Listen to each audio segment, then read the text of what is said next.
All right, and it looks like we are ready to begin, so we're throwing it over to jelloknifee for Octopath Traveler.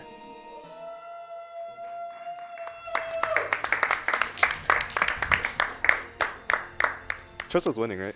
Just double checking. Yes, Tresa is currently still in the lead. That is not the bid war being hammered right now. All right. I guess countdown? Yeah, sure. We'll get straight into it then. Are you good? Yeah. Excellent. Well, we'll start time in 3, 2, 1, go.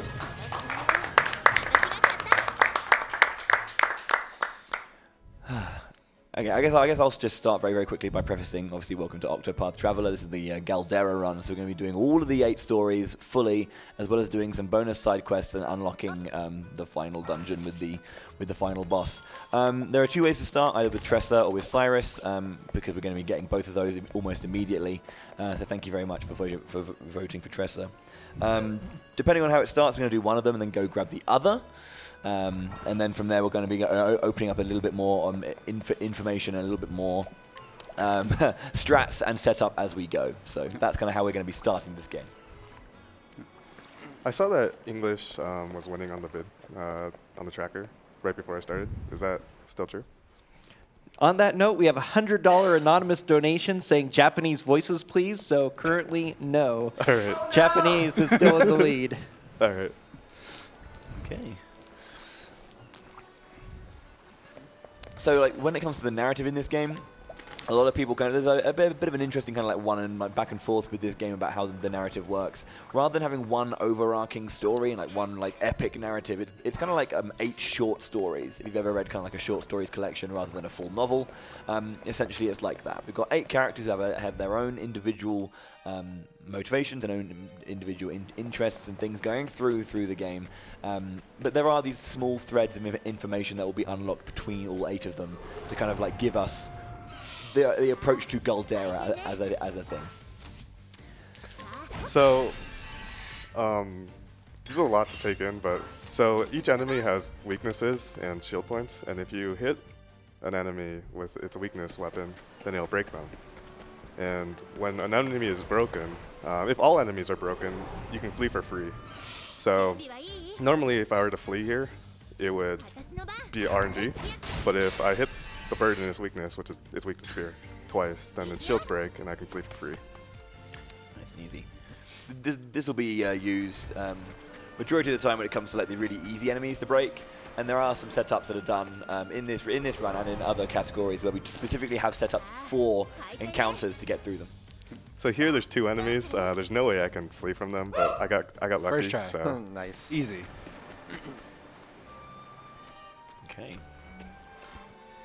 So again, we should probably talk about actually how the 8 characters work. So Mamgar, if you want to tell us about the 8 characters, you know, what they do and what they bring to the game.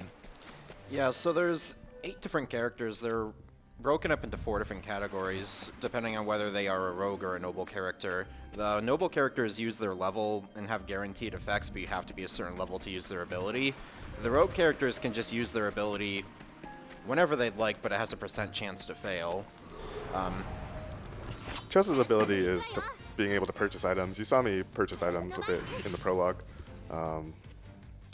We're going to be purchasing a lot of items in like 30 minutes. Yeah, and Tresa's counterpart is Therion, who gets to steal items. It's not going to be great for Therion until he gets some levels, but he can steal some good stuff early. Mm-hmm. So there we kill the encounter because we need the levels in JP to learn hired help at a reasonable time. Hired help is a big part of this game. So Tresa is a merchant.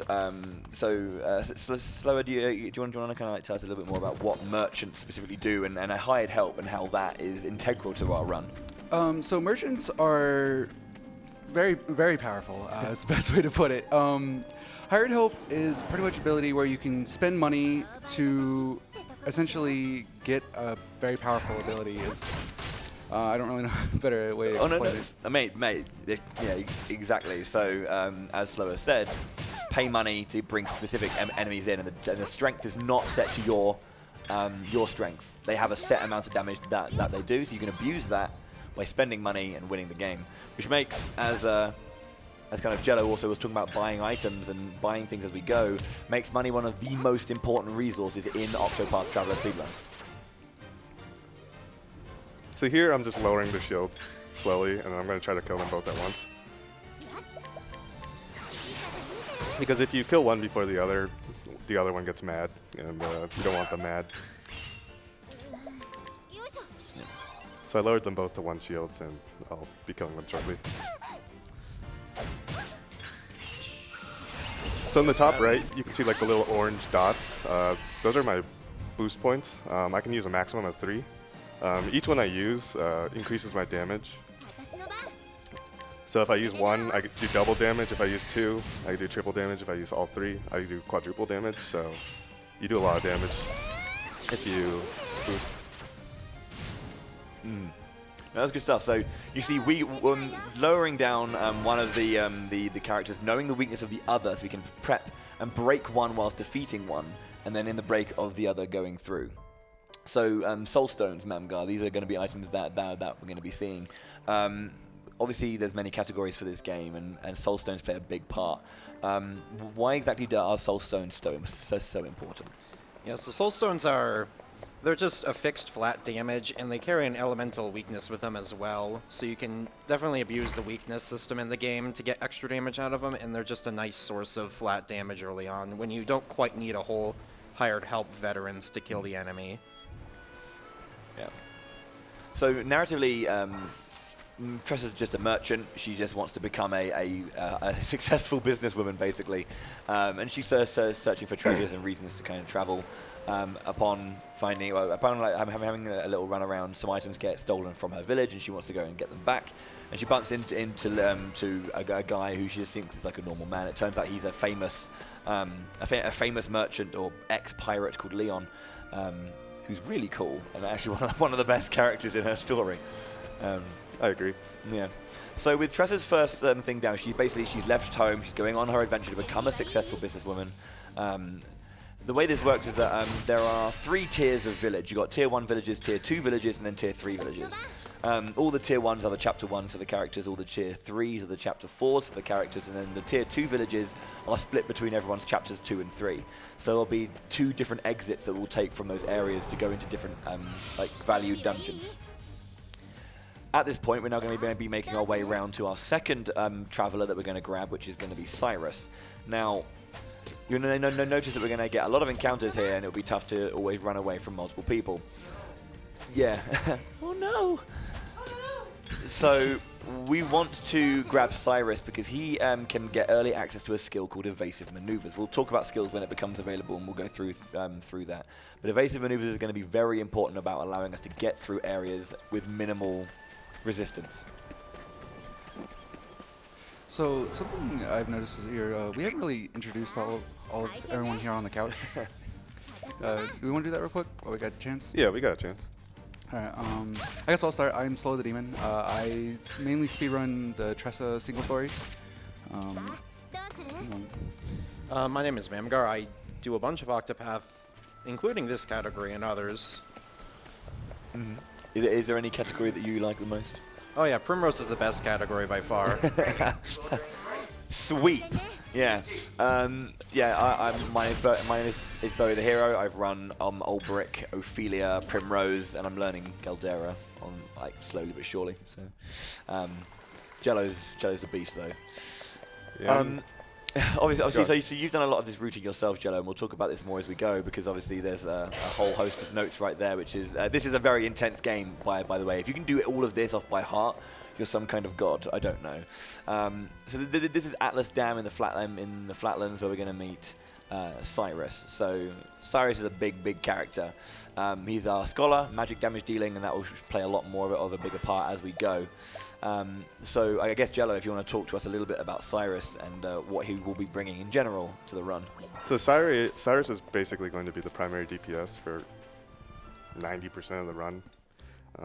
He'll switch over to someone else after that point, but interesting Cyrus, note that we were saying, talk about how strong the merchants were, but we're going to be having Cyrus is going to be doing a lot of the damage. Interesting for foreshadowing. So Cyrus has the highest base elemental attack in the game, and he has the best scaling elemental attack in the game. So what that means is Cyrus does a lot of damage if you equip him with elemental stuff and make him do magic damage. And that's exactly what we're going to do. So obviously, I was going to ask you, Mamgar, here. We're going to be getting more into it as we go. This game has a lot of damage formulae to take in, but as far as I'm aware, the damage calculations are multiplicative. Things that we do, like buffs and upgrades, we do kind of like stack together in a multiplicative way. So it was just kind of like important when we were trying to bring together the route and kind of try and go out of our way to find items that were going to help us deal some damage. Yeah, all the damage is multiplicative, except for elemental boosting items. Those stack with each other additively, but they multiply the final result. We won't really see those until later. So here I'm going to learn Hired Help, really good ability. If you haven't seen it, you will see it. Converting money directly into damage. It's great. Yep. I like to compare it to like the guild toss from like Final Fantasy. That's what I like to compare it to a lot too. So medium soulstones do 2200 to broken targets, so those instantly kill the ads. When enemies have shields, they take half damage, so that's why you see 1100 as opposed to 2200.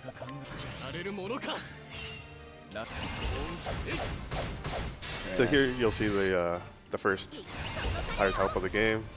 Just bandits, costs 800, does a lot of damage for this early in the game. Nice first fight. Now, I know many people will be saying like the veteran soldiers will be the one we see, but obviously, as you can see, we can utilize even the smaller ones to deal a little bit of damage by combining it with the soul stones as well.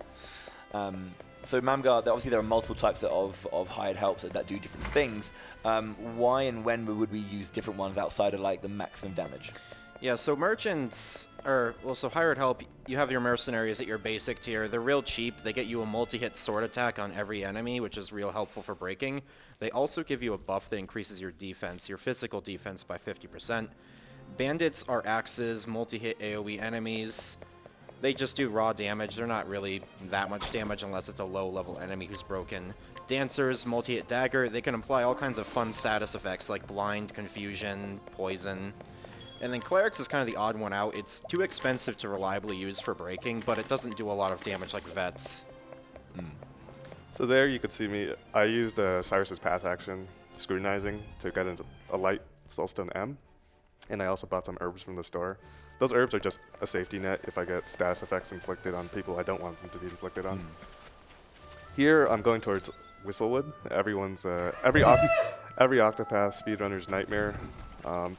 Fortunately, when you start with Tresa and Galdera, it's not that big of an issue because we have a lot of money and hired help. So if we get an encounter like this, we can just kill it with hired help bandits. Yeah, another thing worth noting is the enemies in the first ring scale with how many travelers you've gotten. So starting with Tresa means the encounters you fight outside of the first ring before getting evasive maneuvers have more JP on average. A nice little benefit to starting with Tresa. JP is going to be very important as we go on because we need to be grabbing skills. So we're going to essentially do a little grind here. We're going to go and grab this chest for some money, try and escape, and then we'll probably get an encounter on the way out, which we're going to be throwing a soul stone at to basically finish the fight. We want to see. You want to see this? They want to see that. Basically, that's a good encounter. Okay, this is the optimal encounter. There's really only one better one, and I guess there's a Kate, which is super rare. Yeah, Kates are the best ones. So if you have a look at the JP we got, that gives you a guaranteed 100. This allows you to get the first two great skills for Cyrus. So we should probably talk about skills and sub-skills at this point if either of you want to take that. Yeah, so each character can level up from like a certain list. I think it's 7 skills or so. Each skill costs cumulatively more job points, so the first skill is pretty cheap to get, but by the end you're spending thousands of job points for one skill. Every 2 skills you get, or every skill past the first also unlocks a passive perk. The one for the Scholar class is Evasive Maneuver, which pretty much doubles the amount of time you can walk on a screen without an encounter. Very useful. Yeah, some people even say it's like triple, but nobody knows for sure. We'll know in a month when PC comes out. So here I'm grabbing the Wind Amulet. That'll be useful later. I'm gonna start grabbing all the jobs now. So here I'm grabbing Scholar. We're gonna be using Scholar later. So every job in this game has a unique use. So we're gonna be grabbing them all eventually. Hail, Traveler. Hail Traveler. Hail Traveler. So yeah, at this point, now that we've got both of our starting characters again, these are the first two you'd grab in Galdera regardless of who you start with. It doesn't really make a difference. It just means you're either going to see the credits at 2 hours in or 4 hours in. I say credits, you'll see what we mean. At this point, our next big goal, our next big thing we're going to do is we're going to be running around, as Jello said, grabbing a bunch of characters and tags and and jobs. But we're going to be finishing up this section by grabbing Therion, our third traveler.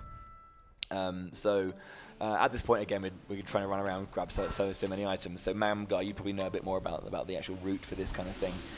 What's the intention behind doing this kind of setup and this run around?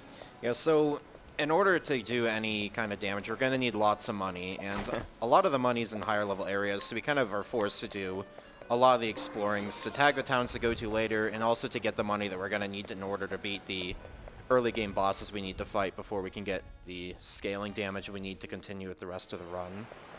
Lots of soul stones, lots of money, lots of very useful things to find in the towns and around the world. We're going to be going to a lot of high-level dungeons for money and items and resources.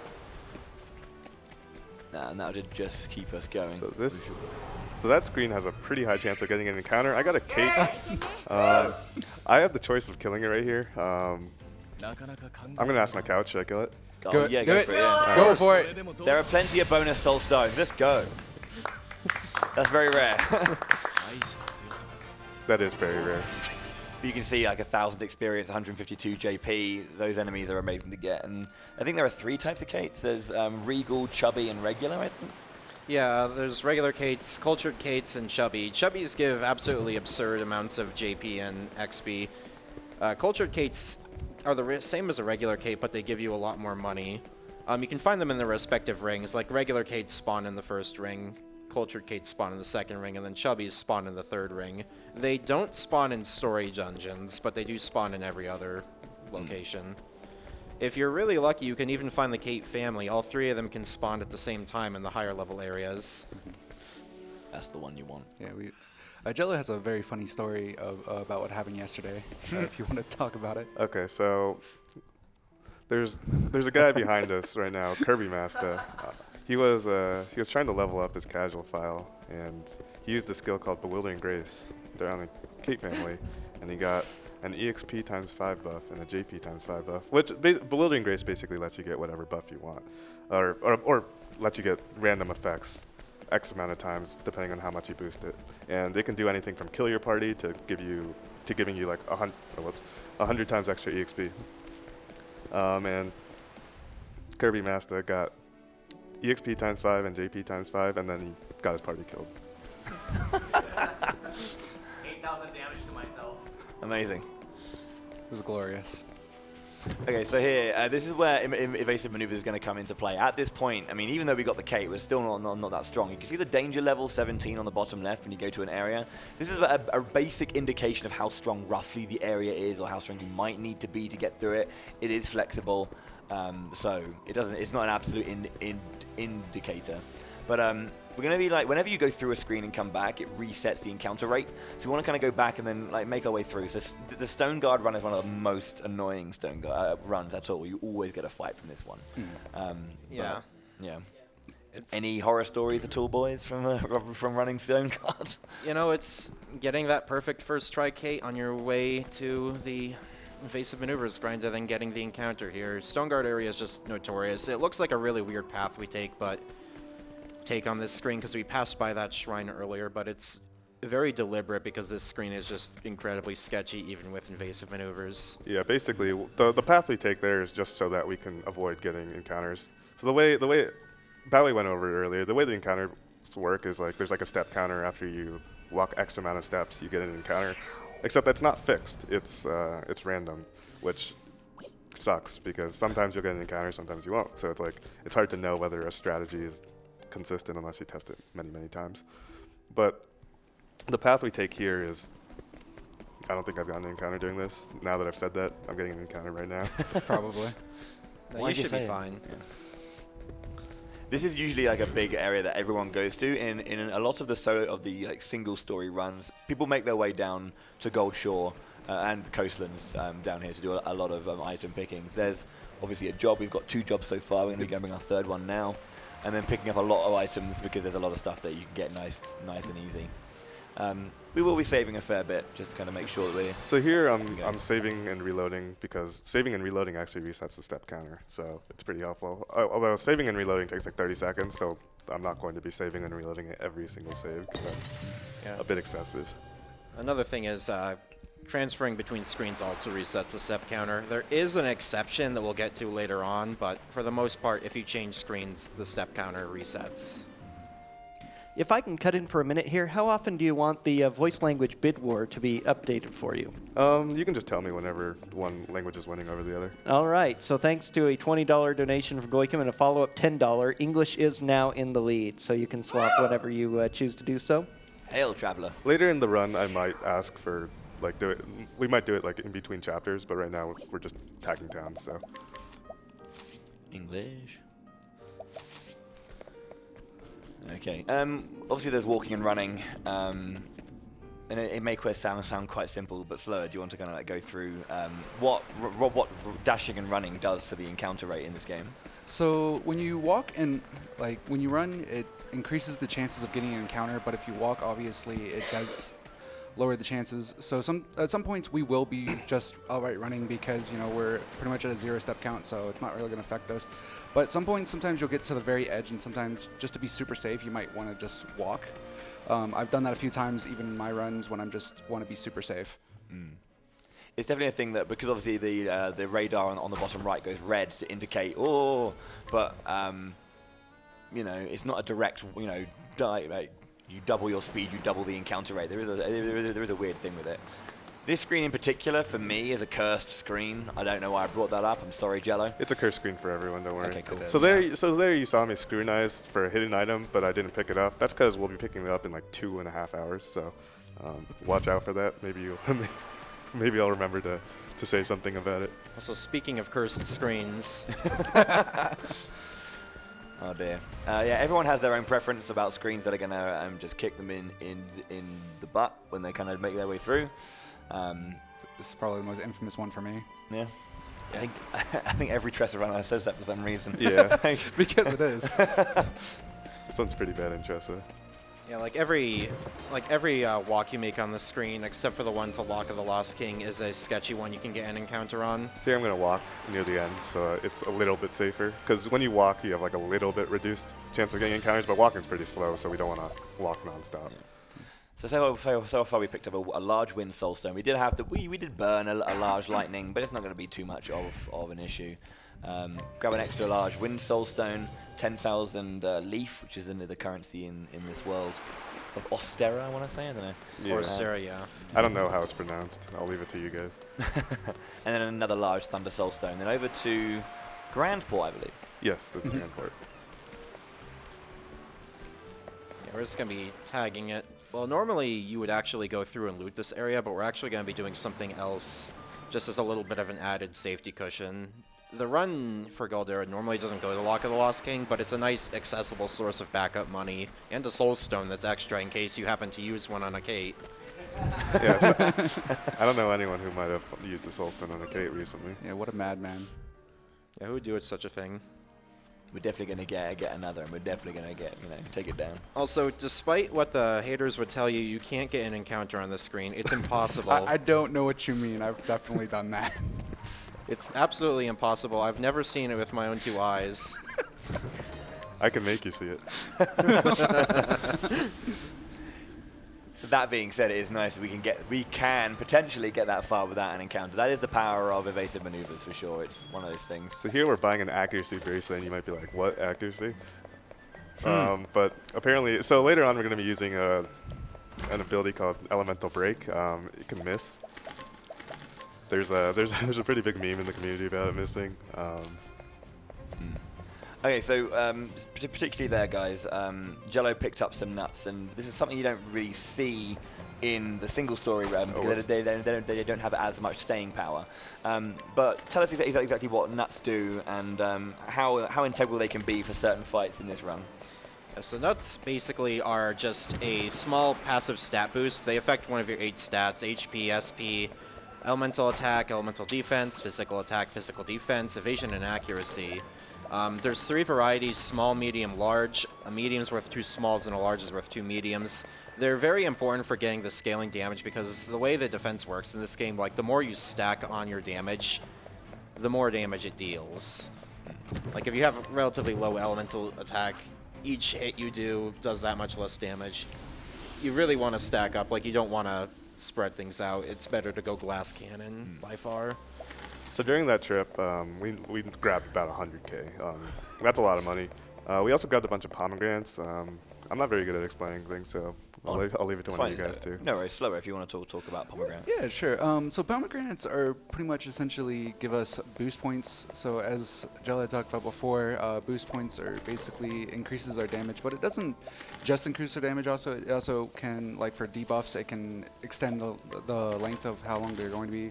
Same with buffs. And as a I'm forgetting what the name of the dance is called, but either way, the dance that like Jell had talked about before, you can boost that and have multitude dances and get multitude buffs, debuffs, so on and so forth.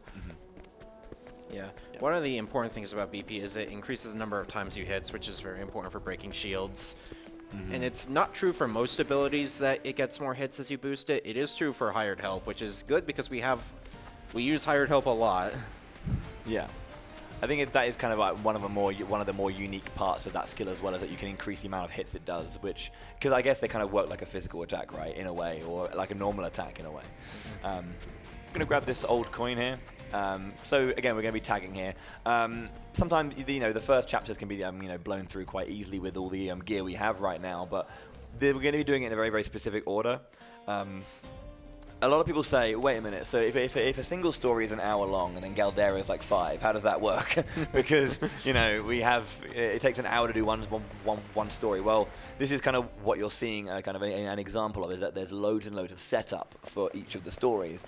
And we have to do less setup over all of it because you're already doing enough as we go, essentially. Accessories and general equipment setup plays a much bigger part in Galdera because we're going to be facing more bosses, and we're going to be facing stronger bosses as well. So we saw obviously getting an accuracy accessory picked up, the wind amulet as well on the way to the Scholar Shrine. So we'll be seeing these happen more, and those nuts as well are very, very important because when they're used, there's a boss in particular that we'll come to, our first kind of like exciting boss, which is actually almost to the digit of HP precise. Yeah. It's very precise. The other thing is the wind amulet, I don't know if we talked about what it does, but it just reduces wind damage you take by 50%. So I think there's 3 types of amulet like that. So I think there's the wind, which is a tier 2, then there's the tempest, which is the tier 3. I'm not sure what the first one is, but... There isn't actually a first one. Okay. There is like an effect that reduces damage slightly. It's like 5% or something like that. It doesn't have its own amulet, but like special story items you might find might have a buff. There is a piece of armor we're going to grab later that has a slight fire reduction, which is actually useful for the boss we're going to face. So here, I'm going to start Cyrus Chapter 2, just because it's convenient. We also get a free Wind Medium Soulstone out of it, so might as well. We're going to come back later and finish it, but we're basically going to figure out what's going on in this town, because apparently there's some crazy stuff going on. So we're going to scrutinize some people, we're going to figure out what's going on, and then we're just going to leave. I think we should probably mention that in Cyrus's story, he's a teacher at the castle of Atlas Dam. He's a teacher of the princess and some others. He basically he's wanting to look into some stuff, and he finds out that a very, very special book has been stolen, and he's trying to find out where it's gone.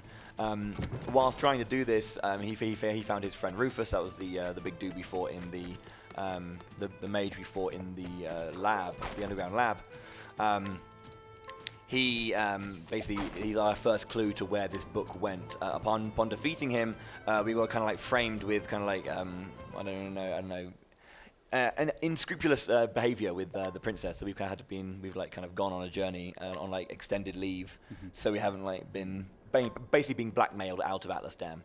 So we're trying to basically look for a hidden book, which is kind of like a book of dark arts, essentially. I think it's called From the Far Reaches of Hell. Yeah, something edgy like that. And then and then it takes us to Quarry Crest to continue our search. So, speaking of accessories, Bowie touched on it before. I grabbed the Elemental Augmenter and the Mighty Belt. The Mighty Belt we probably won't see use for like 4 hours, but just know that we have it. The Elemental Augmenter gives 100 elemental attack, which is a lot. Max elemental attack is 999, so it's like 1/9 of that. It's the highest elemental attack accessory in the game. It's very accessible, right in Stoneguard, costs 6k. There's a high chance I get an encounter on the screen. I don't know if I'll actually. I got it made it through. Easy. It's kind of funny that one of the best augmenters in the game is only 6k, and we're finding like just 30s and 10ks in chests all the way. It's funny because that's like the only one that you have access to early. The other ones actually get pretty late.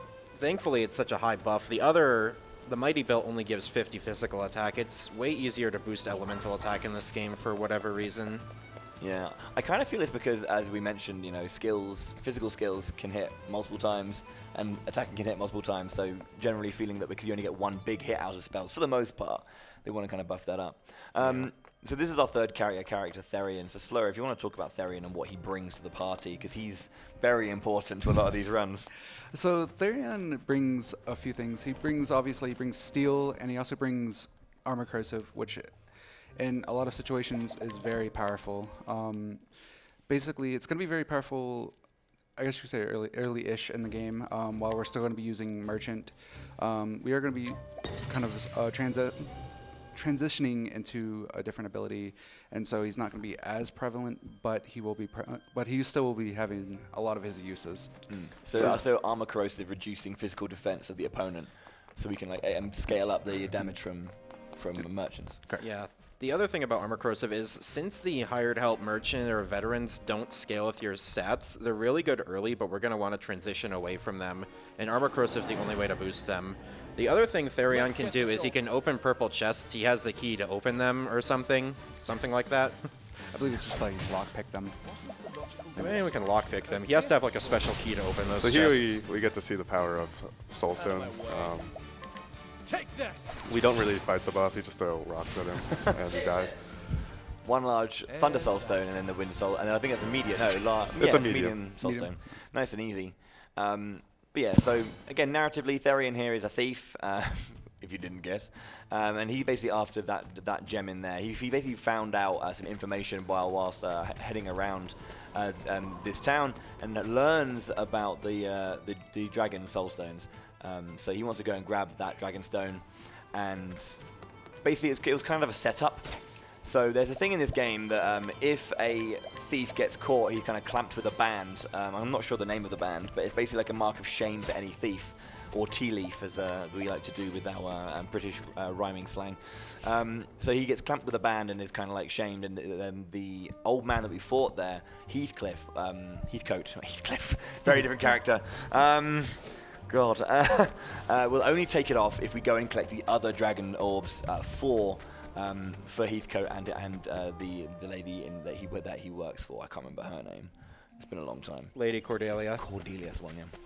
So on the Boulderfall is really unique in that all the items in Boulderfall are like 100% steal chance, except for a couple, but those aren't significant. So we just steal a bunch of items on the way out. Now we're basically just going to be tagging 19 out of the 24 towns. So if there's anything you guys want to talk about particularly, now's a good time.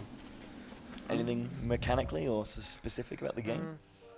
I guess we can talk about like we talked about boosting, how it increases our damage. So we can also talk about a lot of the some of the damage boosters that are going to be coming into whether it's a debuff or it's a buff. Yeah, that's a good point. And so obviously big things like physical defense down, I mean, our armor cross is going to play a big role. As we go, we can also increase specific types of buffs. Obviously, all these jobs are collectible, and then essentially you can equip one of the jobs onto someone else. You can have 2 of any one job at one time, rather than having all 4. So obviously, it's a job system similar to like Final Fantasy V, but just with a little bit less freedom to make you really kind of like build the perfect party. Every single job, the more JP we get, we can learn more skills. But the big thing is that after a certain point, you can learn the big skill, like their ultimate skill, and they require you to max out your buff or max out your BP in order to use. And one of these, I believe it's the Cleric. The clerics, yeah, Ophilia's class can allow you to, I believe, use 2 moves in one. Yeah, it'll double up on all your skill uses. Unless it's a divine skill. But Unless it's a divine skill or Haunted Summon Beast. which everyone uses. Oh no. Yeah, that's a real shame. Yeah, so which is very, very good. Divine skills are very powerful, and they have.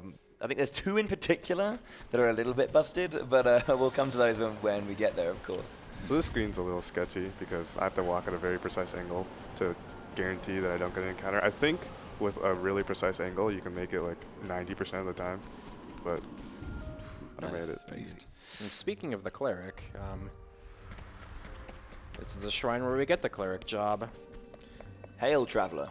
Hail, Traveler. We'll get to who gets to be the Cleric later on, but it is a coveted position in the party. There's only one cleric in my heart. With that said, we're going to be doing a lot of walking around. So, Kane, if we have some donations as well, we can read some out. Oh, do we have donations? Let's we have go. a $10 donation from W. James, MCI. Hey, Jello, GL from a fellow runner of this game. May the sacred flame guide your path. Put this towards the Glitch Showcase and Direwolf fight. We have $20 from Gabe. Capitalism, ho! Octopath is the best, and Tresa is the bestest. $10 from Gabs. Heyo, this is me completing my IOU from the start of the week. I'm so glad I can watch my absolute favorite game played for so many people. Keen to watch Helganish go down because that's always satisfying. Thank you so much for running this, Less Than 3. Also, hi, Bowie. Da Pika King sent in $20. Hello, RPG Limit Break. Super excited for the Octopath speedrun. It's an amazing game for an amazing cause. I can't wait to learn new and exciting ways to break the game. Shout out to my roommates for putting up with me constantly talking about this game. Do I have time to go on, or you got to take it back? Yeah, All right. We got $20 from LLK. Which traveler is everyone's favorite? Ophilia, the literal god-tier nurse. Cyrus, the nerd who sets everyone on fire. Tresa, the merchant who has a team of veterans waiting behind every rock and tree. Ulberic, the soldier who can block monsters' jaws with his bare arms. Primrose, who can breakdance monsters into oblivion. Alphen, the doctor who MacGyvers panaceas out of any random objects he finds on the ground. Therion, the thief who can steal up to 3 apples. Or Hannet, the hunter who throws entire cats at her foes. Anyway, let's get that Glitch Showcase and Direwolf fight. I appreciate the effort. in That was that a- that was donation a- comment. That's great. Thanks for all the So, donations.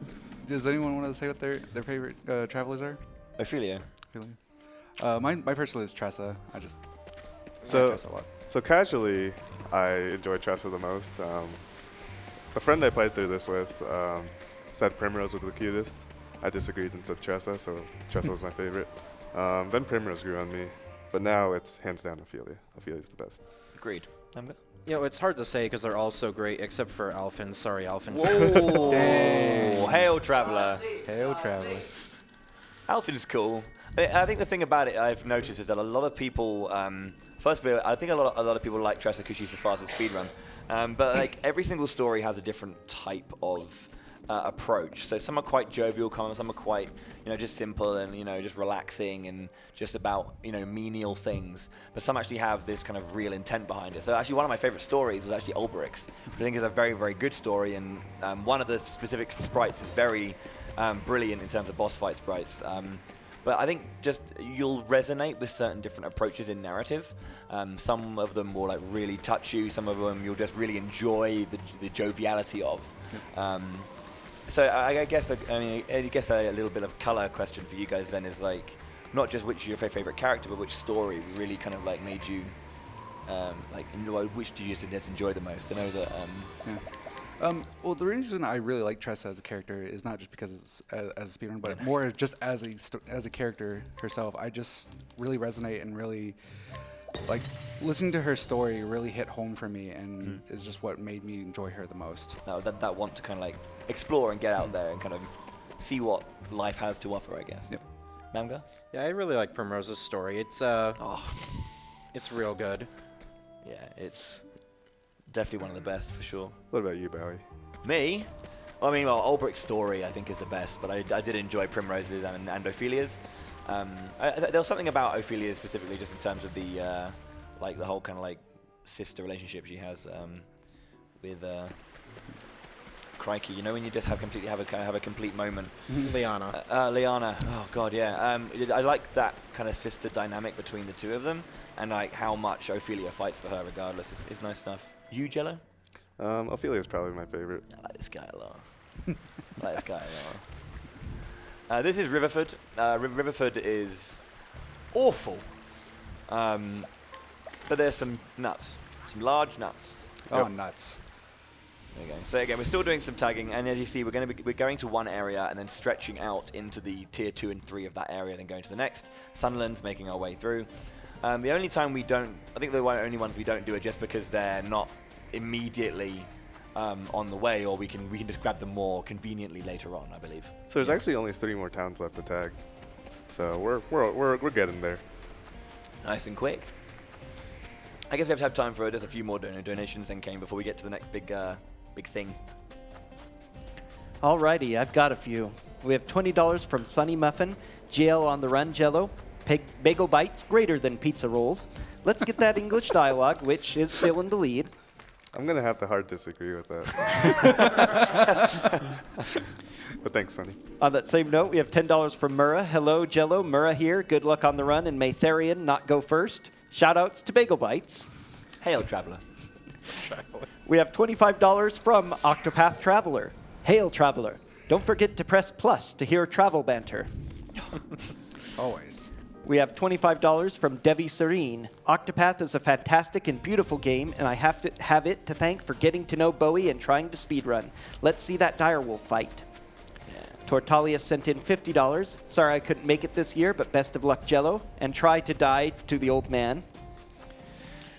$25 from Malo Ninja. I'm so glad to see my favorite recent game in RPG Limit Break. This donation is to ensure that we see the direwolf perish. Murgurger. And just as a reminder, we are RPG Limit Break.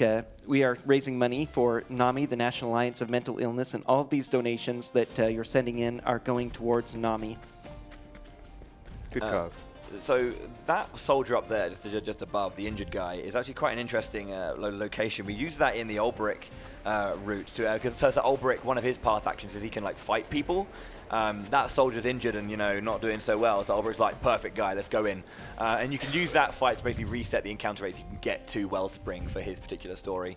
Jello did something different. By going to the Shrine of the Dancer, he could go down all the way south and not get a fight and go back to Wellspring. So we're going to be grabbing some items here, some more money, some more soul stones, and make our way to Mar Salim. But first we're going to go straight into the Mar Salim catacombs just to make sure we don't get any more encounters. So an old revision of this route, we actually looted this catacombs, but thanks to the efforts of a couple of people in the community, shouts to Dahlia, that's no longer needed. Is that? Yeah. Another interesting part of the Marsalim Catacombs is to get both of the items in there, there's actually a minor glitch you use to get the second item. So that means there isn't any, I don't think there's any glitches in the Galdera route at the moment because of that. Yeah, but you can see it if you donate. Yeah. Smiley face. Yeah. Smiley face emoji. You might be able to see what happens. Hint, hint, wink, wink. It is cool as well. It's definitely cool. I remember seeing it for the first time and being like, man, this game's got a pretty sweet glitch in it. So this is more item grabbing, I believe. We're going to grab, I think there's the energizing pomegranates, and then the item at the very back, the purple chest, to get some more money. Oh, Tempest, that's the Tempest amulet. Yeah, that's one of 2 that we grabbed. Yeah. So that is the tier 2 wind elemental accessory, which is 99% wind protection. Yes. Yep. 99 or 95. So we also which. We also grabbed the high house armor there, which is like 30% Oh, reduction from fire. That's also significant. It's not 99%, but 30% significant enough. Okay. So we're coming towards the end of our tags now. So obviously, as this goes, we've done a lot. We're 43 minutes in. We've done just a lot of preparation, a lot of stuff. This allows us to kind of approach the way that we're going to be doing this game. We're going to be grabbing characters and kind of like just blowing through their story in one. We'll talk about that story as we go, and I guess to preface it as we're getting towards actually doing it, we actually do Ophilia first. So if we want to talk about why we do Ophilia first, because obviously, I guess why do we do that? Yeah, so there's two primary reasons why we do Ophilia first. So the first reason is because her bosses aren't very collectible, so you can't really get money out of them. We're going to get an ability later that's going to double the money we get from collecting off of bosses. And since you can't collect off of Ophilia's final boss anyway, it makes sense. The other, and probably the most important reason, because you can get money anywhere, is completing Ophilia's Chapter 4 unlocks a side quest that gets you an accessory that gives you just a teeny bit of extra JP, 50% extra JP. Teeny bit. Teeny bit extra, yeah. And it's very important to get that in order to get the skills and abilities we're going to need to do damage to beat the game with. On top of that, being Ophilia gives you access to side quests that net you about 80k, which is a lot. So this is Everhold. We'll be coming back here later for Primrose's final chapter, later on in the run. But we're going to go back. I believe we're going to go to the tunnels. Yeah, the Everhold tunnels. So there's a lot of great items in here. There's a few good weapons and a lot of money as well. Everhold tunnels have been the bane of some people's runs. I remember when, I think Ophilia used to use the Everhold quite a while ago, a long time ago. And that changes. So it's what's interesting to see is like all the individual single story routes have been changing over the course of the last year and a half, 2 years. What was it? Oh, a year and a half now, yeah. Is it even a year? I'm having a moment here. It's been about a year. Yeah, it's been about a year. over the course of the last year then. And they've all been changing as little bits and pieces and like things that in terms of like getting through an area and getting money quickly has been changing and evolving. Obviously, Mamga, I know that you've been doing a lot of that as well. So kind of like, have you seen these changes in action and kind of like and have you made these changes yourself? Yeah, there's been a lot of changes. Like, the routes have changed a lot. One particularly notable one is Ophilia used to grab a thief character or the thief job in order to get armor corrosive. Ophilia now uses a summon that can apply that buff randomly. And it's like roulette, basically. Yeah, roulette. Tresa at one point used to go to Everhold tunnels for money, but it was routed out differently, although that was before my time. Tresa underwent a lot of reroutes. There's like 6 or 7 viable Tresa routes right now. When have you guys explained why I'm not getting encounters here? So if you want to go for that. So pretty much as we talked about before, there's a lot of different things that can reset your encounters, whether it's like just entering an area or saving. But this is another unique kind of thing: is if we trigger the boss fight there, but say, oh, we don't want to fight him. So that pretty much also resets our encounters too. So it's very useful to loot out the area there. So that's why you'll see me just head to the boss like 3 times. Just don't say yes. Yeah, that's a big mistake. I think really funnily enough actually is there's a boss in here as well that is really tanky, we can't kill, but doesn't actually kill you that fast. So if you do get into one of those, like I said, those secret boss fights, you actually can't reset because it just takes so long to kill you and cause you to game over.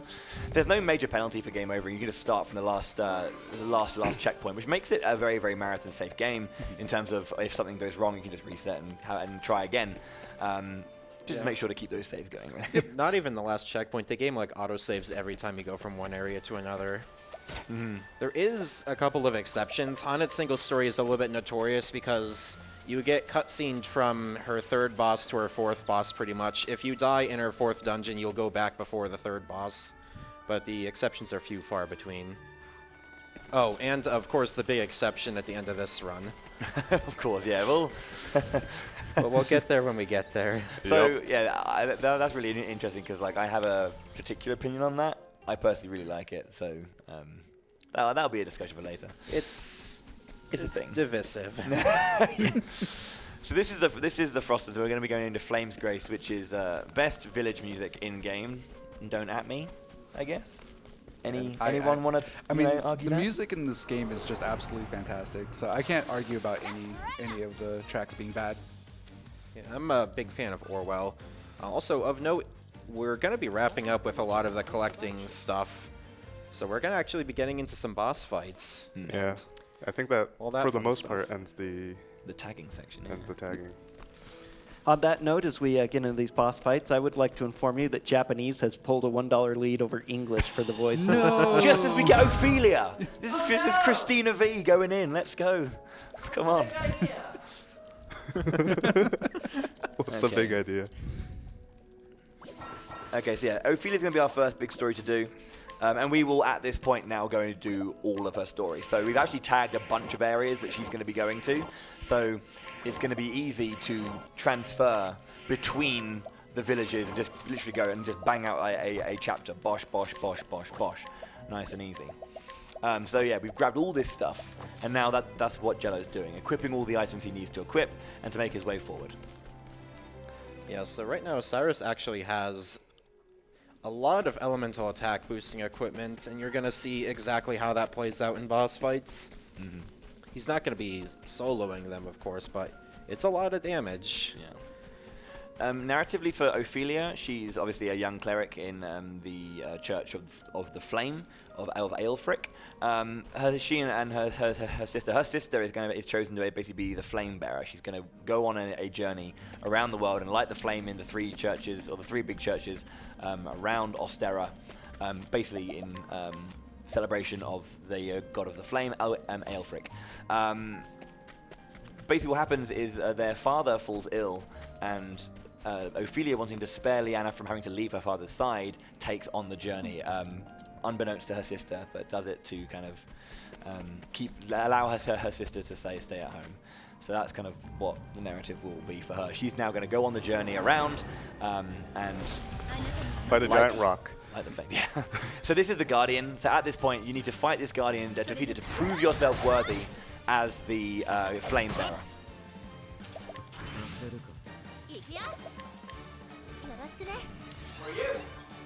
For you, yeah. So this is one of the big skills that merchants have, is donate BP. This is a very important thing for being able to manage how we deal damage. So Cyrus damage. Yeah.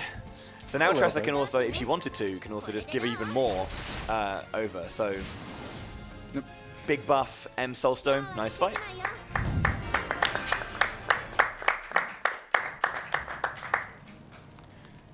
So now Ophilia has proven herself worthy to be the flame bearer. We go back and Lyanna leaves, and then the bishop speaks with Ophilia separately, and Ophilia then makes the decision to go. Lyanna finds out, and then they part ways, and Lyanna's like, cheers, thanks. Basically. Bye, Flame's Grace. We probably won't see you again for a while. For a little while. And then straight to our next. So we didn't. This is one of the ones we didn't get actually. Is the other side of Clearbrook. So we go to the Sunshade, and then run to Saints Bridge. Saints Bridge. Yes, that's the one. Yeah. She's got a good boss fight. If anyone can pronounce this boss's name. Oh, I can't pronounce that because my friend will get mad at me because he knows how to speak Icelandic. I will pronounce it in your stead. Let's go, Jello. Let's go, Jello. We'll cross that bridge when you get there, though. We'll cross that Saints Bridge when we get there. I see what you did there. Yeah, thank you.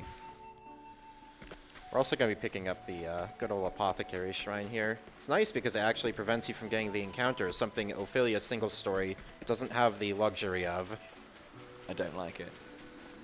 Plenty of runs have been killed on the way to Saints Bridge.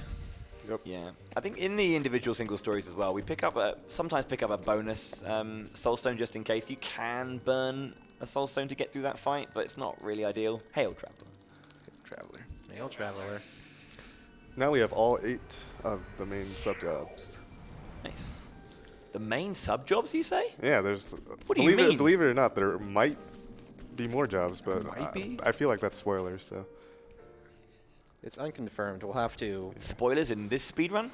Jello, how could you? Can't believe you've done this. Yeah, Clearbrook's a very... I say, the Riverlands, sorry, is a very relaxing atmosphere, I find. So yeah, every tier 2 village has 2 chapters. Don't pick the wrong one, or don't forget to actually read the tale. Otherwise, you have to go to the pub, which is always a good idea. Go to the pub and then hear a tale. So yeah, Ophilia goes to light the flame here, and upon leaving, we find out that there is a young boy who I believe there's like basically a bunch of friends. And one of the boys loses a very important item of one of his friends, and they get really angry at him and kind of ostracize him and force him to find it before they like him again. So Ophilia helps out because, you know, she's an RPG protagonist, and that's what they do. And we use Ophilia's path action of guide to like speak to the kid and be like, look, it's not his fault. He's about to give us an attitude. Yeah. Like, forgive him, all right? It's not... Come on, Daryl. Come on, Daryl. So I think the kind of gimmick with it is that every story thing you want to use your... well, you are forced to, but it uses that character's specific path action in order to continue. And then Ophilia has a little flashback to her as kids, because Ophilia is not actually a blood relative of Liana. She's actually a adopted child of the Archbishop, so was very shy and very kind of kept within her shell in her childhood, and it took Liana's annoying prodding and poking to get Ophilia to kind of come out of her shell and find a friend and sister in Liana. And that kind of resonated with her when she's seeing these boys kind of like play but also fight and have the ups and downs of siblinghood. So we're going to get a lot of wild encounters in this game, and we're actually going to kill a lot of them. In general, for this category, you want to kill pretty much every encounter you run into. In this case, we're doing it because we need JP for some abilities, and we're also going to need Ophilia to be a certain level to get a particular guide later on. That was a really bad encounter. I don't know if I'll have enough JP to learn everything I want to learn, but I think I'll be fine regardless. Yeah, every once in a while you'll think you're ahead on JP and you skip an encounter, and then you have to take an extra encounter because you were actually not ahead. That's probably the trickiest part about running this category. It's not so much the actual execution of it, it's just knowing when you can skip encounters, when you can't, because every time you take an encounter, you lose time. I didn't know you could go that way. I used to go right and round. Oh my word. So, I didn't know this casually, but I learned this very quickly when I was speedrunning. If you follow the torches, it just leads you straight to the boss. Yeah, that's definitely quicker. There's less mucking around. So here, Cyrus doesn't have a fire spell that can kill the monsters, so we just use a soul stone instead. Yeah, we should say as well that the Scholar is very lucky in that it has a one-hit move, but also a two-hit fire, ice, and lightning spell. Luckily, the next fight is weak to both lightning and ice. I've definitely used the wrong one before, and it still worked out, luckily. So, again, learning skills, you can see learning multiple hits, multiple hit arrow spells, armor corrosive, donate BP, hired help. These are the basics, you know, multi-hit, giving BP around, hired help is the basics for doing a lot of these fights. So, Jello, how do you pronounce this boss's name? It's with 100% certainty. Let me see if I can pull up its name real quick so you guys know what I'm reading off of. Alright, it's Hrodvitnir. Hrodvitnir. 100%. I can already hear Albino getting on Twitter angrily. So there's the lightning blast to take down Hrodvitnir. Armor corrosive to come out, obviously, to lower their physical damage. So armor corrosive multiplies any physical damage done to the monster by 1.5. So you're about to see some damage. So that costs 30k, but it's well worth it. That's a lot of damage. Look, we're... Good fight.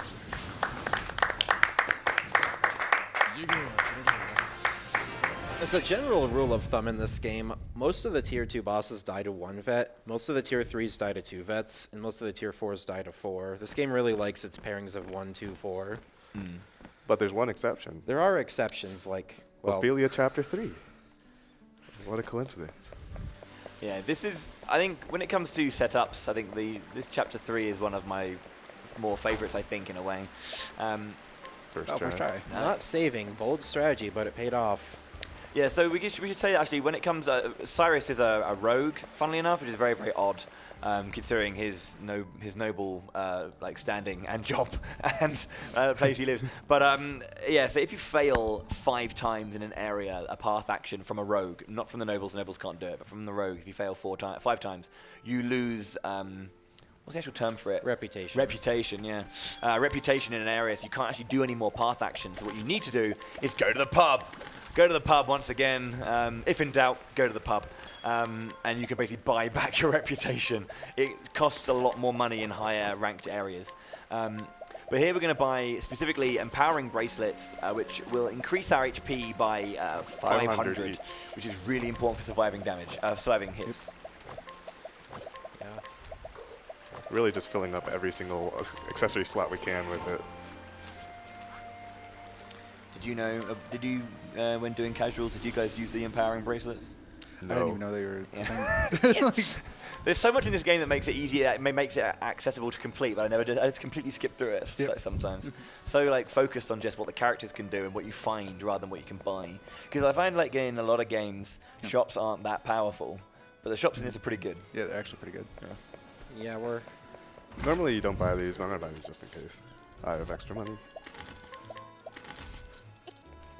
Yeah, something else we didn't talk about was discounts. So when you purchase things with Tresa, you have a 25% chance to get a discount, which obviously just means we save money essentially. And like we talked about before, money is very important. So being able to get discounts is very awesome. Yeah. There's a bunch of like really important like passive skills that we will be getting. We actually, funny enough, something we didn't talk about is outside of like the job skills that they have and then their path action, characters also have like unique properties as well. So Tresa also has something called Eye for Money. So when you're running between areas, you should basically find money on the ground, and the higher tier area you are, the more money you get. So if you remember back when we were tagging Grandport, we went in and it said Tresa found 3.5k, and that's like, that's a 1/10 of a vet, so I'll take that. So by choosing her early, we get more access to finding all this money as we go. It's not a massive difference because it's just, we're all in tier 1 areas at the start, but that money is there and nice. It definitely adds up.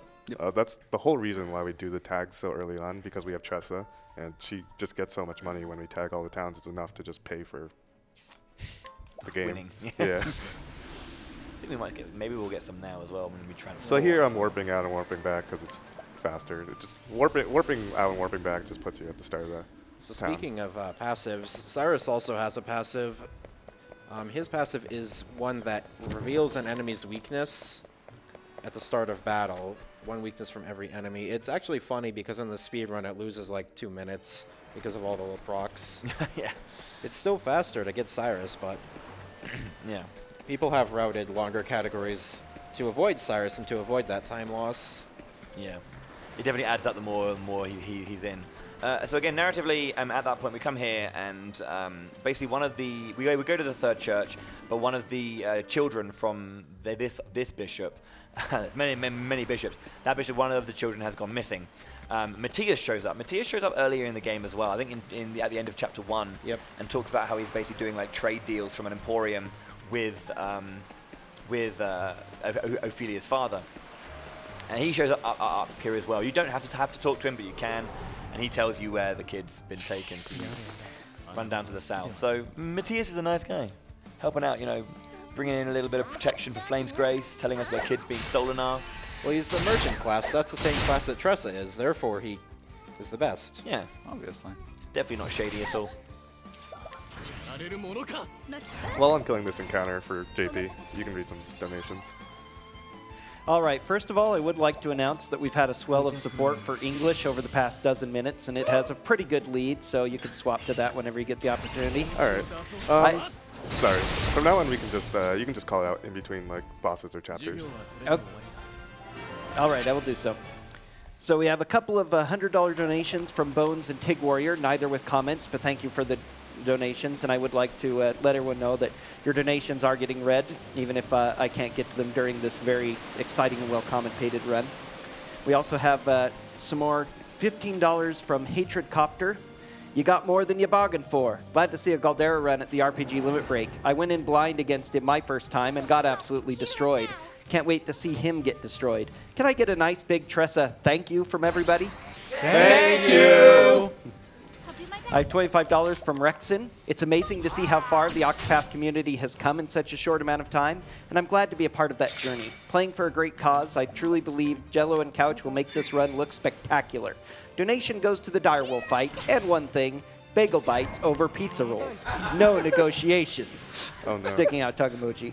All right, so this boss, it's basically like two Chapter 2 bosses. Like each of them have the same amount of HP as a Chapter 2 boss. But thankfully for us, Vets is AoE. So as long as we put Armor Corrosive on both of them, we're able to just deal with them both at the same time. So you're going to see the breaking power that Mercenaries has. I think Mercenaries is only 150 as well, which is pretty cheap. I can check right now. It's 150. Yeah. So you can see him using for tier 4 breaks to be able to like damage one down. You get a turn of 3 turns without them being able to come back, and then going in. And there's got armor corrosive on both, so they're going to die. And finish off with, I think, an M stone here. Yes. Take this. It might be helpful to explain how defending works and why I'm doing it. Yeah, so defending puts you first in the turn order on the next turn, also gives you a little bit of a damage reduction. There is one little quirk with defending. If an enemy like summons monsters into the fight, they can go ahead of you. It only just puts you to the front of the next turn order based on the current situation. It might not seem relevant, but it does actually matter for a handful of bosses. You can lose a little bit of time later on due to it. So when you break an enemy in a turn is actually pretty significant because it can determine whether or not you get 1 free turn basically on the enemy or like 2 full free turns. So you usually will want to break on the first action of the turn, which is why we use defend, because it guarantees you you get the first action. Yep. There's another thing that kind of helps with that as well. With the hunter, I think we've picked it up, but we're not going to use it immediately. Is a skill called leg hold trap, which forces the person you use it on to the back of the turn order as well. So we can set it up so we can guarantee that we'll be able to kind of get breaks in or get damage in at the very start of every single fight. Or every single turn, whenever we want it to. So here we're going to make some progress in Therion Chapter 2. We're not actually going to finish it. It's the same thing. We're just going to do some stuff, figure out what's happening, and then ditch him. Kit's right there. He's just looking out into the distance. Yeah, Kit's a very important NPC regarding setting up for the big dude. We're actually going to do part of Kit's quest right now.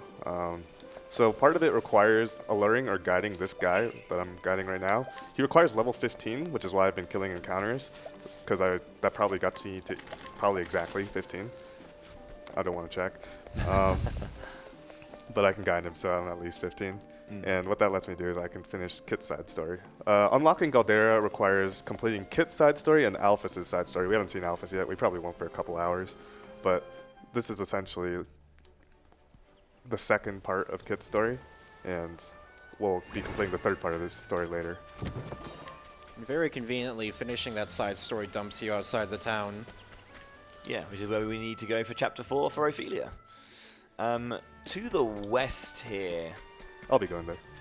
is, yeah. I believe this is where the, am I right in saying this is where the direwolf is? Yes. Yeah, this is where we'll come back here, back in the top right there, I believe. Yes. Is where we will fight the direwolf should we get that incentive met. Also a fairly good grind point as well. Another Tempest Amulet, very nice. And then some money there from that chest. Yeah. Yeah, so this other screen right outside of Whisper Mill, there are a handful of screens in this game that are actually too long to get through without evasive maneuvers. The reason why we give Tresa a Huntress is actually for this screen in particular. But the other nice thing about it is a lot of times the first encounter you get on a screen is always going to be the same one, so we know what to expect here. Unless a Chubby Kate shows up. If that happens, then all bets are off. Oh. They're kind of cute. Yeah. So Arrow Storm is helpful. I think it has 2 guaranteed hits. It's 3. 3. And they have a shield of 2, so you get a guaranteed break on both of them, and then you can hightail it out of here, unless you want to go for the kill, which is what I think we're going for.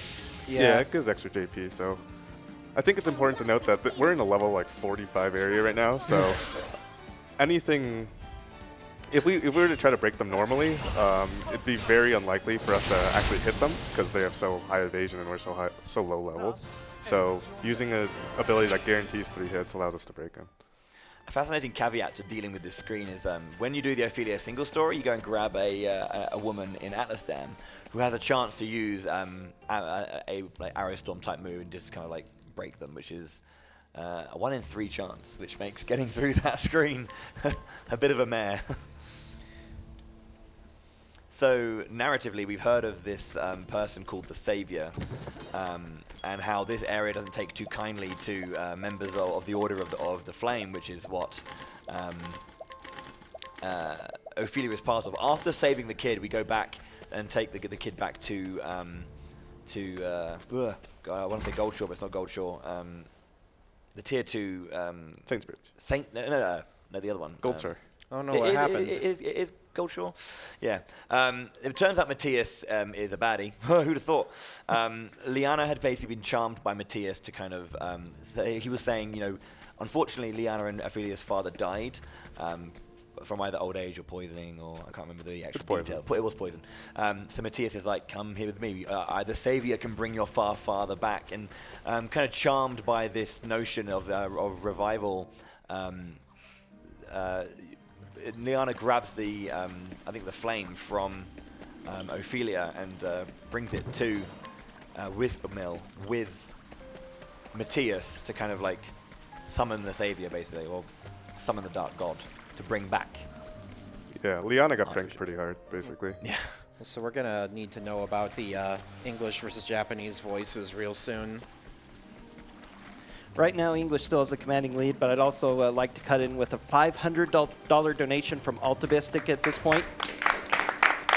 He's right there, by the way. Yeah, which says, from here back at the couch, Liana will have nothing to cling to except for Galdera and her savior. All right, I'm actually on ridiculously good pace right now, so Don't jinx it. so here I actually want to kill an encounter. This is actually optimal. I didn't get surprised despite being in the level 45 area. You like get surprised a very, very high percentage of the time. And I got the encounter that I want because it allows me to save a soul stone. And I got the ideal turn order, so Nice. good RNG all around. So one thing that's really cool about Ophilia's story as well is, very strangely, it's one of the few final bosses that is actually fully voiced. It have like lines that are said in between each turn. So that's why we want to know about the voices, so we can kind of have that in either glorious Christina V or not. I don't know who voiced Matthias, but they did a pretty good job too. Oh yeah.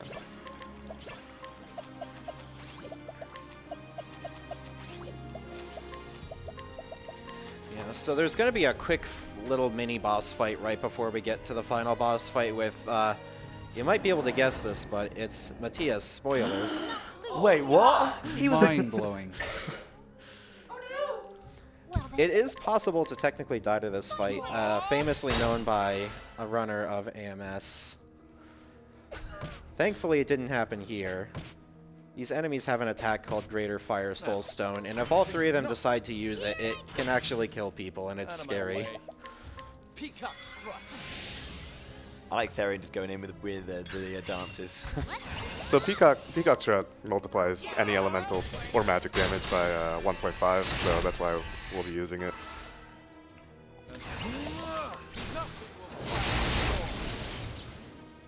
I think an M should kill, if not another round. Take this. Yeah, they have their own AK HP. Where's the nearest tavern? Where's the nearest tavern? Alright, so because Altabiscuit donated, and I'm on really good pace, I'll show the dialogue. It's good dialogue. Like this is so cool. This is why I Yeah, like Ophilia's story. I kind of wish that all of the Chapter 4 bosses had some sort of dialogue, whether it be like a monologue or like some direct. But I'll be silent now. Spout all the pretty words you like. You know the truth. She will never again know the happiness she once did. Why do you rob your sister of the hope I offer her? What else does she have but that futile wish? She still has so much more, whether she sees it or not. Every tie you have to another person, small though it might be, will help you rise again when you have fallen. So this fight, I see. so this fight is pretty. It's pretty safe unless Matthias hits the same person twice. But the general strategy here is just going to be I'll do my best. Have this. to use 4 veterans. Oh my goodness. We were just Hey. talking about that. Yeah, it happens. Look on the bright side, we might get to see more Matthias dialogue. So we're going to be You- setting up Cyrus to finish off the break here. We are using another Blizzard. And we do have Armor Corrosive ready so that Tresa can go in with... normally what you'd have is Ophilia would be able to use veterans here as well, but she's going to buff herself up instead and prepare for the next turn. Normally you palm out Ophilia there, but I had to, because Ophilia got hit, I had to flex to Tresa. So I still want to point out that the Chapter 4 boss fight music is by far the best in my opinion. Like out of all the boss music. I think you haven't heard the Galdera thing. I have heard about that. I still think this was better. Yeah. It's called Battle at Journey's End, and it has an amazing breakdown like 3 minutes in, which is just absolutely insane. We probably won't hear it at any point in the run, but I mean, unless Jello wants to just kind of like not do this right now. I mean, I think So this won't kill because Ophilia died. So we actually got to hear more dialogue. sweet. The desire to revive her dear father meant far more to Liana than your fragile bonds of sisterhood. You were never her true family. Admit it. What a burn. One such as you cannot save her from her sorrow and despair. I was once saved by her kindness and her love. She pulled me out of the darkness I had shut myself away in. This time, I will save her. I will not lose to you. You are a nuisance and nothing more. Sorry. Disappear from me. Once Liana will have nothing left to cling to but Galdera and her savior. Wait, who's Galdera? I wonder who that is. Probably nothing. Yeah. Probably just a side character. Yeah, someone, Yeah. I'm sure. I think this is a breakdown coming up here as well, which is just... Defeated. Yeah, here it is. Yep. Oh yeah, here it is. Let's do this. I'll get my money's worth. I'm playing this a little safe, but It's fine.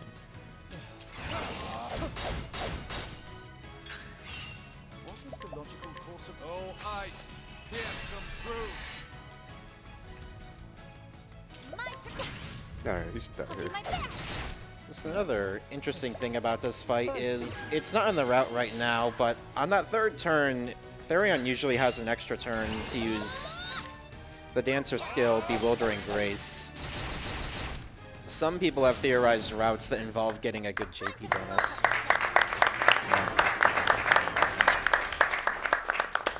We also gain Matthias' Scepter, which is a pretty good weapon here as well. Yeah, it sells for a lot. Yeah. It's also a pretty good weapon, I swear. So Matthias is defeated, and Liana does kind of like fall into her own little shell, and this is kind of where Liana, well, it's kind of like a reversal of action here. We guide Liana to the place where Liana first kind of like opened up, getting to know her sister, which is at the top of this cliff, just to the left-hand side of Flame's Grace, and the two share a laugh once more, which is kind of cute. Yeah, the story comes full circle. It's pretty nice. And all of the like finishing story like artwork is beautiful. I mean, it's just Yeah, I'll like show it for a couple nice seconds. It little- looks nice. Liana's pretty kawaii. There it is. But yeah, every single image basically sums up the essence of the story and kind of the importance of the story for every single character. Oh yeah, Jello, you gonna grab that Sir Miles nut? I missed it, so no. All right. I forgot. I don't think it matters because I got a cape. Yeah, with a Kate, that doesn't matter. So like I was saying, finishing Ophilia's story gives us access to a lot of money. And also, the NPCs are actually friendly now. Before you weren't able to buy anything from these NPCs, but now we can buy nuts and stuff. So at this point, we've done our first story. We're now going to change a little bit of pacing. We're going to be pushing through some narratives as we go. The big thing is we're now going to be shifting our damage around. And this is done in one major way. Whilst we're doing these side quests and preparing to get the friendship badge, which I think is the JP increase. Yes. Our next big goal of the route then is the Sorcerer. If you want to talk about the Sorcerer. But I thought there were no extra jobs. Do you want to talk about the Sorcerer or the Sorcerer boss fight, or both? Yes.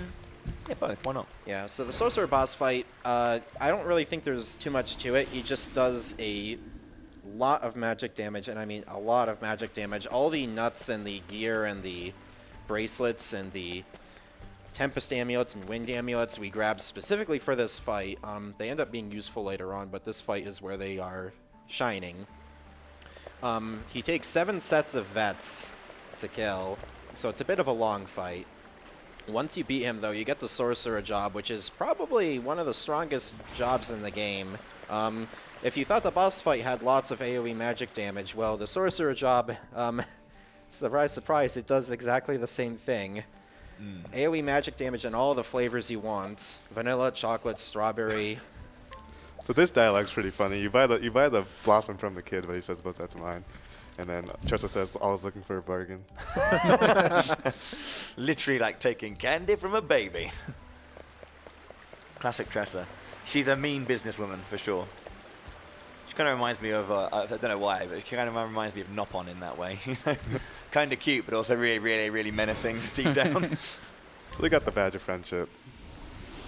We're not going to be equipping it just yet, because it's inefficient to equip it now. But we'll be doing that soon. We're going to be grabbing one of those towns we skipped earlier. I think you could read a donation or two during this. Alrighty, I've got some. I have $14 from Chirai Samurai. I've been debating on buying this game, but your guys' passion and excitement pushed me over the limit. I never realized Octopath was a pay-to-win game. Good luck on the rest of the run, and thanks for raising money for such a great cause. $50 from Palox187. Super excited to see this Octopath run. I can't wait to see all the parts of the game I've yet to make it to. Thank you for putting on this event. It means so much to so many people, myself included. $25 from Serenade. It's not an Octopath run without hearing thank you over and over, which went towards pushing English into the lead earlier.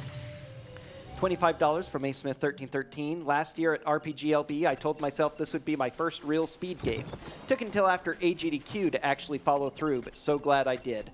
Good luck, Jello, and English voices for Matthias, who would definitely only offer pizza rolls.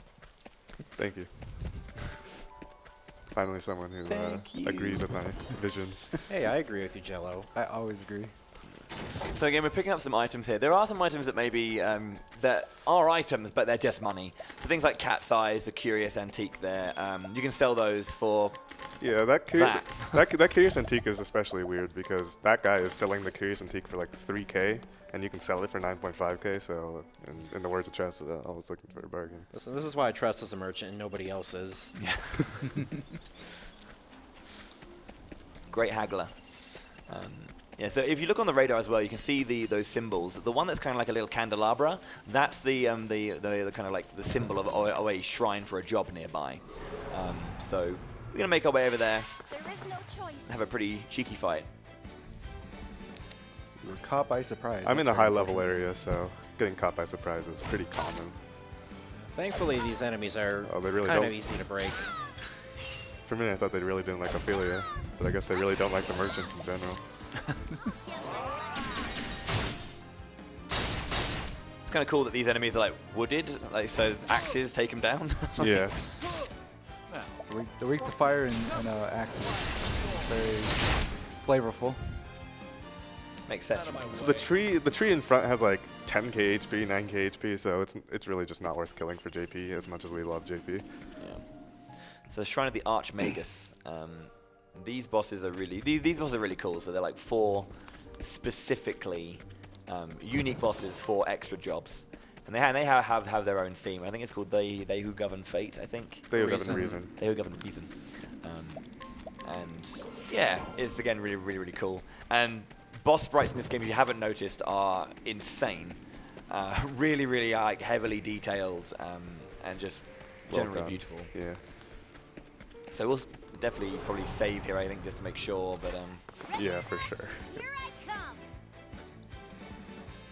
We're in the level 50 area. We're like level 20. So this is not exactly uncommon. Ideally, you don't get surprised. The turn order next turn is looking kind of sketchy. Someone might die, but I think the monsters are nice enough. so you can see why it's important to have those empowering bracelets, giving you extra HP, pretty much being able to tank an extra hit at this point.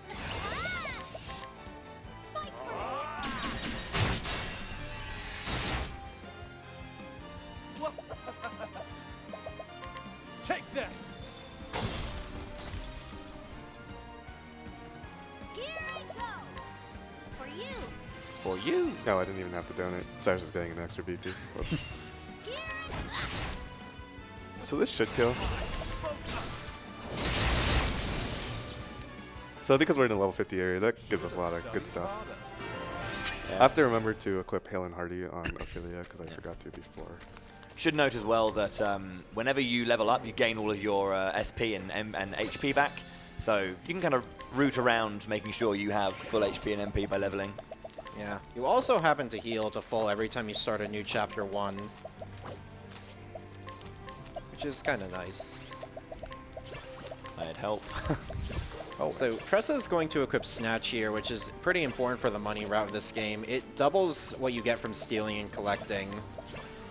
It's something absurd. I think it's like 300 or 400k extra. Yeah, and that's just a lot. Alright, didn't forget. Good. I'll save again just in case. Menu of a beast. That's so good. Yeah. So you'll see like Jello will also swap to classes and then just immediately swap back. That's just mainly just so he can learn support skills from those set jobs. Good luck. I will stop you here and now. The HPs look good, at least. So, like Mamgar was saying, this boss takes 7 vets. We have like 130k, probably like 150 because I grabbed some extra money. So we're gonna have to steal money. We're gonna have to collect money from this boss in order to have enough money to kill it. Thankfully, because Tresa has Snatch equipped, collecting from this boss actually grants us a fat 80k. So that's like almost 3 vets. 1,000 Spears has a guaranteed 3 hits there, so we managed to get him down to 3 and then defend with Ophilia to put her into the front. And then we go in. Yeah, and this boss, when he unbreaks, he's going to have a pretty specific pattern. You might be wondering why wind specifically. He is guaranteed to use a wind attack, which is very nice. This fight would be a lot worse if you couldn't use those amulets. Yeah, on Drasang's second full turn, he will always use wind and fire. The first person to really notice that was Asura, and he kind of opened up this category. And AMS, really. Yeah, Asura routed a lot of the Sorcerer strats, or at least was the first person to really get into the Sorcerer strats. I'll do my best.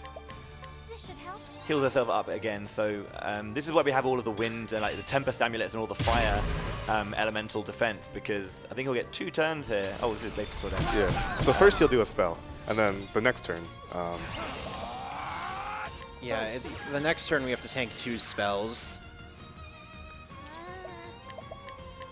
I almost forgot the turn order for a second. Whenever whenever bosses unbreak, they start by giving themselves a bonus shield, basically. So this is basically the moment of truth. If everyone survives this turn, I win. If everyone doesn't survive this turn, I don't win. No wind damage at all from the Tempest amulets.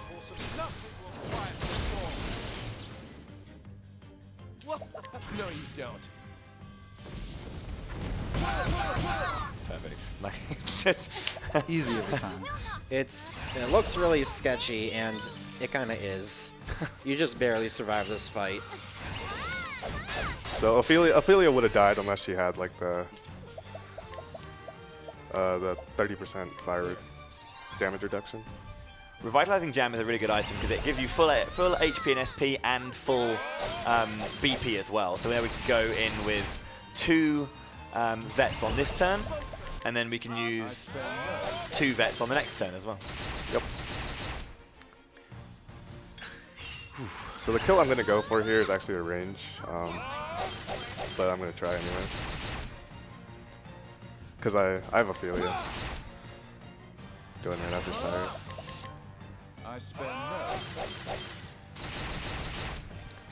It saves a pomegranate if I do that, so.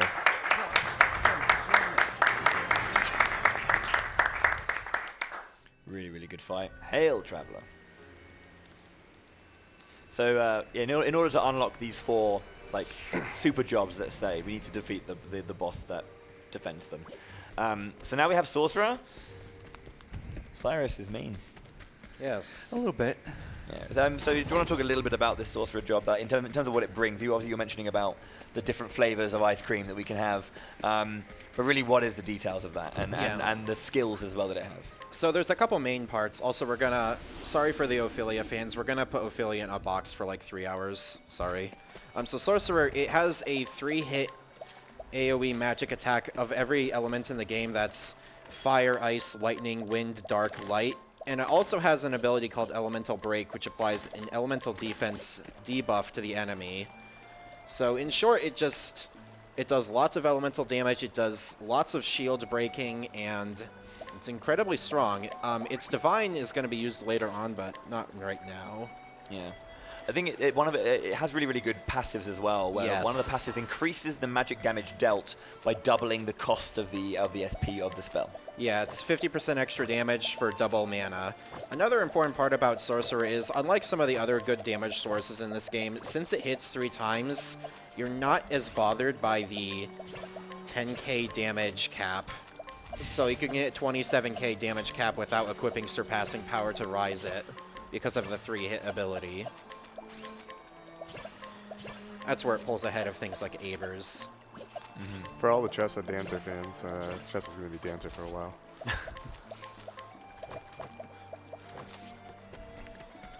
A very, very clean menu. Just going through all of the skills, making sure that we have access to as many passives as possible. There's a whole variety that we're going to be wanting to use. Obviously, we mentioned Surpassing Power that we're going to be probably using later on in the game to maximize damage output as well. So two support skills that I learned that are of note are Percipience. It's a 3rd Scholar support skill. It allows you to not get surprised anymore, so now being in the level 50 area isn't exactly as much of a problem anymore. And the other one is the Show Must Go On, which is the 1st Dancer support skill, and that makes all of your buffs to allies last 1 turn longer. Yeah, it lets the Dancer put Peacock Strut on Cyrus for 3 turns. A lot of the bosses we're going to be fighting should ideally die in 3 turns, and not having to buff or boost it is very helpful. Of course. Shouts to Lapra for telling me that getting that screen without an encounter is consistent.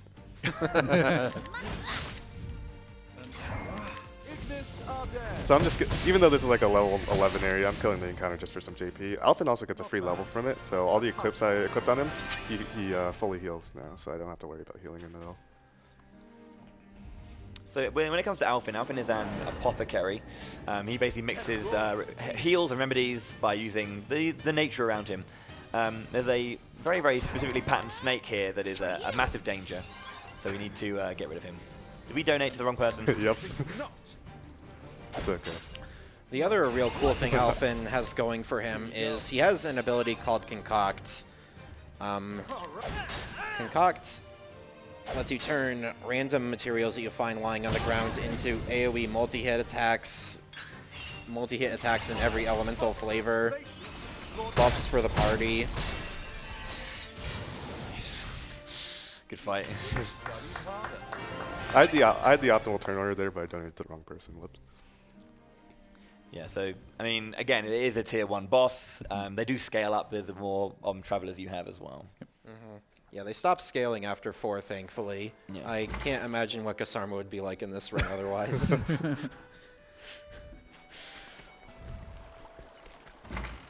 Oh, I definitely want to take a short rest. So, when it comes to Alphen, when he was a kid, he was healed by an apothecary, which is why he wants to grow up to be one to help people like he did had happened to him when he was young. His best friend Zeph here as well also wants to be an apothecary, but Alphen wants to actually go out into the world and help multiple people. So as like a kind of like bond of friendship, they both hang on to, they basically like trade apothecary bags. And so Alphen goes out into the world with his friend beside him, kind of metaphorically. So now we've got Alphen in, we've done his first chapter. We're going to do everyone's chapter 2s now at this point. Obviously, Mamguy, you did a bit more routing here, so we'll know a bit more about the routing here. Why do we want to do everyone's chapters 2 in a row, like everyone's 2s? It basically just comes down, we're trying to have enough damage for Esmeralda. It's just farming JP mostly, because by the time we get to Cyrus's chapter 3, we want to have a specific passive, the one you mentioned earlier, Elemental Aid, to give 50% damage buff and double the cost. It's also just convenient to do them right now, because we also... They're right there, they're right next to Clearbrook. We're finally finishing up Cyrus chapter 2 that we started like an hour ago. It's also funny you mentioned this because these fights recently got rerouted. Part of the reason why people would use a JP times 5 on Matthias or Draesong was because these fights took like 4 turns, and they would take 3 if you got that boost. But newer strats mean we can do these in 3 turns. Yeah. So slow. We've got these like red blocks on the boss's weaknesses. Tell us about this mechanic. So sometimes the bosses will have like just send out minions, and this will block out from us being able to affect them by their, or at least break them, destroy their shields. So we have to pretty much essentially kill the enemies first before we can get the break off on the main boss. Yep. Gideon in particular is annoying. If you get lucky, you can actually break him on the first turn. It's not any faster, but you get to foil his plot to summon skeletons. Bring it on. How do you like this? A lot. So the element of Sultan I use is actually somewhat important because I want to save my Thunders and Shadows for later, so I'll just be tossing everything that isn't a Thunder and Shadow for the most part. Yep. I think a big part of this routing, I'm pretty sure Jello can discuss this further, is like understanding when elemental weaknesses are going to be coming into play and preparing for that, and being able to like manage your resources effectively to have the most impact on every single element and every single break type. When you were kind of like doing the routing at the start, how much kind of like was that kind of like your first thing to research, was weaknesses, and then immediately how to get into bosses? So someone in the casual Octopath Discord made a giant spreadsheet of all the weaknesses of every boss, and Shout outs to people who do that, by the way. The archiving and that kind of stuff is really important. Yeah, and I kind of just winged it, and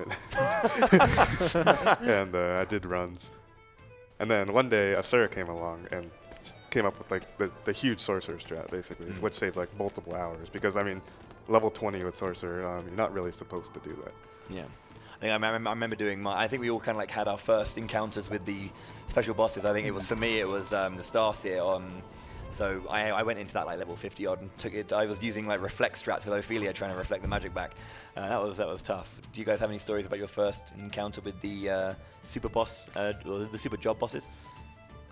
That's exactly how my sorcerer fight went casually. I found it. What, like that? Yeah. No. I think what he's saying is a lot of people found the synergy between the Dancer Divine and the Cleric Reflect elements. It's a good way to cheese the Sorcerer if you can't beat it. So funny thing about the Starseer is a lot of people don't know where the boss is. It's surprisingly well hidden. Were you one of those? Yes. I had to look it up. It's okay. The cows hide it pretty well. You'll see the cows later. So now we're doing Tresa chapter 2. Yeah, she meets like a young man, like a fellow merchant as well, that's kind of like a sort of rival to her in a way. And he mentions the idea that there's these particular stones that Quarrycrest has that sell for good. So she wants to kind of like get some nice stones. She can create a little shop and go, buy my wares, friends. And then they go, I think the two go to town and try and sell. Yeah, they have a merchant off. Yeah, Pretty much. But Morlock steps in. He's not very happy about people selling things. You're about to see Tresa upset right here, I think. Yeah. She's real sad. You can tell. Feels bad, man. Because she's looking at the ground. Yeah, and Morlock kidnaps Ali, so now we have to go rescue him. They'll sell for 4K each, so it's worth grabbing. Profit. 100% steal chance. Might as well. This is one of the few things I actually know well this chapter 2. I guess while we're making our way to Omar, we can get some more donations in. Yeah. All right, we have a lot. We have several $100 donations, one from the Completionist. Great performance for a great cause. Thank you all for what you're doing. You are true heroes. We have $100 from Wild Knight with no comment. Thank you very much. We have $100 from Midwest Warrior of Light. I've had a blast watching this week. Thanks to all participants and organizers for a wonderful event. We have $25 from Kyle125. What a great event. Thanks for the great commentary on this Octopath run, a game that was too difficult for me. Maybe I should go back and try again with hired help. You should. We have $10 from Iggy Zig. Galdera percent doesn't only show off a pretty sizable portion of the Octopath's world, but showcases Yasunori Nishiki's exquisite soundtrack. This was one of my favorite games last year, and I try to show it lots of love anytime it's showcased. Best of luck, Jello. Also, everyone is aware that Octopath is made from the initials of the Traveler names, but did you all know that NAMI is made up from the initials of For an Amazing Charity? Now you know. Speaking of which, we would like to remind everyone that we are supporting NAMI, the National Alliance on Mental Illness. Fewer than 50% of adults living with mental illnesses receive treatment each year. Reasons include stigma, lack of access, and lack of knowledge and resources, a situation that NAMI seeks to improve. And so all of your donations to this marathon are going towards NAMI to help them fulfill their mission and get rid of these obstacles to preventing mental illnesses. So that ability I used there, Elemental Break, it amplifies all damage that the boss takes by 50%. Out from elemental attacks, that is. So, since damage stacks multiplicatively in this game, Here you go. when we have Peacock Strut and max BP spells, Cyrus just does damage. That's a lot of damage. So he isn't even broken yet, and we're doing like 5-6K-ish. My turn. For you. So anyone that's like has done Tresa speedruns knows this fight's pretty infamous for just randomly killing runs because of bad turn order. It can happen. Yeah, thankfully he can't kill you in Galdi. But in Tresa's single story, this whole chapter 2 is pretty notorious. Lots of dangerous encounters. Indeed. Thank you. So one thing I have to be extra careful of is sorcerer spells cost 36 SP each. I forgot to buy something, so I'm heading here real quick.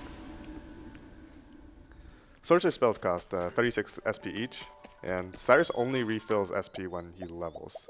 So I have to be extra careful that I don't enter a fight with Cyrus having no SP. And opening the menu to check his SP is waste like a second. We don't like wasting seconds. We used to have an accessory that gave him more SP that made this less of a problem, but part of the reroutes actually cut that purchase, so we don't have it anymore. So we're finally finishing up Therion Chapter 2. Therion Chapter 2 is kind of a walking simulator. You steal 3 different people. You steal the people themselves. You steal like 3 materials. It makes some key, I think, at the end. I haven't been a casual player of this game for a while. I don't remember.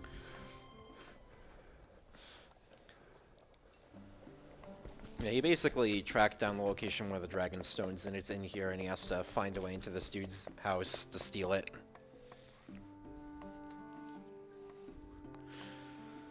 All right, if I can have some more time for donations here. Yeah, go ahead. Yeah, that's fine. We're just progressing. We've got $50 from Flobberworm4. Greetings from Tech. Never seen this game before now and absolutely loving it. Good luck, Jello. Donation goes towards the Direwolf fight and Glitch Showcase, which, to do a quick update on, we are at $3,371.01 out of $5,000 for that. So we need to get that done before the end of the run, I assume? Yeah. Okay, so we still have a few hours left to get that, only $1,700 away. So we can continue working towards that goal. We have $20 from Pac Lasso. Love Octopath Travelers. Go Cyrus, go. We have $20 from S Grunt. Thank you. You collected $20. Thanks, Eskrant. We have $20 from Anonymous. First time watching RPG Limit Break, and I am loving it. How did I not know you all existed before? Good luck to the runners.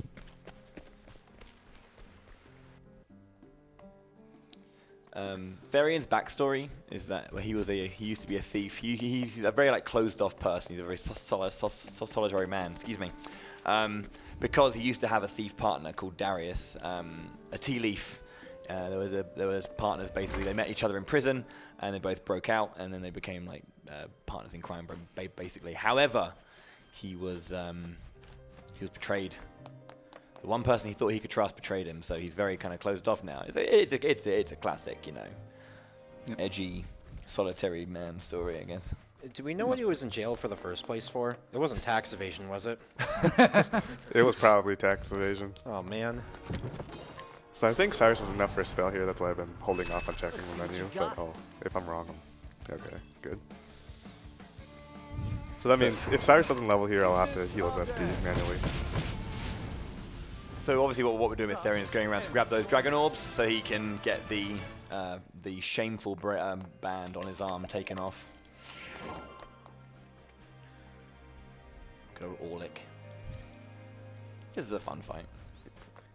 Yeah, it's very fun. In AMS, in this fight, you can actually... You don't have the damage. Cyrus matters a lot for this. It looks like we're one-shotting everything, but a lot of these are just barely killing the bosses, and it's just carefully routed. By Mamger. Hold up. You were the one who had the brilliant idea of using a pomegranate in this fight. You're about to see it. Here. Oh, dang. Look at that strat.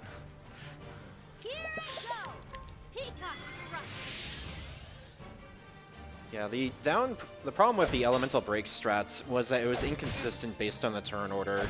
You really didn't want the ads to get extra turns. Alphen being here has a way to prevent that. A lot of the times Cyrus goes first anyway. It's just a nice little backup having Alphen there. A lot of people in the community like to joke about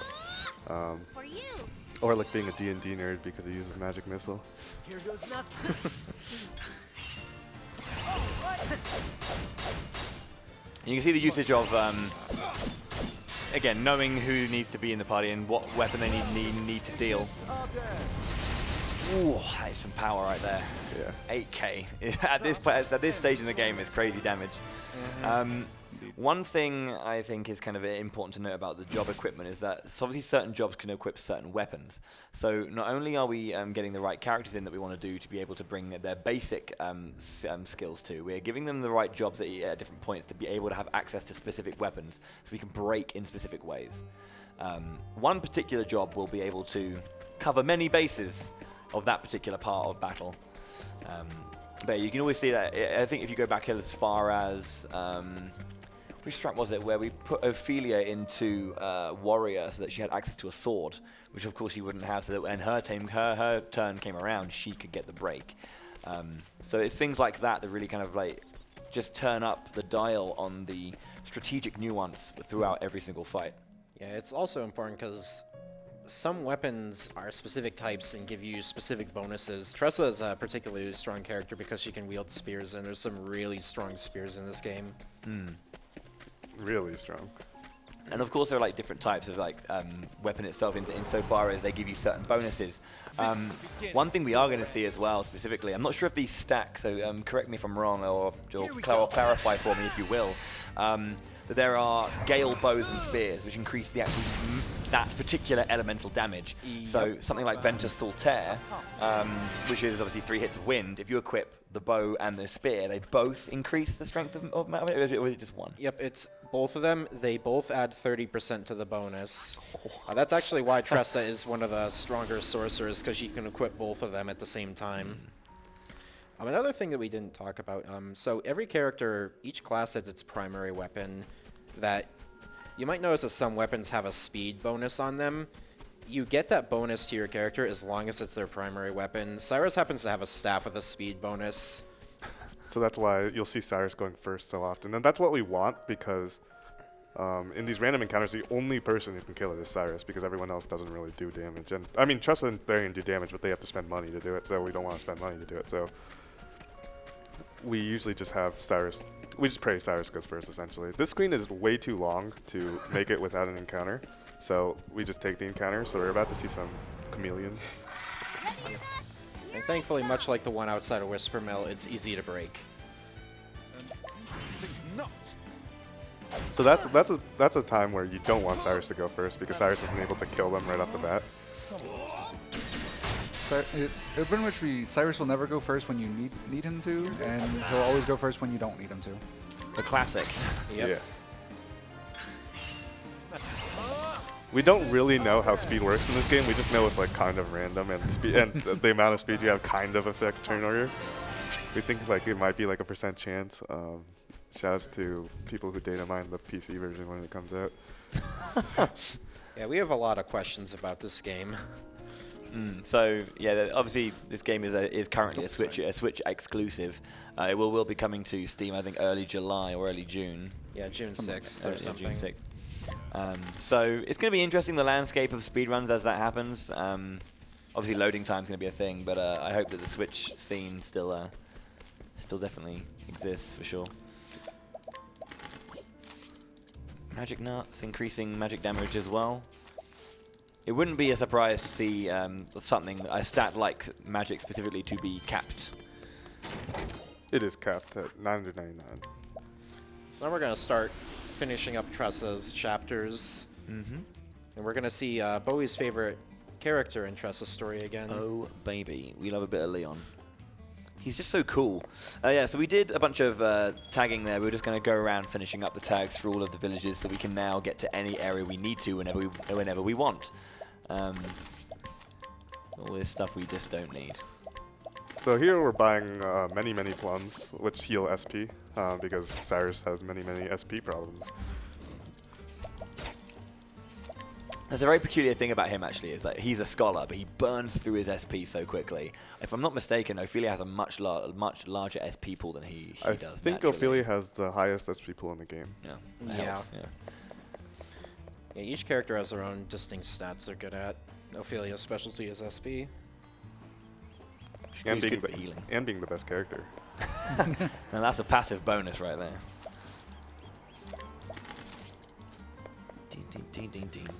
If I could get in a $25 donation from Kirby Masta. Kirby Masta donating from the airport. I want to give a shout out to Jello for being an awesome runner to hang out with. I learned a lot about this game from him, especially with the most important part of casual playthroughs, grinding bewildering grace on Kates. I'm so sorry. thank you. Keep at it, Jello, and may the Lapra RNG bless the run. Put this towards Direwolf and the Glitch Showcase. It still has a ways to go, and you will not be disappointed with what he has to show off. Thanks, Kirby. This is a little bit of backstory to Leon. So like he was obviously an ex-pirate, and he was exploring and trying to find treasures far and wide. I'd say his boat is full of like these antiques, if I'm not mistaken.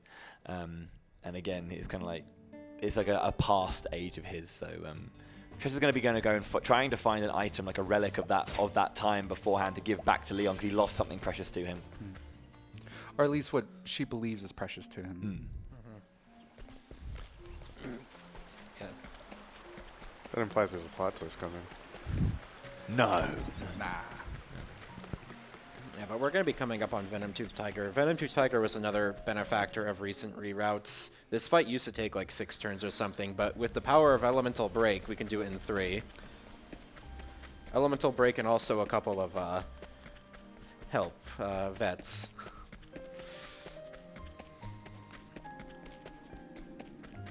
Money is the answer to all our problems, it seems. Indeed. We'll probably get 1 or 2 donations in here. Yeah. I've done my research on you. Alrighty, got a $25 donation from Ghost. This is my first time watching this event, and I haven't been able to catch a lot of it, but I love it, as well as the good cause it's for. I couldn't believe when I saw there would be an Octopath run all the way to Galdera. That's awesome. Amazing fight with even more amazing music. Can we all agree that this game is one of the best soundtracks out there? Got a $20 donation from Zindaris.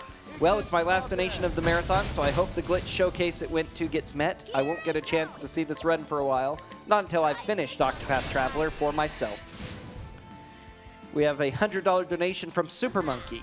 Let's see some glitches. $20 donation from Massive Pie, Jello Feed Burrito. And $25 donation from Naru, following Gerard Led. Thanks, Seed.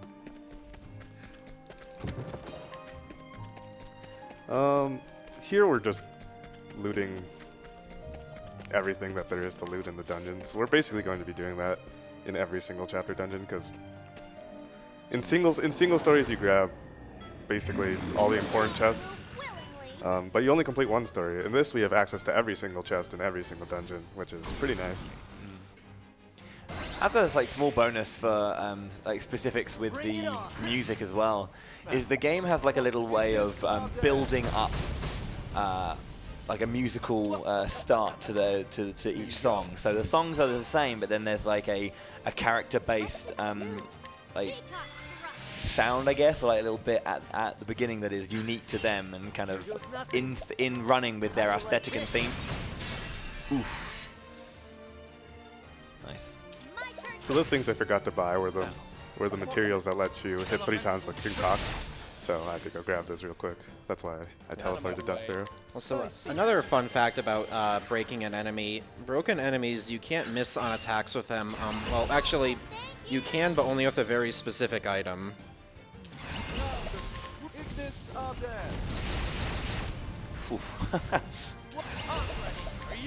So chapter 3 bosses are still too tanky for Cyrus to just solo, so we still need some help that we hire. Good fight. And that's that.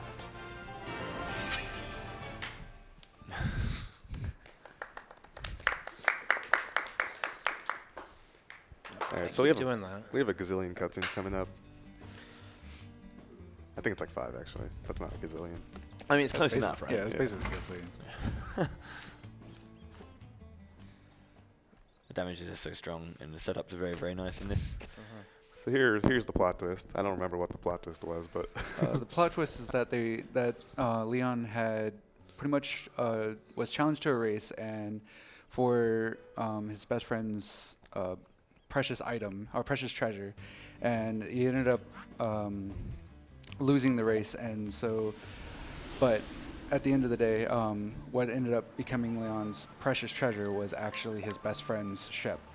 And his best friend also wanted to become a merchant, and that's why. So he kind of took on that for his friend and kind of lived that dream for him. that's pretty heartwarming. I've definitely played the game casually before, don't worry. It's one of those things, isn't it? When you start speedrunning the game, you do start forgetting all those little bits and pieces that happens within. So we're going to be finishing Tresa up completely. We're back to Grandport now, and the part here is that there's like this weird like competition where you want to bring the most wonderful item or the most interesting and valuable item. And there's this interesting change with Tresa that obviously she wants to be a merchant, she wants to make money, and she wants to be a successful businesswoman. But what does value? What is valuable? And it starts asking that question here. Well, what actually creates value? Now, when she was in chapter 1 and she was on Leon's ship looking at all the priceless artifacts, as like, you know, there's wonderful carvings, and there's wonderful paintings, and there's wonderful like jewels and gems and all this kind of stuff. But what she picks up is a book, a journal, if you will, of someone's like adventures before her, so she can then start writing her own adventures into the journal. When we get to Grandport, the daughter of the owner of Grandport, basically, I think that the tournament is for like to give her the most precious thing, the most valuable thing to give her as a present to the daughter of the owner of Grandport. And you meet her. She's the young girl there at the beginning of that cutscene who's just running around. She's a very naive girl, lives in Grandport, doesn't see much of the world. And Tresa kind of realizes that her journey, her story, the things she's been through is priceless, if you will. It's the most valuable thing that she has, she realized, to give is excitement and adventure to people who may not have the opportunity to do that. Yeah. And somewhere in there, somebody steals your book, so you have to get it back. Yeah, that's the main villain of Tresa's story, by the way. She steals your book. Also, speaking of Esmeralda, Esmeralda is one of the bosses with the most amount of variance in Galdera at the moment. We'll get there when we get there, but the reason why we pick up that accuracy boosting item like way, way, way earlier is for this specific boss fight. Because she actually has enough evasion for Elemental Break to miss. And then we're also going to be looking for a specific turn order on the second turn. If we get that turn order, it's going to be a pretty quick fight. If not, we're going to have to drag the fight out a little bit. So because Tresa is our starting Traveler, this is where we get our credits, because this is her final fight and part of it. So when the credits in this game roll when the Traveler you chose as your starting Traveler completes their story. And then after that, it's just... Those are when the credits roll, of course, but there's obviously more to do, so... yeah. There's a new strat for this fight that was found literally yesterday. I don't know it well enough, so I'm not going to do it, but one of the guys in the couch figured it out. My turn. Wasn't me. Here. Mamka, you can walk it through it? Yeah, I'm trying to. It's okay. But basically, Jello has to focus here just because he wants to make sure that everything here goes correctly. The break does not miss, so we land that part of it, obviously just to increase the damage that we're going to be dealing here for the most part, and doing the basic stuff we need to do. Basically, what we want to avoid the potential of her being able to use one of her many skills to. She's got a lot of debuffs and a lot of like debilitating abilities that she can do to kind of prevent us from being able to like get into the fight basically. So getting an early break is very, very important here. And it looks like we did get the turn order we wanted. We want Tresa to go after Cyrus on that turn.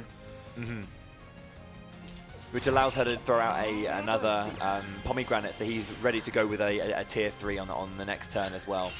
Here goes nothing. Yeah, a +2, well, boosting with only 2 BP doesn't actually kill her here. So you need 3 or you need to stall out another break. The reason why we give Alphen Insight is because when she unbreaks, she attacks 5 times. If you happen to use Insight, she'll hit that same person 5 times, nullifying her unbreak attack completely. That should be it, though. With everything going right. Yep. Brilliant fight.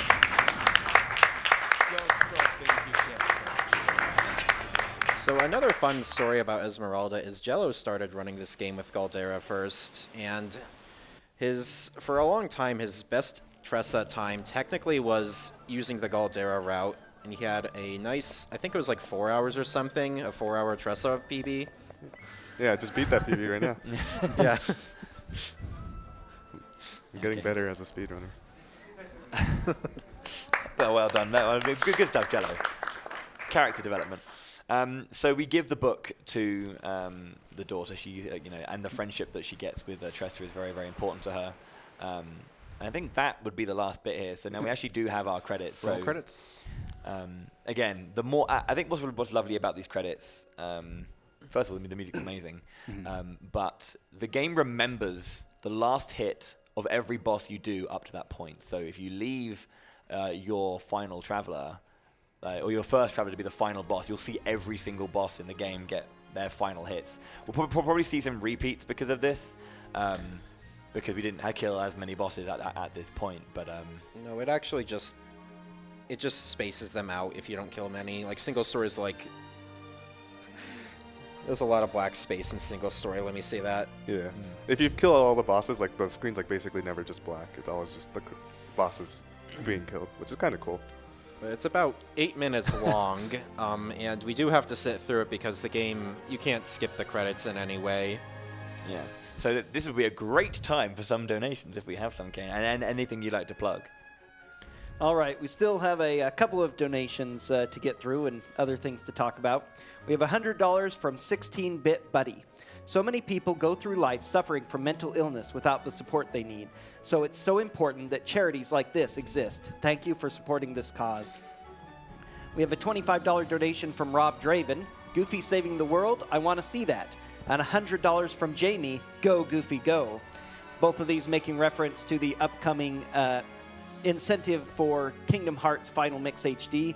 Goofy saves the world. I personally have no idea what that's about, though I think I can guess, and that sounds pretty amazing too. But again, we have many challenges and bid wars that you can put your donations to, meaning that all of the money is going to Nami, but also you can use your money that you donate as kind of a bit currency towards various things in the game. You can donate to have our runners complete challenges, like this run still has a open incentive to do a direwolf fight and a glitch showcase, and that is still a little bit more than $1,500 away. We have 2 upcoming for Kingdom Hearts, and we also have many bid wars, including an ongoing one with Octopath Traveler. We've been enjoying glorious English for a good little while now, and it's still got nearly a $150 lead, but you can donate to put Japanese in the lead instead if that's more your cup of tea while listening to this. There's upcoming bid wars for Kingdom Hearts as well, for singing Disney songs, naming the gummy ship, or coloring the gummy ship as well. And one's even further than that. In addition, donating a certain amount during the course of the run makes you eligible to earn prizes. There are numerous prizes for this game, including a bunch of chainmail bag clips based on the characters of Octopath Traveler. There's one for Cyrus, for Hanit, for Ophilia, and for Tresa. There's a all of those are a $10 donation minimum to be entered to win those. There's an Octopath Traveler Traveler's Compendium Edition for the Nintendo Switch, which is a $20 minimum donation. And if you donate $100 cumulatively over the course of the marathon, you're entered to win our grand prize, which is a Nintendo Switch and an RPG bundle. In addition, we would like to let everyone know that we are also there's more swag available than just these prizes and such things too. We are once again partnered with the Yeti to bring you 8 amazing t-shirts and even a hoodie now, which looks fantastic. Head over to theyeti.com/RPGLB to take a look at these and pins and other things that are available for sale there. And know that $4 from every t-shirt purchased is also going to be donated to Nami. And remember that Yeti is spelled Y-E-T-E-E. Theyeti.com/RPGLB.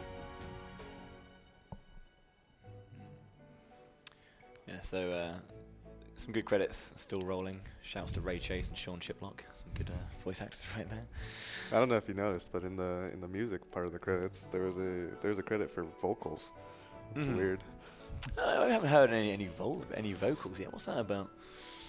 I thought it was always lovely, these credits, because I found it interesting that it managed to store the final hit. I don't know.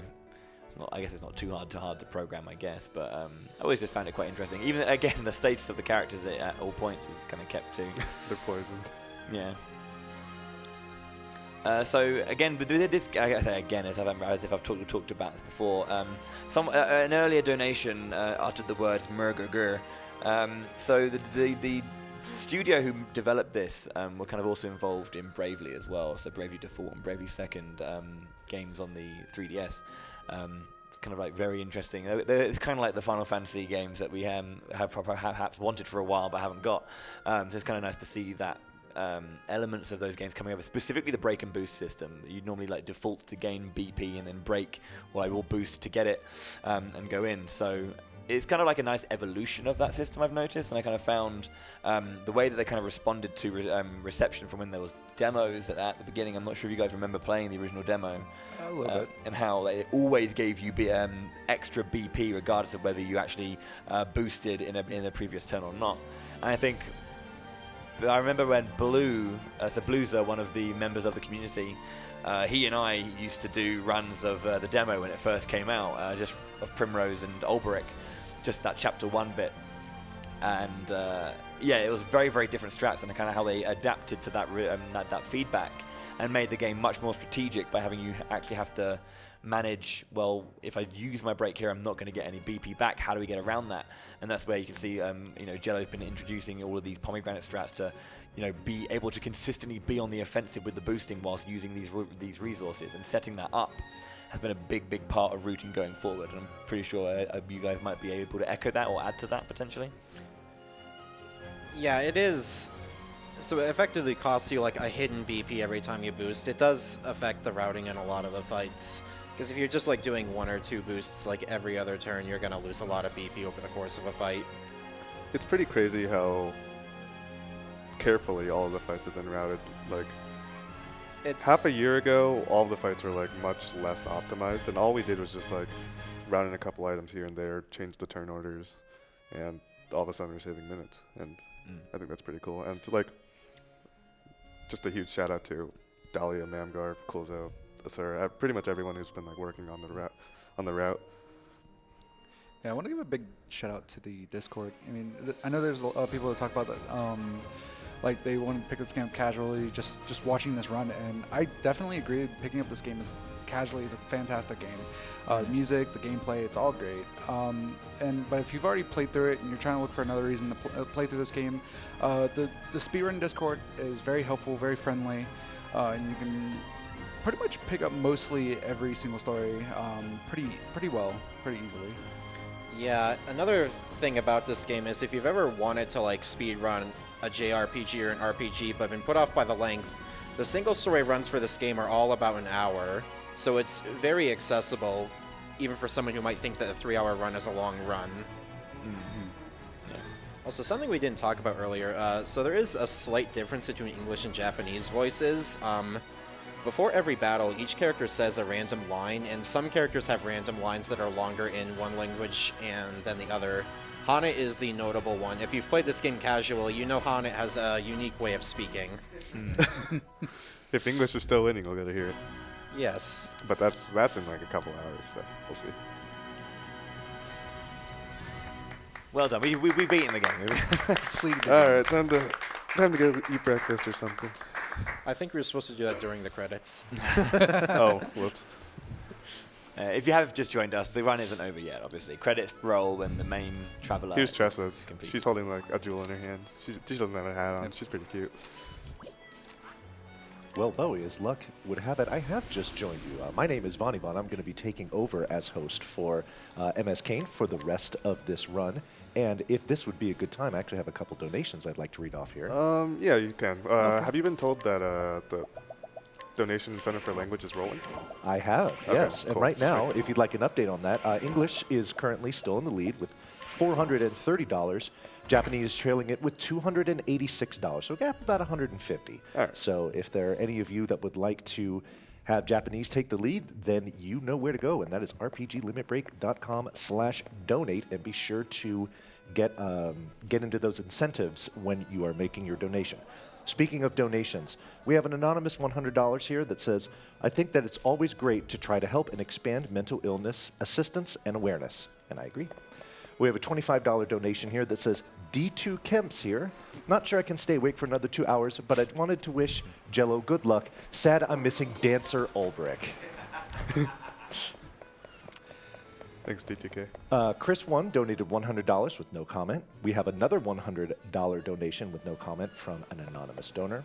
And then Larry donated $10 and said, now that Bowie spoiled the entire game for me, I don't feel bad about chibi-mudding him on the final day.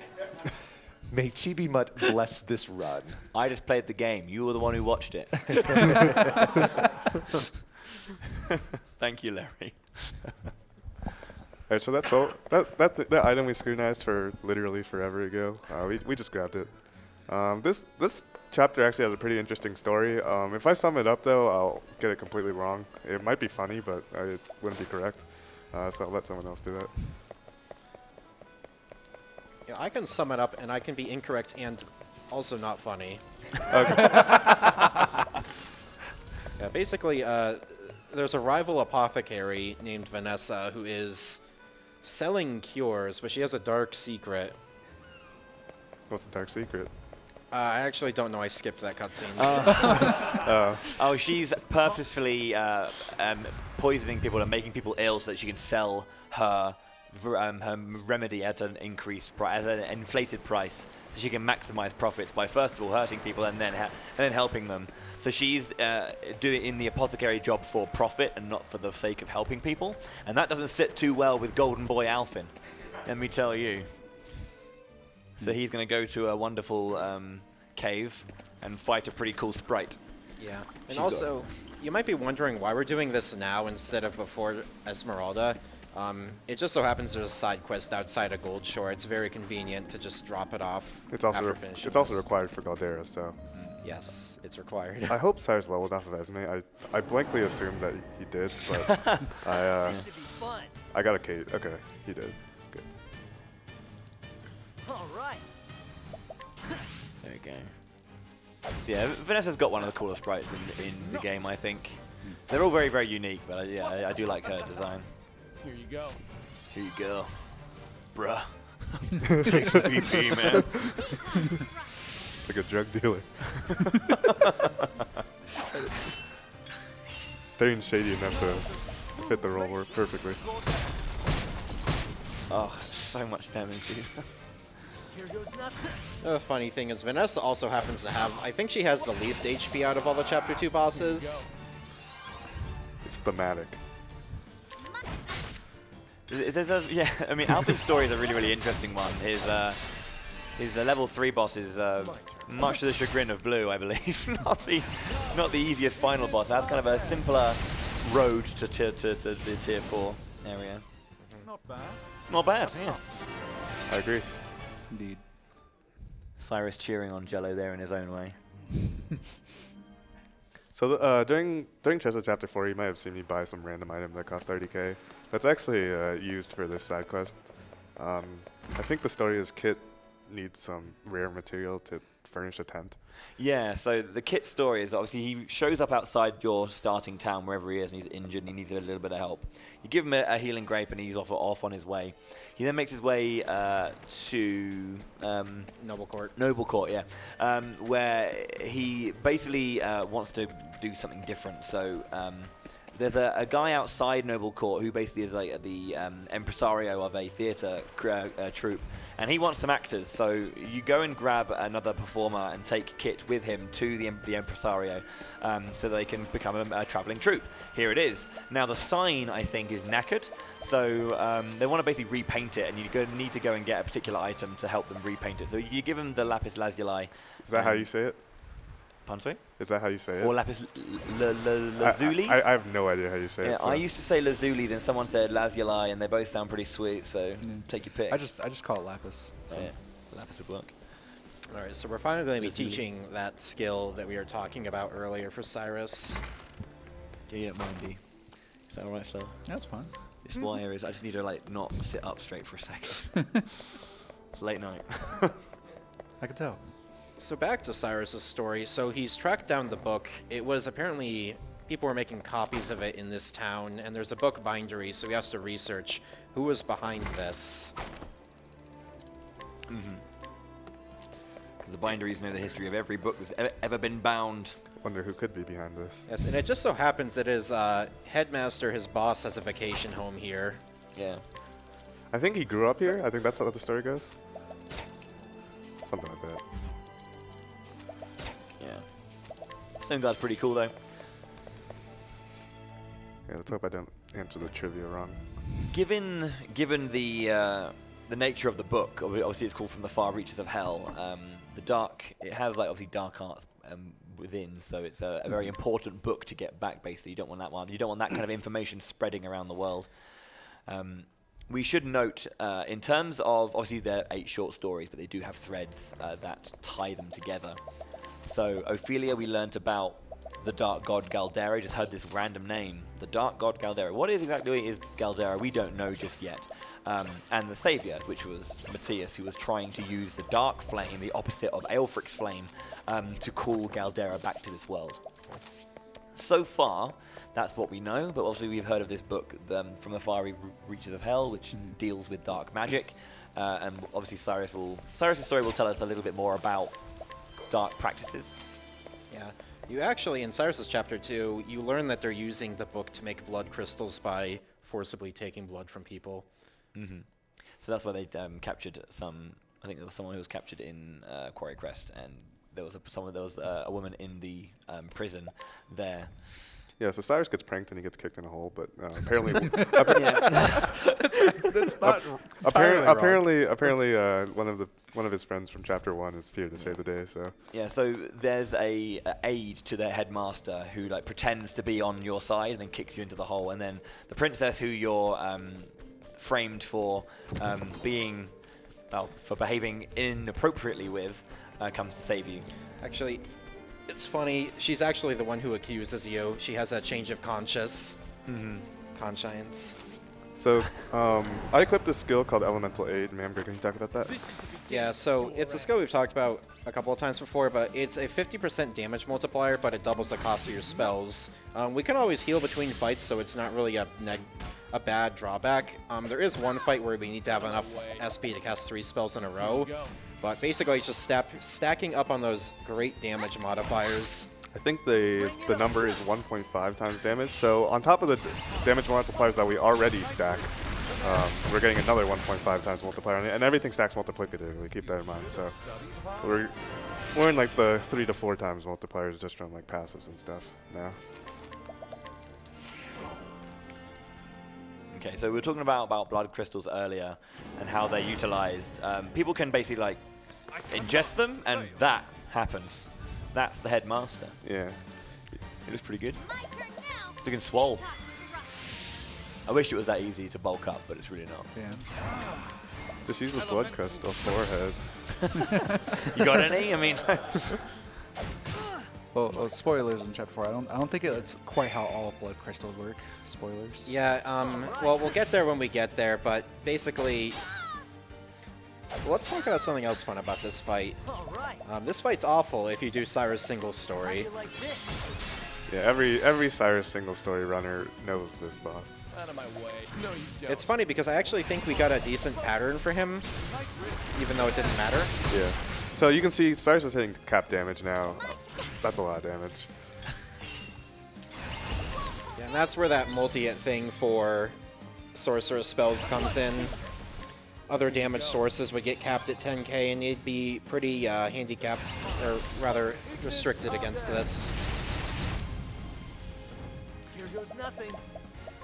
How do So you the like big downside to Elemental Aid is skills now cost 72 SP, and Cyrus only has like 218 or something. So that's enough for 3 spells. So I have to be really on top of SP now, because if he has less than 72 at any given point, or sometimes 144, which is 72 times 2, I can just die in a fight because he doesn't have enough SP and I can't do the optimal turn order.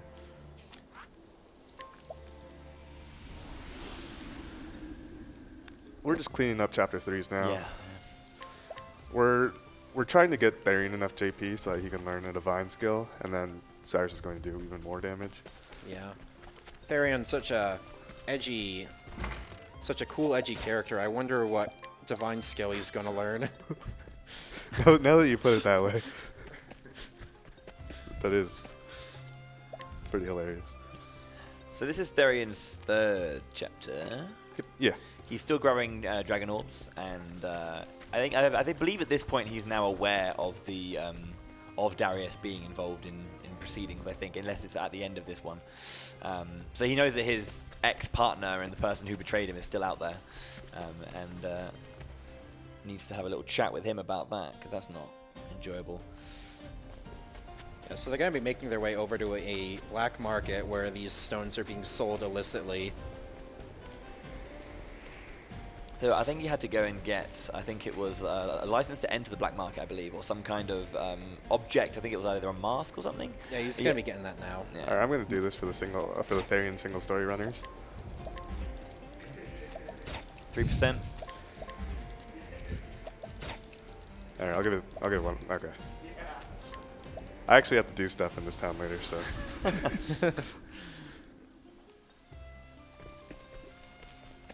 So Yes. Therion story runners, there's a guaranteed mandatory 3% steal chance at the very, very end of the run. So everything has to go perfectly, and then you have to kind of like throw it all into a 3% chance. Which Yep. And much. even if you get the 3%, then you still need the final boss to cooperate. Yeah. Yeah.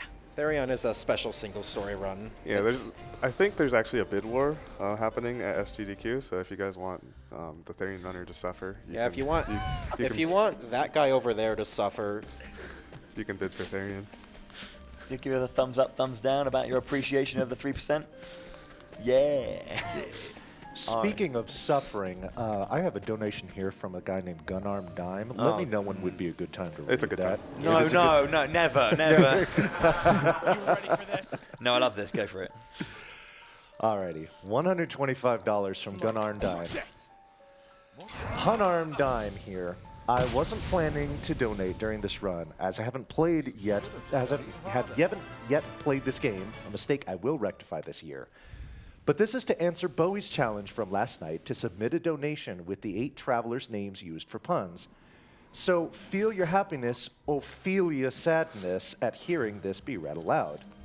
Despite that, why be so serious? Relax a bit, given how Alphen we hear these puns now. You'll either still cringe at each, old Barrack like a champ. And remember this sage advice. Every time you Tresa a human girl with cat ears, a cat grows human ears to balance it out. Hana usually isn't too happy about it. It's better to give her a very type of proper flower as a gift. In other words, a primrose. Don't worry, Bowie. Therion is almost over. I still owe you that Baconator after all. Good luck to Jello on the rest of the run. And remember, if each character's sub-story in the game is listed as a chapter of The Chosen, you're playing the wrong game. Bring it on. Thank you very much. How do you like this? That's probably the best anyone could do with the traveler names. Thank you very much, man. So basically, this guy is Darius's second in command, and we're just gonna kill him. He doesn't have a lot of HP. Yeah, it turns out Darius, the guy who backstabbed you, he's actually getting the Dragonstone too. I think the Dragonstone's something related to Galdera. I don't know who that is still, but Oh yeah, there's a connection to them as well. If I'm not mistaken, it's something like they're like seals. Basically, they're all put together to create a kind of seal of sorts. yeah. And over what we'll find out specifically about it. I think in Ulbricht's story. Oh no, it's in Cyrus's. Cyrus's we find out about. We find out about lore. So this isn't required, but I'm doing it for safety reasons. We also get to say hi to Omar again, so I think it's worth it. Of course. Yeah. Another funny thing is we used to do this to buy the Death Cleaver off of him, but recent reroutes, including the discovery of an item in a dungeon we already cleared, means we don't. Whoops, wrong place. Oh yeah, this is fun times, isn't it? So we've done everyone's chapter 3. Not now. yet. Oh, not yet. Yeah. Oh, We man, just yeah. got to do Alphen chapter 3 first. Of course, yes. I thought, yeah. Coming up soon though, we've got fun times. Yeah. Yes. Okay, so yeah, chapter 3s. So all I remember about this chapter is Alphen gets bamboozled real bad.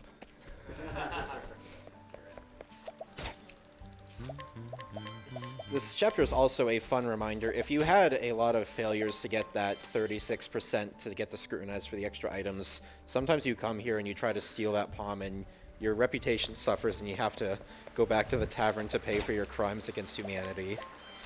Because that's where you go to do that. You go Yep. to make up for your sins in the pub. Let's go, lads. This is also the chapter where Therion does the thing. Oh yeah, the thing. The thing. I'll do Yes. I'll do the menu shortly. Okay, so yeah, Alphen's story is all about doing good. He is a very honest man, and he always wants to see the good in people and help people regardless of their situation. He's been bumping into another older apothecary who sometimes doesn't heal people, and Alphen's like, wait a minute, whoa, why are you not helping this person? They're in danger. They need help. They need you.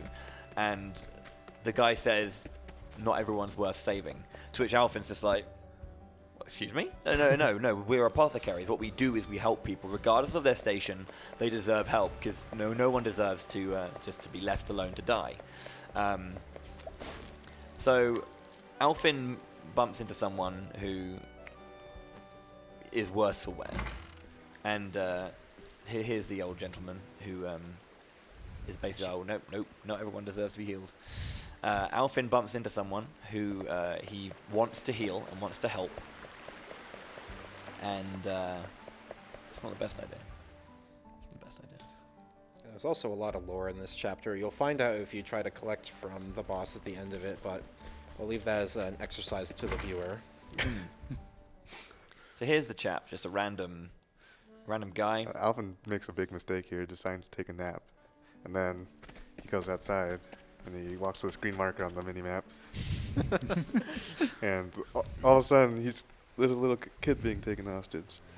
Yeah, so we heal the bandit, as it turns out, and he thanks us for saving his life by stealing a kid. What a great guy. Paragon of virtue, that man. So because we have more than 9,630 JP, we can learn Aelfric's. It's a good skill. Yeah, Aelfric's Auspices is the skill that gives you double turns on your skills unless it's a divine. We also equip Evil Ward, which is a pretty nice ability. It boosts your chance of fleeing from encounters dramatically. Yeah, but we give Therion the Cleric ability because he happens to have the JP for it. And it's kind of funny because he's kind of the edgy, dark, brooding one, but he gets to be the white mage of the party. You can be whatever you want if you try hard enough. Yeah, you could probably be like a blitzball or something, you know? Yeah. The other thing about the Divine, so you need a full boost, so we usually have to wait a bit Cyrus's SP. to use it. Yeah.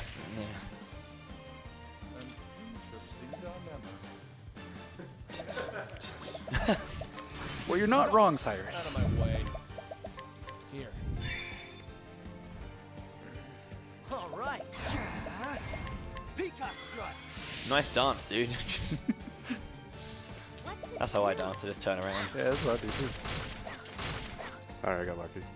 Nice. Yeah, I think he's got 7 breakpoints at the start. You'll hit minimum 3 guaranteed. Yeah. You I think want to you- get 4. I think you can hit up to 8. So normally there's like a consistent strategy for that, but I just messed up because Cyrus didn't have enough SP. So that's like one of those situations where I really just have to be on top of Cyrus' SP every single battle. Witness the flame. Witness the You flame. can just blame me. Yeah.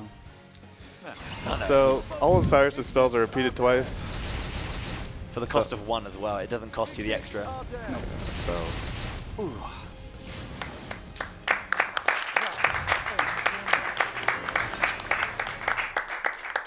So McGill thought he was the cold-blooded killer, but it turns out that's Cyrus. Yeah. In this cutscene, Ogun basically comes back to say, "I told you so." Yeah. Is that what he does? Yeah, pretty much. Yeah, like I told you, not everyone's worth saving. Which opens up a really interesting dialogue, or at least interesting concept to this. Is that Alphen is all about healing people, but then there are limitations to that. Well, there are drawbacks to being so kind and being so good, which really starts asking him questions about why he does what he does and how he goes about it. So yeah, you see that a lot. A lot of the stories do have these kind of soul-searching moments. Is it time now? Shout out to the sheep in the background. Yeah. It's Yeah. Big fan. So that's a 1,000 HP necklace. The previous accessories we were using were 500 HP, so 1,000 more than 500, so it's better. yeah. So we're getting ready to go fight those rest of those hidden secret jobs. This one is very well hidden. Yeah, it's extremely well hidden, but thankfully the cows give it away. The cows are pointing directly at it. I don't know how you could miss it. You're not wrong. This is the Star Seer, which is Steoera, I want to say. Yeah, Yes, Dora. I don't know how you say it. I say Steora. She mostly focuses on having. She's basically better dancer, having a lot of weird buffs and things, and also BP boosting passives, which is really nice. Whoops. If you guys want to know lore, I can do that, I guess. The fight can be a little bit tricky. No Traveler. We'll see what happens though, but she can kill somebody in the first turn if you get unlucky. Yeah. So she has like a spell called Shooting Stars, which deals, I believe, light, dark, and I want to say wind damage, but 3 different types of damage. This is a tough fight, I think, personally. So that concoct I just did, it prevents status effects. And because I equipped Show Must Go On Alphen, it lasts 2 turns now. That'll actually be significant in the Balagard fight. It's not so significant in this. There's a chance that Steora cancels one party member's buffs, but thankfully she didn't. So here's leg hold trap coming in. Very strong ability. So you can see how Stayer is going last every single turn now. That's what leg hold trap does. 71 SP. Peacock strike. Yeah. No, you don't. Let's do this. Let me help. So again, by putting Therion at the front with his, he can use Aelfric's Auspices once again and allow Cyrus to go hell for leather. Here goes nothing. Try this. Also, you may notice that Therion has overheal on. Equipping skills that allow you to overheal yourself just like that is very nice. Yeah, it'll make him safely survive this oncoming attack. Let's do this. Yeah, Stir, Let me help. very much like Dre's song, heavy magic damage. You can also see how low Cyrus's HP is compared to everyone else's. Cyrus is like a solid 2k less than everyone else. Shooting stars fun. I rolled with the reflex strats on that one. It didn't go so well. Also, we got lucky. We got the optimal pattern for her. She Yeah. can pick one of 3 different shield arrangements after her first break. Thunder's the fastest. You can't. Try this. So we're just gonna be chugging pomegranates. Alphen's Egad's line is hilarious. Thank you. So all those like pomegranates we've been grabbing up till now, we're going to be using them now. I grabbed a couple extra, so we'll have a good amount left over.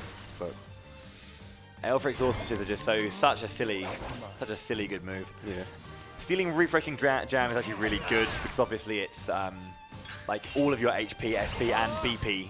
the refreshing only does HP and SP. Oh, Yeah, it's revitalizing, which is the full one. I forgot show must go on there. Take this. Because I think chapter 2 of Ophilia didn't have enough SP.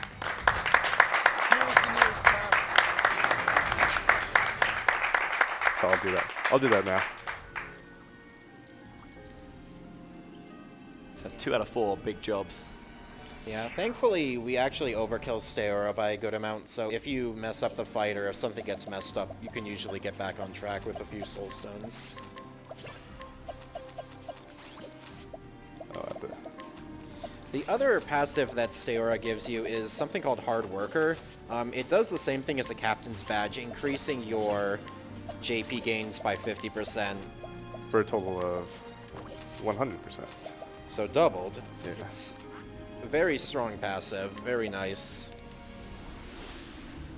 Yeah, we're just going to keep knocking out the rest of the secret jobs. Oh yeah, we're going to be doing a bit more prep for that, so if we have some time for some donation, well, we do have some time for some donations. Vanny, if you've got some things to plug or read donations for? I sure do have a couple donations. We have a $100 donation from Tori with no comment. Thank you for that.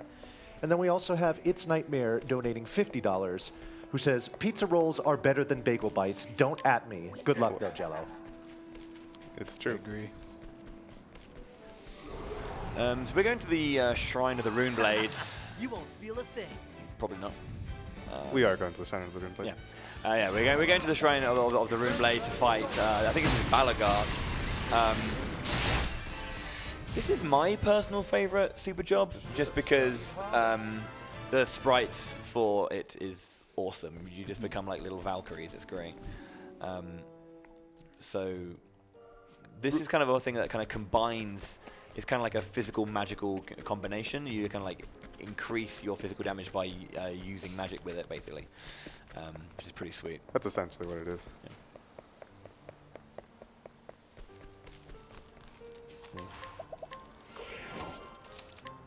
So if I had forgotten to heal SP, that would have been bad. Hail, Traveler. Yeah, we specifically do Balagar's second. There's a third one that we're going to do, but we do Balagar's second because he has pretty good utility against the fourth one we're going to do. It's a pretty infamous strategy. Balagard also looks amazing. I got pretty good turn order, so I don't think it's losable. This fight's very rare. Like, it can very rarely go wrong, but Stop right there. not this gonna- time. turn 1 he always uses Rune of Flame. If that hits Cyrus, Cyrus dies. So Bring it on. we don't like Cyrus dying. Try this. Heard that's bad. Just a bit. Out of my way. Here. My turn. No, you don't. Peacock strike. What is the logical course of action? Teneba So a lot of what Jello's doing as well in terms of preparing is that he's noticing specifically he needs to do certain things, right? There are certain things he needs to hit, but he's looking at the following turn order to see how he needs to prepare for the next turn order. Who's going to be going first in the way of everyone, so he can get the most out of every single turn. So because My turn now. Balagard will always do a move that inflicts either stun or sleep after he breaks, but because Alphen's immunity to status effects lasts 2 turns because of Show Must Go On, nobody in the group will get slept. Originally this was a problem because Cyrus would get slept, but then Essera came up with a good strat. My turn now. Let me help. Yeah, that's most of what we use Alphen concocts for. That and also breaking things.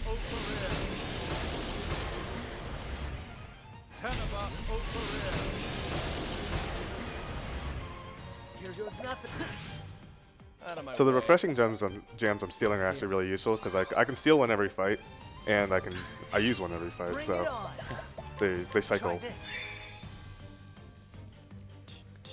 And each one of these also gives me 80k, so this will basically No, you don't. I'll basically be good on money for the rest of the game.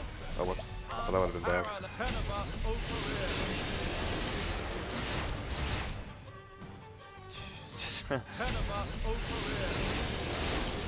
He just absolutely melts. What's yours is mine. It turns out Cyrus does damage. Something we haven't really talked about slow that maybe you want to talk about is how collect and steal actually works in the game. So yeah, this is some like you've noticed a lot of things we've been through pretty much the whole run. So collect is pretty much an ability that we can get a set amount of money from enemies or even bosses. Some bosses are not really collectible. Like for example, Omar, you can't collect from Omar. There are a few exceptions to that. But then you also have steal, which is you can get a random item from them. And I don't really know too much of all of the items, but I know a lot of them. You know, if they're stealing it, it's obviously helpful. Yeah. So steal chance increases based on HP as well. So you have like Also BP. and BP as well, yeah. So you can increase the steal chance by I think 25% per BP buff, I think it is. But the closer they are to death, the higher chance you have of stealing. Specifically with bosses, it's like a 1% chance at max HP and a 100% chance at 99% HP gone. So things like that. Yeah. That's pretty close. Yeah. So we're going to be fighting Winnehild next. Winnehild's pretty infamous. She can be a run killer if she decides to be. Yeah. She hasn't been all week though, which means she will be now. Yep. I think Just kidding. Marathon luck. Just kidding. I'm gonna get a Basically, first try. What she's going to do on her first turn is she's going to hit somebody on the head with a weapon, and then she's going to use Yatagarasu. Yatagarasu hits twice and also poisons people. It will kill Cyrus if it hits him, and it can usually kill one of the other members of the party if you don't debuff her or buff your physical defense. Yeah. So one thing that Jello just did there is he popped Cyrus onto Warrior and learned as many skills as he could to unlock the passive skill Surpassing Power. This is essentially a break damage limit, so he'll be able to go over 9,999. So with Elemental Break, Peacock Strut, and then using his skills, we're going to be dealing even more damage than before. I had to check what kind of Revenant it was. Yeah. And the nice thing about Sorcerer is we learn it basically just as we start to hit that damage cap. Works nicely into the route. A lot of people have probably already seen Rune Lord Tresa, but it might be worth explaining. Yeah, so Rune Lord has an ability called Transfer Rune, and it applies a buff to yourself that causes any self-casting abilities you use to be applied to the entire party. Notably, this works on Tresa's ability Sidestep, which gives you physical evasion dodges. It basically guarantees you dodge an attack. So Yes. because she has transfer rune on, it'll apply to the whole party. All right. Whew, just about. And since Alphen has cover, this is a win. Feel the power. Also, Rune Lords, little Valkyries, amazing. Here we go. How do you like this? The transfer rune ability is meant to be used with the abilities of the Rune Lord because they're all self-targeted abilities, but you can also use it with Tresa's sidestep and some other miscellaneous abilities. So as long as you can make it through the first and second turns, this is usually a win. So My turn. I think I'm in the clear. Yeah, Winterhild has the ability to increase her turns all the time. I think she gets up to like 5 or 6 turns in one go and can pretty much like wipe parties. So I'm pretty sure a lot of people had fun with her casually if they were fighting her. She's quite tricky. Depends on how you define fun. Bring it on. Good point. Try this. Yeah, she does like a huge amount of damage. Like one of her attacks can hit for like 4k at this point. So you can see we're hitting just over 10k now. And this is without Elemental Break on the opponent to deal even more damage. Yeah. So you can see the whole party gets 4 sidesteps, which is very useful because Winterhild's attack after recovering from break is this. So if that does target on one person, they will dodge all of it. This is again why the show goes on is helpful too, to increase that chance of dodge.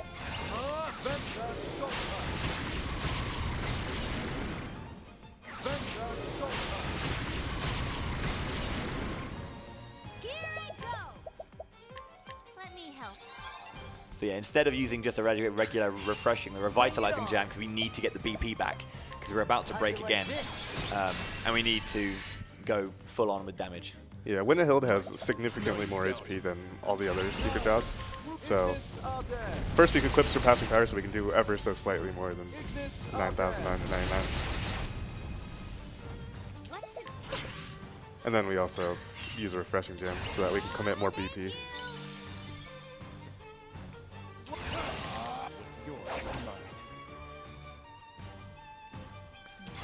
And this should kill. Ooh. Okay. Finish is.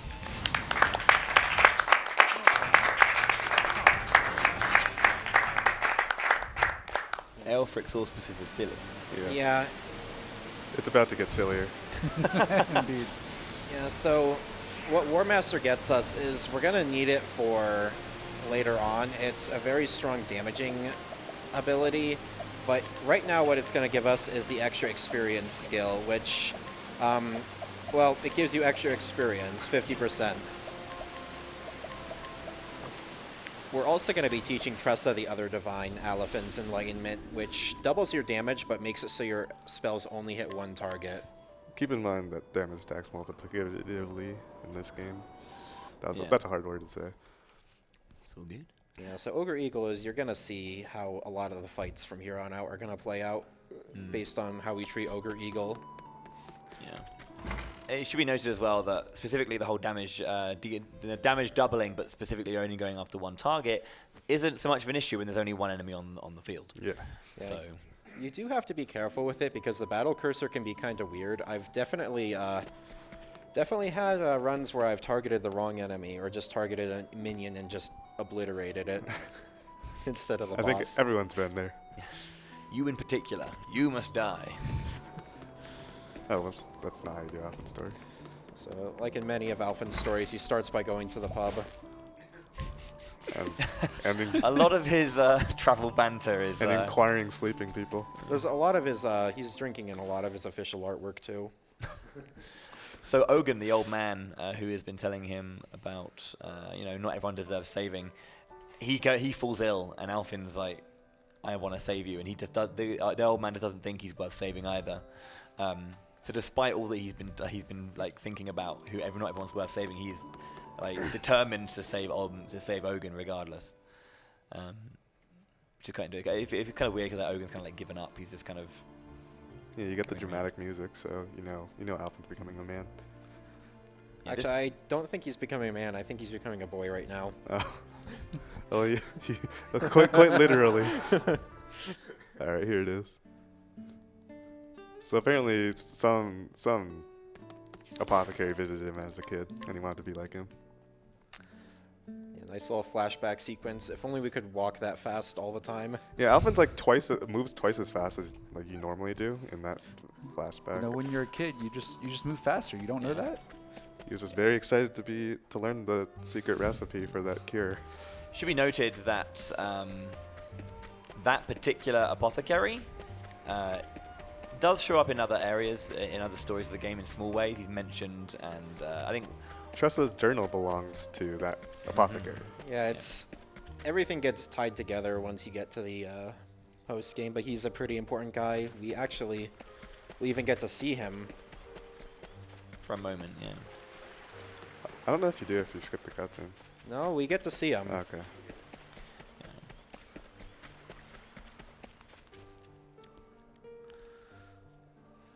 So something, if you've been sitting here for this whole time, you probably have noticed that the main three people that we have kept through the entire time is Cyrus, Tresa, and Therion. And without getting into too many spoilers, they're pretty much essential, not just because of the whole thing, but pretty much to the end game. Yeah, and we want to get as much XP on them as possible. Great theme, by the way. Not. All right. Try this. So you want to start by getting yourself the inoculation. Because this attack will inflict a status effect. What to do? So Ice. give it granting protection to that. What to do? Ice. What's next? Roll down.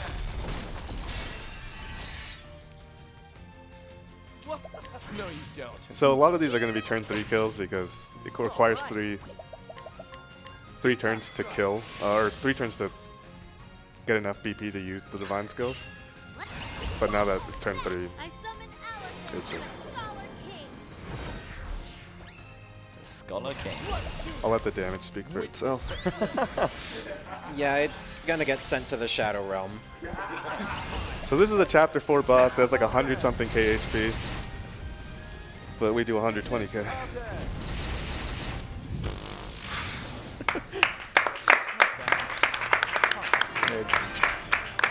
We probably have time for a few donations. Yeah, while these I think there's like 20 countries. So someone told me this is an absurd number. Alrighty, I'm really glad you said that because I got a few here that I would like to read. We have $7 from Jack B, who says, "Best of luck to Jello on the run. This donation is to help Matthias the Savior resurrect Bagel Bites. If that's not possible, I would rather the money go to Nami." Well, thank you for that. All right, I got to pull out of the mic for a couple of these because I got to do my best Ulbrich impression for these next two. Alrighty. Demon RHK donates $10 and says, "My donation is unbending." That was good. Shadow Dart donates $50 with the comment, "My donation is unbending."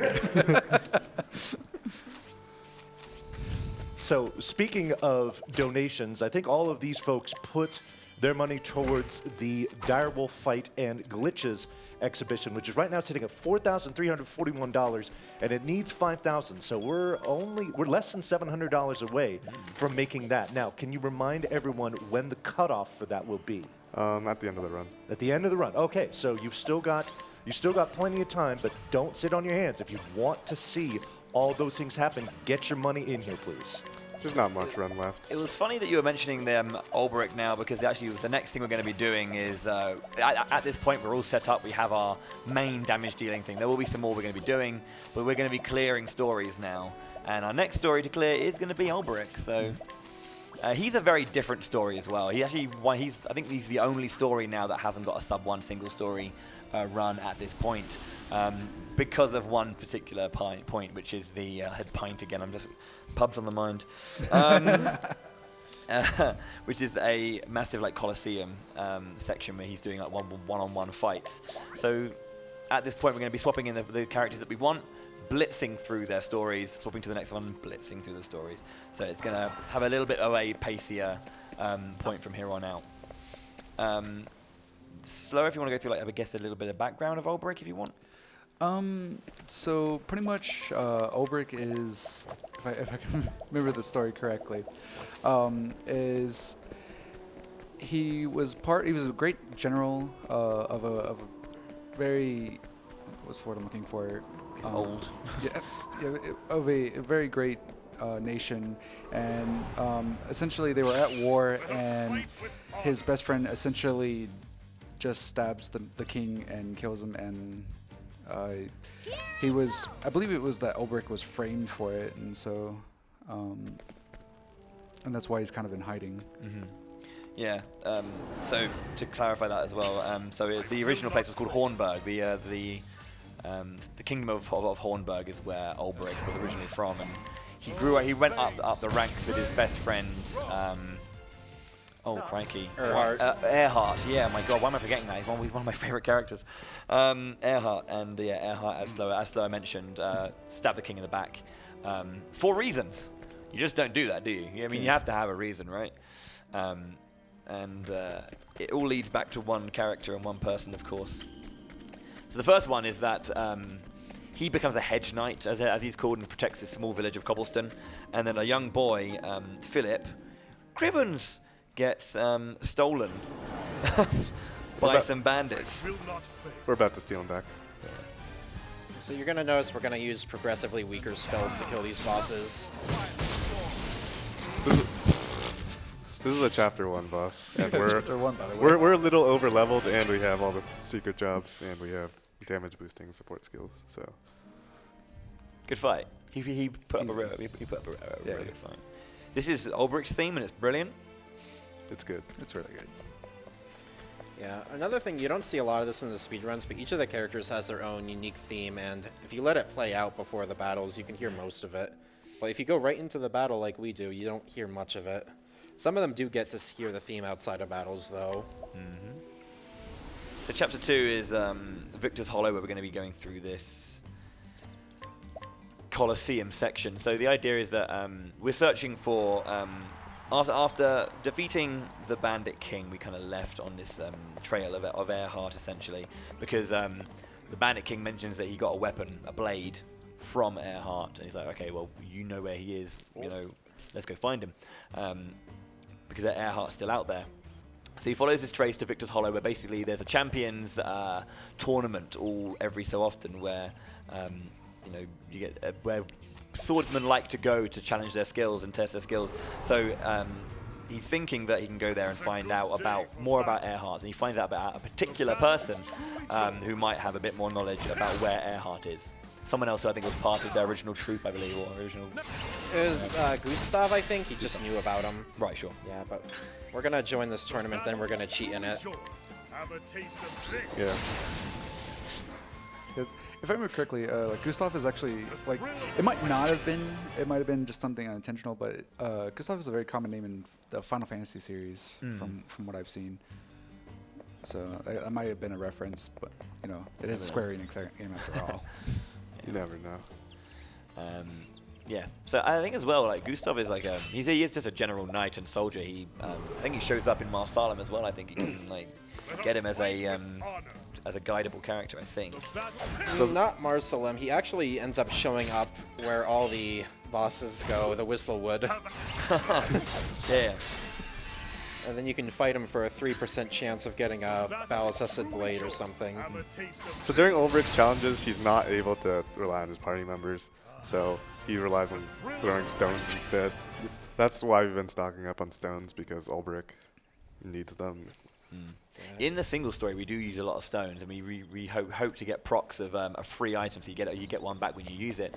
But we do also have we do grab some weapons for him as well in his single story, if I'm not mistaken. Yes. I say if I'm not mistaken, it's one of the ones I run, but... So this chapter has a lot of variance. Every battle, I want Cyrus to not go first, even though he has the highest speed in the party. If he goes first, I lose like 10 seconds. So I'm basically praying I get unlucky. Very rare for an RPG runner. Yeah. Because otherwise I have to wait until the second turn to kill.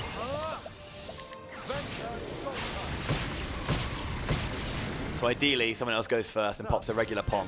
Yes. Gives you 1 plus PP, and then Ventus Salter to finish. Yeah, because it's not enough to kill with just 1 PP. And that's basically this whole chapter summed up. We're going to be doing that a number of times, so you can probably read some donations. Oh yeah, there's some more Ulbrich love here in the donations. I got to pull out again. We got Kiwi186 donating $100 that says, "My unbending is donation." Oh no. I swear that's what it says. We also have $10 from Samli Kamli who says, "I'm ready for a direwolf fight. Are you?" Yeah. Shouts to Therion.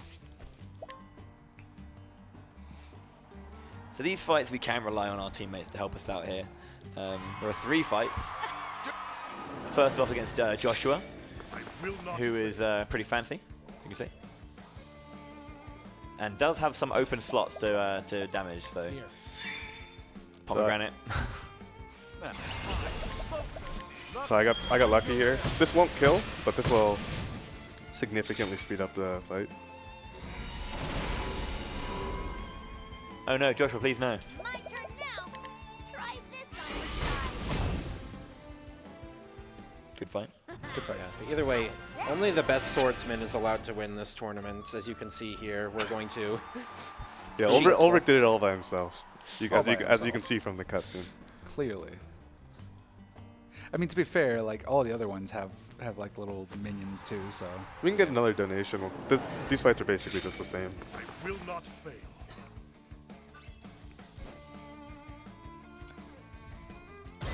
Well, I don't have anything on the board right now, All right, cool. but I do want to mention that we are now even closer to getting that direwolf fight in. It's $4,461 total that we've raised for that. So just a little over 500 to go. If you want a bonus incentive just on the fly to help us reach that and see if we can get to 135,000 before the Galdera fight, I think we can do some dramatic readings of the journals I hope your voice is working. if we can get there. There are some journals that like tie up all of the stories that are very, very well written, so we can give you a little theatrical performance amongst ourselves for that if you want. 135 if we can reach that. For those of you that maybe are tuning in to Limit Break for the first time or are grizzled veterans of watching it, if Bowie tosses out an incentive right there on the couch, you do not want to pass that up. Have I done that before? I don't know. I don't know, have you? I think Nino Kuni is a very long game, I'll say that. I'll be ready to read essays, Bowie. What to do? Peacock's rush. So this boss has a little more HP than all the other challenges after this. I mean, you can tell it's a boss because it's big.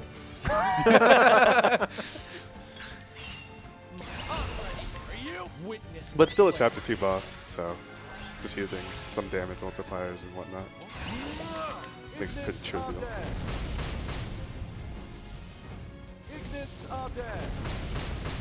Nice.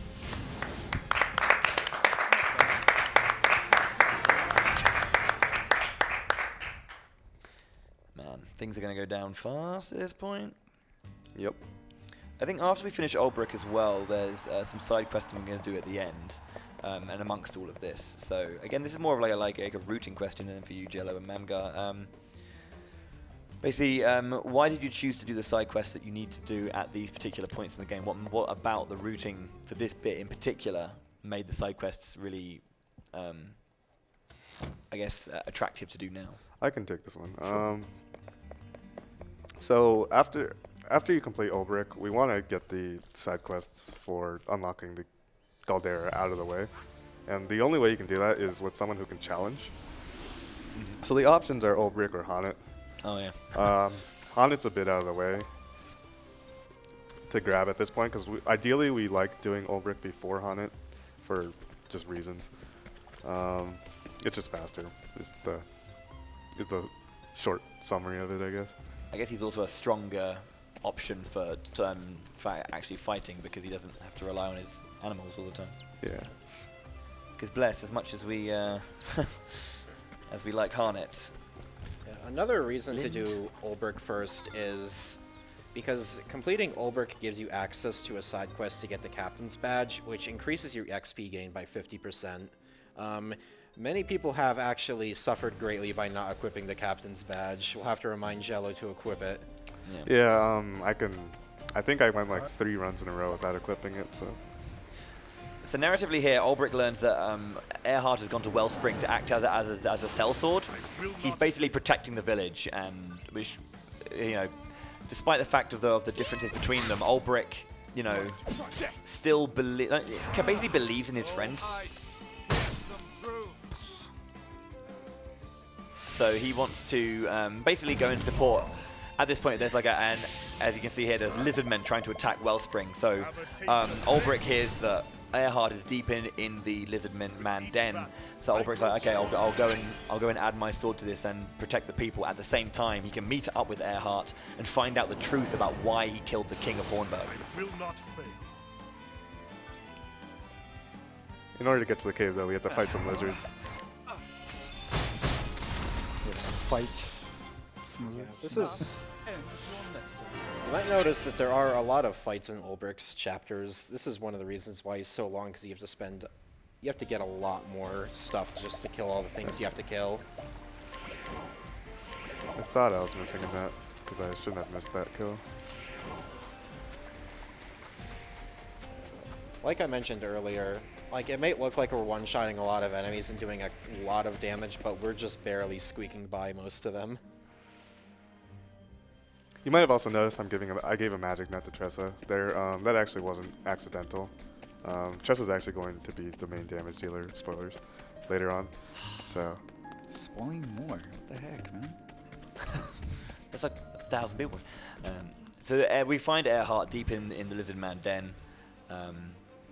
So we have kind of 2 boss fights, really. First of all, we have to go and beat the Lizard Man King. Even in the Ulbrich route, this is a pretty easy fight. Again, it's very, very well set up just to kind of get like an immediate break, armor corrosive, and then defeat. He's weak to ice as well, just like the rest of the Lizard Men. And lightning. Yeah, we use lightning because he covers up his other weaknesses. Yeah. What to do? Peacock. Yeah, it seems like an oversight by him to leave lightning up. I like that. What to do? Peacock strut. Easy. Yeah, the combinations in this game are great sometimes. So these ads actually waste a ton of time. Like each one of their actions will take up like 5 seconds for whatever reason. Okay, that's what I don't want to see, but it didn't hit Cyrus, so. For each one of the ads attacks, that text will pop up. Or I guess not. I thought it did. But basically you want Cyrus going before the ads for that specific reason, otherwise you waste a ton of time.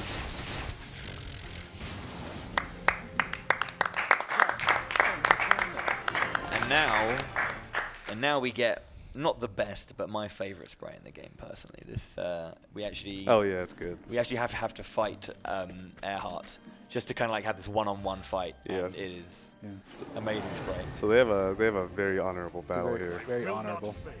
Sword versus sword. No. Out of my way. Or so he thinks. If the Ulbrich merchant doesn't give it away. No. Victor. So this fight, I just have to get him down to 1 shield. So I'm just mashing A basically. I lost like 3 seconds because Earnhardt went first the next turn, but that's not a big deal.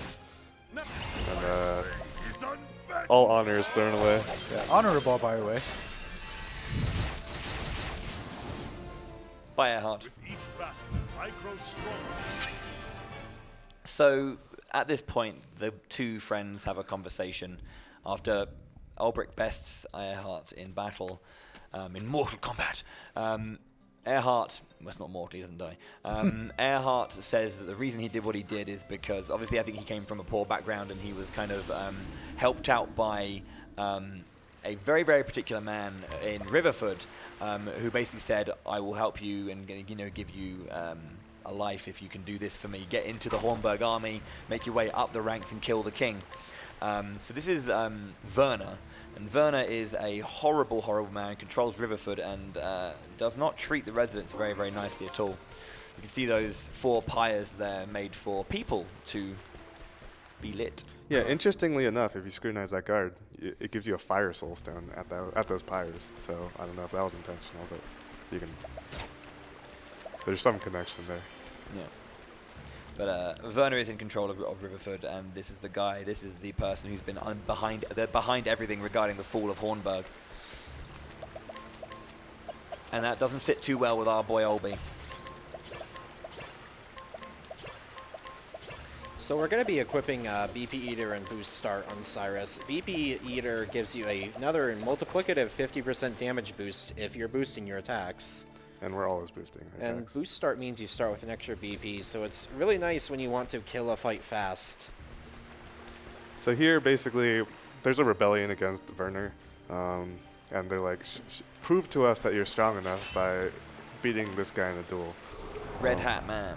And we're really proving your strength here, I guess. They must just really not like red hats for whatever reason. How about this?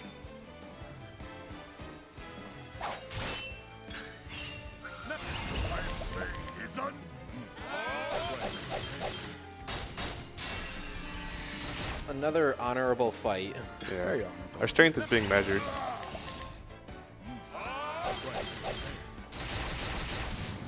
Bye, mate. Yeah, so this next part coming up, I really enjoy because it's like, so we're basically just sneaking in, and then we get caught, and then we get here, and then we just basically just gonna. Let's just let it speak for itself. Yeah, just let it speak for itself. It's just great. We were deemed strong enough by the Red Hat guy, so Yeah. he was like, "You can summon men," and they let us go.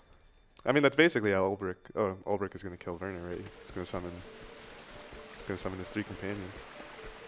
Can I jump in with a few donations here? Go ahead. Yeah. Okay, so it seems like the people have responded to the incentive that you put out there, Bowie. We have an anonymous $100 donation. We have Help64 donating $100 with no comment. We have an anonymous $20 donation that says Octopath is a fun game and NAMI is a good cause. And we have Mecha Becker donating $100 that says, Bowie, doing a dramatic reading? Take my money. Thank you very much. So it's part of something like we just teleport out and then just walk through the front door. Yeah, it's really stealthy. It's a rookie mistake. You left his front door open. Yeah, the bit underground, by the way, is we're trying to sneak into Werner's manse, as Slow was saying, and then they get found out by Werner, and then there's loads of there's like a big fight in the in the sewers, where a bunch of people get taken down by arrows, and then Earhart's like ka-ching, knocking the arrows out of the sky because he's a beast. And then the two friends kind of like reconcile the differences and go, we need to take down Werner. And then Earhart's like, I'll look after the people down here, I'll stop these soldiers, you get in there and kick his boot ass. I got a couple more donations that just came in. I want to toss in here real quick. Shallow Thought donated $50 and said, spout all the pretty words you like, you know the truth. Garfield the Lightning donated $25, says, where's the donation incentive to equip Werner's sword? Oh, no. Werner's not the dude, by the way. Werner's the horse. Yeah. Yeah, he's horse trained. Little known fact. Yeah. I don't know why you have your horse just like riding around in your study, but there you go. You know, people keep bringing up the horse in the study, but can we talk about how the characters just like walk through the wall when they enter the battle? Yeah, yeah, sure. That's true. No, you don't. Good job, Ulbrich. Yeah, you can tell our 4th character is always working really hard. Very hard. Yeah, either way, Werner made the classic mistake of not being immune to damage. I should have been my first strat. Later bosses will actually be a little smarter and actually pick up on that mistake and learn from it. I'm glad we got to hear the battle at Journey's End for the first fight. I mean, Yeah, it's definitely like one of my tops. I'm still partial to Galdera, so. So we've done 4 finishes now. We've done Ulbrich, we've done Alphen, we've done Tresa, we've done Ophilia. It's pretty sweet. Yep.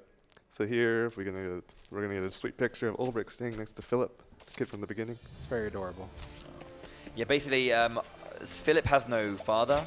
his mother is a single parent looking after him, and when Ulbrich joined Cobblestone as a hedge knight, Philip looked up to him as like a father figure, training him in the sword and in life. So you know, the story is that Ulbrich goes back to Cobblestone just to continue protecting the people and looking after Philip. Yeah, it's nice. So here we're gonna start doing Alphys' story. Yeah, so this is a very interesting side quest, by the way. So Alphys wants to date this edgy-looking girl on the left. Super hard fight here, by the way. It's very difficult. Yeah, you can also use vets here. Vets kills. Yeah, but that's that'd be not so nice. Have a taste of So instead we're just going to set fire to him instead. Yeah, that's just as nice. Yeah, tough fight, guys. Good job. Yeah, it turns out he's not that strong. But either way, I wonder what this sub quest is about. Yeah, I wonder what it's called actually.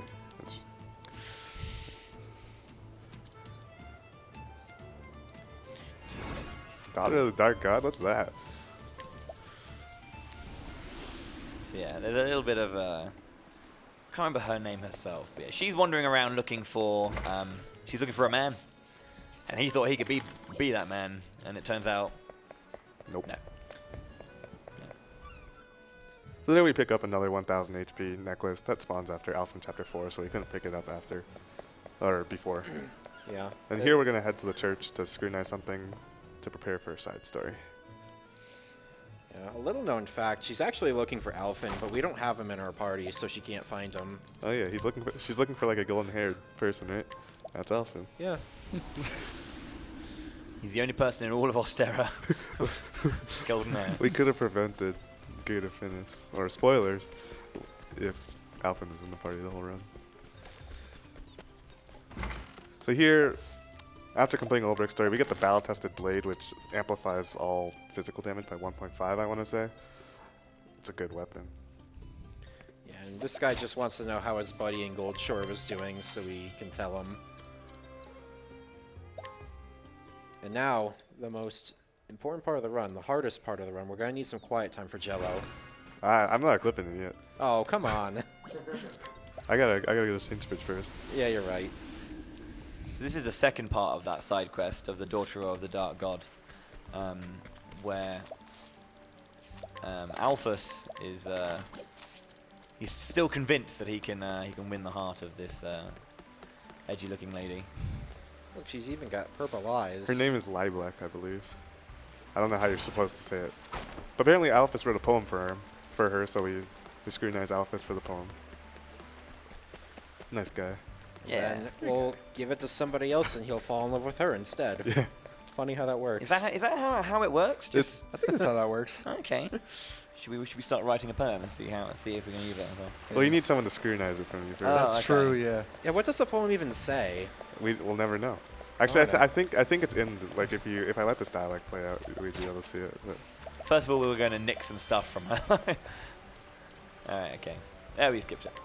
So we show her Alphys' poem and she's like, oh, my trusty knight, always lovely. yeah, and then He's now so they're nice. married. There we go. I So mean, Congratulations to them, I think. Yeah, that'd be. Yeah, well done. yeah. Love. so we get the battle tested staff here, highest elemental attack damage in the game. Good weapon. Okay, so at this point, we've done the side quest we need on Kit's side. We've done the side quest we need to do on Alphys' side. At which point, we can now pick up Harnett and go down the Harnett route. So you might have noticed that I'm stacking speed on Ulbrich. That'll be for later. So here I'm actually going to do something insane and equip the captain's badge.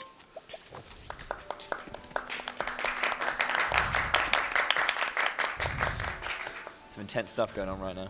I don't know if you guys can read it from the couch, but it's like 40-point font in my notes. I might be blocking it actually. Yeah, yeah. The rest of it's all really small, and it's just things saying, Captain's badge! I assume you've forgotten to do that once, Yeah, so from completing Ulbrich Chapter 3, we get the Lizard King's Axe, which amplifies all lightning damage dealt. And that actually applies to Soulstones as well, which will be somewhat important for Hannett's story stuff. Okay. So Harnett's a hunter. She's part of the Swaki tribe. And basically, her mentor went off on a trip and hasn't come back. And she's sad. She wants to go and get him back. Yep. What is the logical Basically. course of action? She doesn't know what happened to him yet. That's Yeah. spoilers. It's He was basically like a father to her, so Yeah. that's why that's why he's so important. She But also has a cat. Yeah, that's Lind. And Lind is... so she's the rogue version of Ulbrich, so she can also challenge people, but she has a unique way of doing it where she does battle with monsters. So you can basically... You just attack monsters, weaken them, and then you can capture them, and they have different abilities, kind of like guiding and summoning as well. But yeah. This beest thy will. casually, I thought this was Red Eye, because his eyes are red. But this is not Red Eye. Yeah. You just got through that, man. You alright? Yeah. Not bad. Okay, Pretty good. tough. Took a lot of effort. Like So, yeah. 4 inputs total. So there's a big monster that everyone's after, and I think that's what her mentor is after to go and find first and foremost, and that is the infamous monster Paul Challoner. I mean Red Eye, sorry. So yeah, he's like a big beastie that's been plaguing Ostera for a while, and Harnett obviously gets a letter where he is. So his familiar, or his like partner beast, comes back to Swaki to find Harnett, and then Harnett then travels with said beastie to where she hears that her mentor went to first, which is Stoneguard. Yep. So here we get to see Hanett's challenges. So Hanett has a unique capture ability. It's really, I think, in my opinion, poorly implemented because it's very level based. You can't capture things unless you're a specific level. So it ends up being very underused in playthroughs, and I think it's kind of a cool mechanic, but it just can't get used. So instead, because we're not allowed to use skills during our challenges, we can only use items and creatures. We're just going to use a lot of soul Let stones. my arrow fly and true. Try and this. Hanett also says some funny stuff. Try and this on the side. Come in, if thou darest. Try and this. Trying this. It is definitely overdone a little bit, the ye old Try English, and this. but hey, it's character, I right? honor thee, my quarry. I honor thee, my quarry. I think is the name. I've been told that in Japanese there's no Old English. So Big think. I would. Can you imagine it just coming like? I just got it.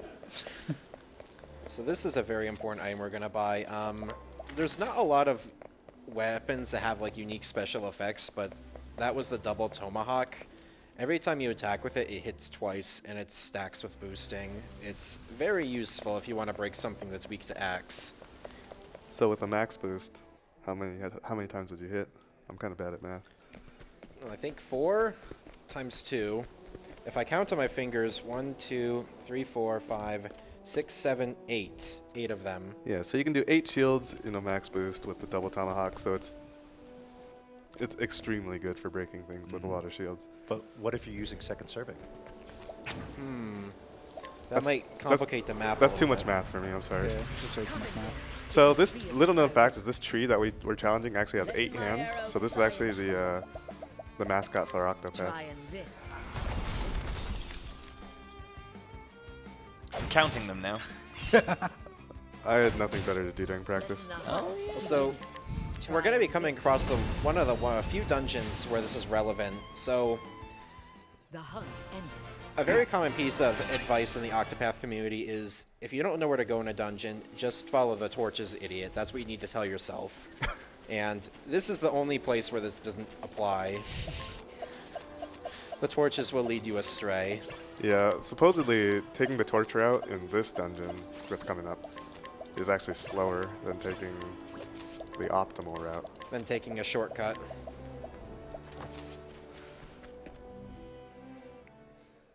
The Spectre Wood with the RE. Big fan. So I actually didn't know how to do this until I watched Crafted's Galdera run like yesterday. So now I know the correct path. Shoutouts to Crafted. It's a good walk. So we're gonna fight it's a weird goat thing. Yeah, it's like a weird deer goat. The spirit of the forest. I'm pretty sure it's or something like that. We want to. Yeah, I think that's what it's called. Yeah, he's made of wood. What do you think he's weak to? I think he's weak to ice. Am I right? I mean, what? I mean, it gets cold. Letting the hunt I don't know. begin. Letting the hunt beginning. I'm gonna try bashing it with the staff. That'll take it down. That probably did. Alright, so here I have to be extra careful to not obliterate a tree. So this boss is pretty nice in that if you kill the boss, it kills the ads as well.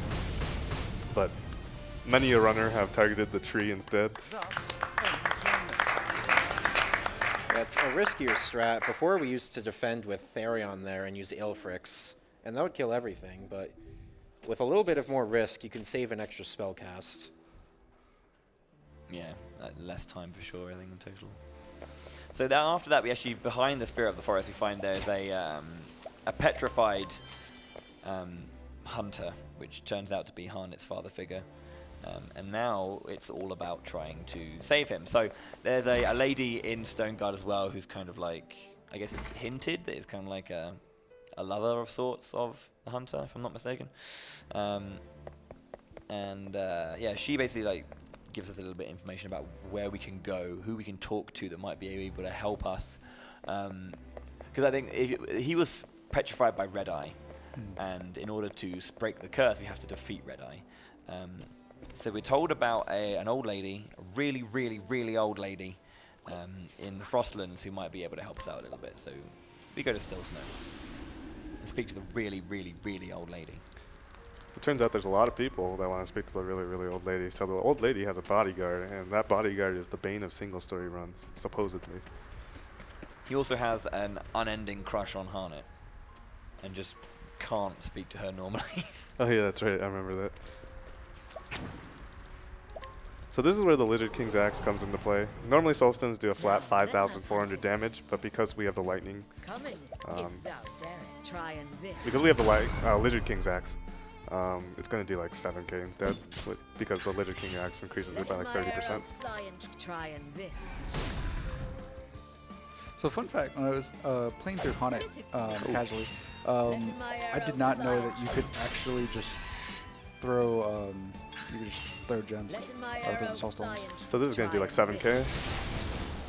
I don't think the developers knew either, because it's way better than most of the beasts you can find. Yeah, that's true. Isn't there like one monster that you can find called the Murder Frog, as we call him? There's like one frog that's like really good, and like does double hits and hits pretty hard. I can't remember where it is, but yeah, there's a couple of really good summons. Yeah, Mamgar. Oh boy, Mamgar was doing a summons only playthrough during this week. I don't know how. Why? I don't know how I feel about that, but challenge runs. There's a lot of cool challenge runs you can do with this game. I think someone, I can't remember who it was now off the top of my head, I think it was Ob the Junior was doing a solo character run as well. So it was playing through, I think was it just Cyrus or just Tresa he was doing? He was doing like a solo character run through the story, which is pretty good for this because you have to like make use of all the jobs as best you can as going through, and you're so vulnerable. Yeah. Jello's actually done I think a damageless run, and he's also doing a Soulstones only run. Yeah, I've done a damageless run, except I didn't beat Galdera with it, so it's... Yeah, it's like impossible. It's not actually a damageless run. It's an almost damageless run. I don't even know how that would work. You just reset if you take damage. You just reset. Either way, so we're about to fight the White Eyes Blue Dragon. Please do not sue us, Konami. It's okay, Squeenix would get sued instead. We probably have time for a few donations if we have any. Yeah, this boss is pretty cookie cutter. It's weak to light, and we're gonna do the same thing. Yeah, I've got quite a few here, and boy, these people want me to do more imitations. I assume this is a Tresa one. Logical Imp donates $100 and says, "Thank you." That dragon blast, by the way. We have $20 from Keon Lion with no comment. We have $2 from Gabs, who says, "You guys are in for a treat if this incentive gets met. Bowie is a literal god when it comes to voice acting out these journals. Please bless your ears with this wonderfulness." $5 from Shadow Darts, who asks, an 8-handed tree mascot, the mascot of Octopath, would you say it can octoclap? I would think it could quadroclap. Does Yeah. that make sense? Because you need 2 hands. You have 8 hands divided by 2. Yeah, okay. All right, anyway. So, and then we also have $5 here from Augendrocker, who says, great job by the runners and volunteers this event. Here's my contribution to get closer to the Glitch Showcase. If only a small fraction of the viewers donates $5 now, we meet that easily. And he's absolutely right, because right now we're at $4,893. We only need just a little over $100 to get that incentive met, and we are running out of run here, so do not delay. If you want to see that, get your money in now, please. Yeah, so speaking of Alaic was waiting for Haunted to get back from her dragon hunt. A little funny cutscene, or a little funny dialogue if you listen to it or read it. I also want to remind, like Bowie was talking about, he'll do. You want to remind us of the incentive? I'm drawing a blank on it right now. Put us in the spot incentive. Oh, if you hit 135k, there's before we fight Galdera, there's some journals which kind of tie up all the story, but they're very, very well written and pretty cool. So I'll just kind of like dramatically read those like a. So loser. Kirby Master had to leave early because he has a flight to catch, but he really wanted me to play this travel banter for him. So.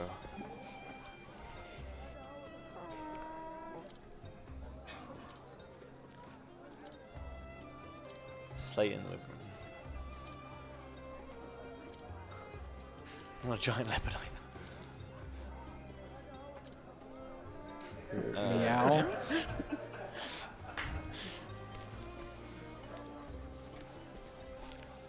So travel banter is based on who's in the party, and there's loads of different variations of travel banter. Yeah, we should consider ourselves lucky that Alphen and Ophilia aren't in the same party when you're in Saintsbridge. Goldshore, I think. Goldshore? Yeah. Scary noises. Spooky music. Yeah, people are fighting Red Eye. Red Eye's dumpstering them. Yeah, they're going back to Bronze League. Wow. Red Eye is the winner of the Battle Royale.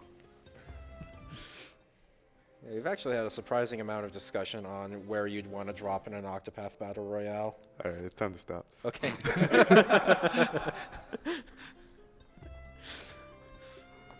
There's a lot to talk about in the early things of the Galdera run when you're doing a weekly. Yeah, we've been having weekly Galdera races, and Well, since the first hour of the run is mostly just tagging. Weekly with quotation marks. Yeah. Also, this is the part of the run where if you happen to die here, you get put back before Dragon. Oh, really? Yeah, because there's no Okay, that makes actual sense. transitions until then. You just get cutscene from screen to screen. This theme is also extremely good, but we're not going to hear the good part of it, I don't think. The other funny part about this dungeon is it has some pretty atrocious loads.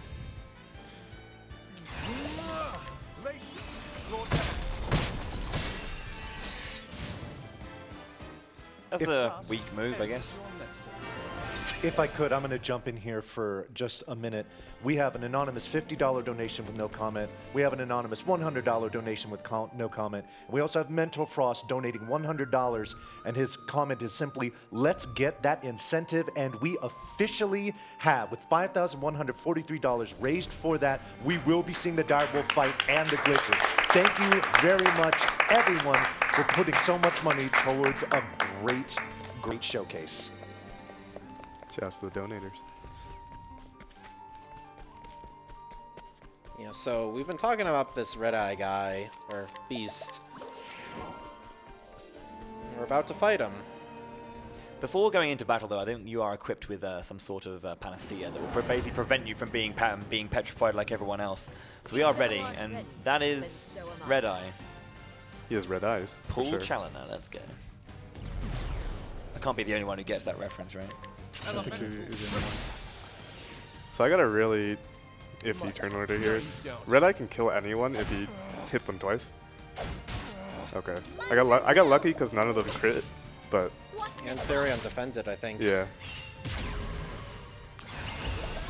So Therion should be dead right now, but it's all good. Therian's a survivor. He's a pretty funky beast. He's got like wisps of shadow coming off of his back. I wonder why that is.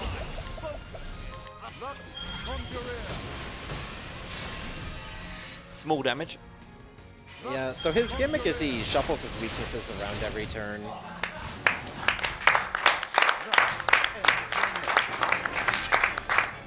But he's already dead, so you won't get to see it. Yeah. That was really good. He's a really interesting. Oh, Supposedly, after he recovers from break, he does a.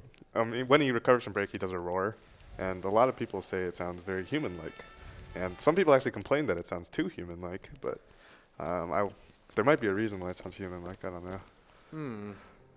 whatever could you be talking about, Jello? I wonder when we're gonna get to meet that guy. I know we meet him at some point, but So we buy the battle-tested bow there. So we're just stacking up on physical attack weapons because That'll be helpful. I don't know why, but it's probably useful. So Jello, remember? Oh yeah, Ollie. Is that what you're reminding me? Yeah. Okay. So you guessed our next character is going to be Primrose. The only other story in the game to have determination, which is the song that was playing in Alphen's story, which is a really, really cool song. But it's also determination also plays during probably one of the worst single story bosses in existence. Sweet.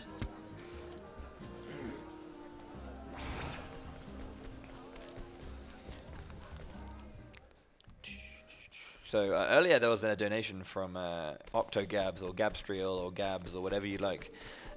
Many nicknames for her. She said it's going to be really, really fun to take down Helganish.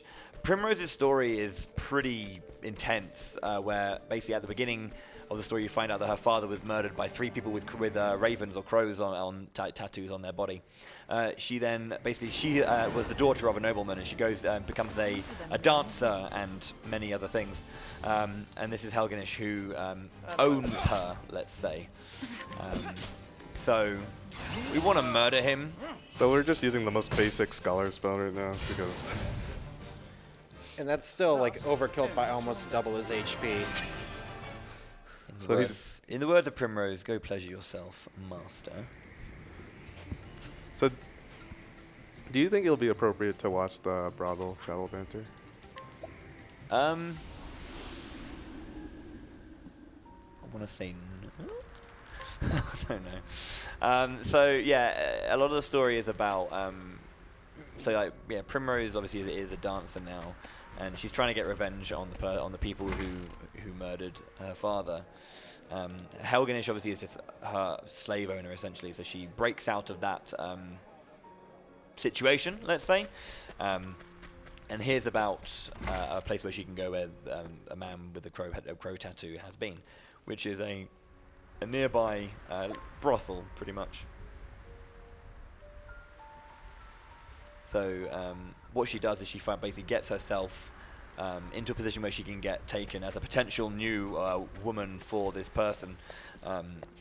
Gets taken to the mansion to exact more revenge. It's also worth noting her theme is called For Revenge. She's very much about that. Yeah, everyone's got a for something, isn't it? So Ophilia's is for light. And for treasure, for redemption. Primrose gets for revenge. Yep. What's Alphen's? It's like For- for Sakor? Which is a word that So yeah, means suck- something. Yeah, Words, sucker, yeah. they usually mean something. Words do. Good job, yeah. For succor, and usually succor refers to treatment or health or relief of some kind, yeah. Today I learned. Oh, so it ties back into that travel banter we missed. You can get through this run without any two issue like that. Cutscenes like that, that's the same as Ophilia's particular run through a cave, where there's a cutscene halfway through which resets your encounter rate as well. So. Yeah. Yeah, if there's any encounters in the next screen, I'd be curious to know if anybody knows what they are because it's so short. Oh, Obsidian Potter. Big dungeon. Whew, got through it. Yeah, that's a tricky one to make without encounters. Super tricky. Time for the Yeah, main so we're a high enough level now that like we don't even need to set up on a lot of bosses. We just kind of zap them and they die.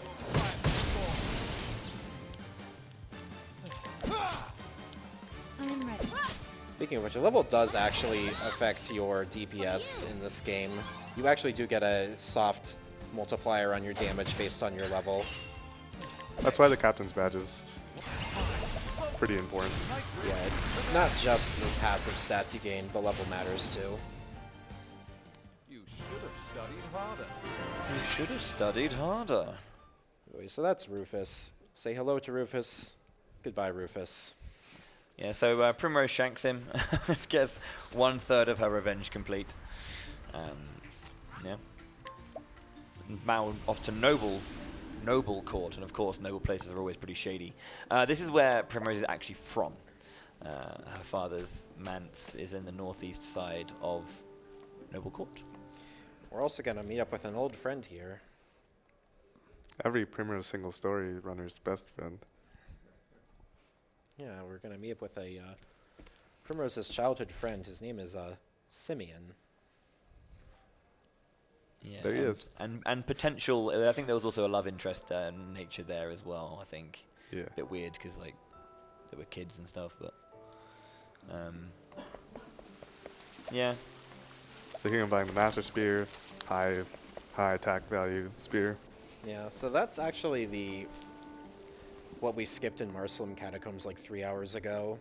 Master Spear Viper Daggers are in that dungeon, but it's just faster to buy them later on when you have money. So much money, don't know what to do with it.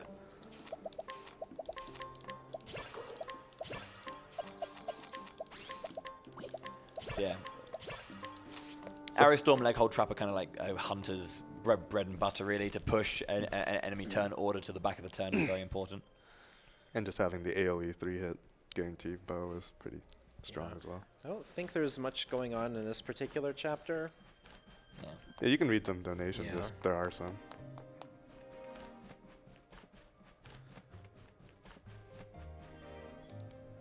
Otherwise, we're just going to make our way to Albus. Yes. I apologize. I was looking at some of the things that we have coming up here for donation incentives, but we do have a few donations here. We have an anonymous $20 donation with no comment. 5 Second Pose donates $20 with no comment. Commander Keen donates $25, no comment. Mammoth also donates $10. Miles the Wolfman donates $10, and he definitely has a comment here. He says, I have a grudge with Octopath Traveler. I didn't think ahead enough and played through with my favorite 4 characters, neglecting the other 4. When it came time to face down Galdera, imagine the horror upon my face when I realized that my party was going to consist of 4 characters leveled 65-ish and the other 4 around 20. Needless to say, I did not beat Galdera. Put this towards the glitch exhibition for Kingdom Hearts Final Mix. And also, we have another donation here from Space Lancer Jericho 248. He donates $20 and says, #dabs4gabs.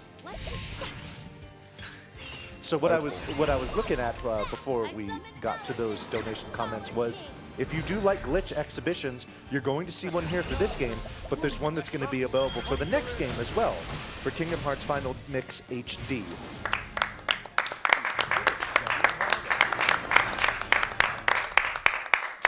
So for that glitch exhibition, we need to reach $3,000. We're currently at $365. So quite a ways to go, but of course, we still have this run left. But if you want to get your money in to see it, you can do that right now. There's nothing wrong with that. Sad music. So basically, I think Primrose realizes that Simeon was actually kind of not a friend. Yeah, he actually stabs her and leaves the knife in her and leaves after you defeat Albus. And just goes off laughing, saying that if you survive to meet him in the Everhold. We do survive, so we meet him in the Everhold, the amphitheater of the Everhold. Yeah, thankfully he doesn't do enough damage that she does survive even if you don't give her any HP items. No, but Primrose's single story is pretty notorious because she has the dubious honor of having 2 final bosses. A very dubious honor. This play here, basically, Simeon is a twisted individual, and he puts on a play that is basically like, almost recreating the story of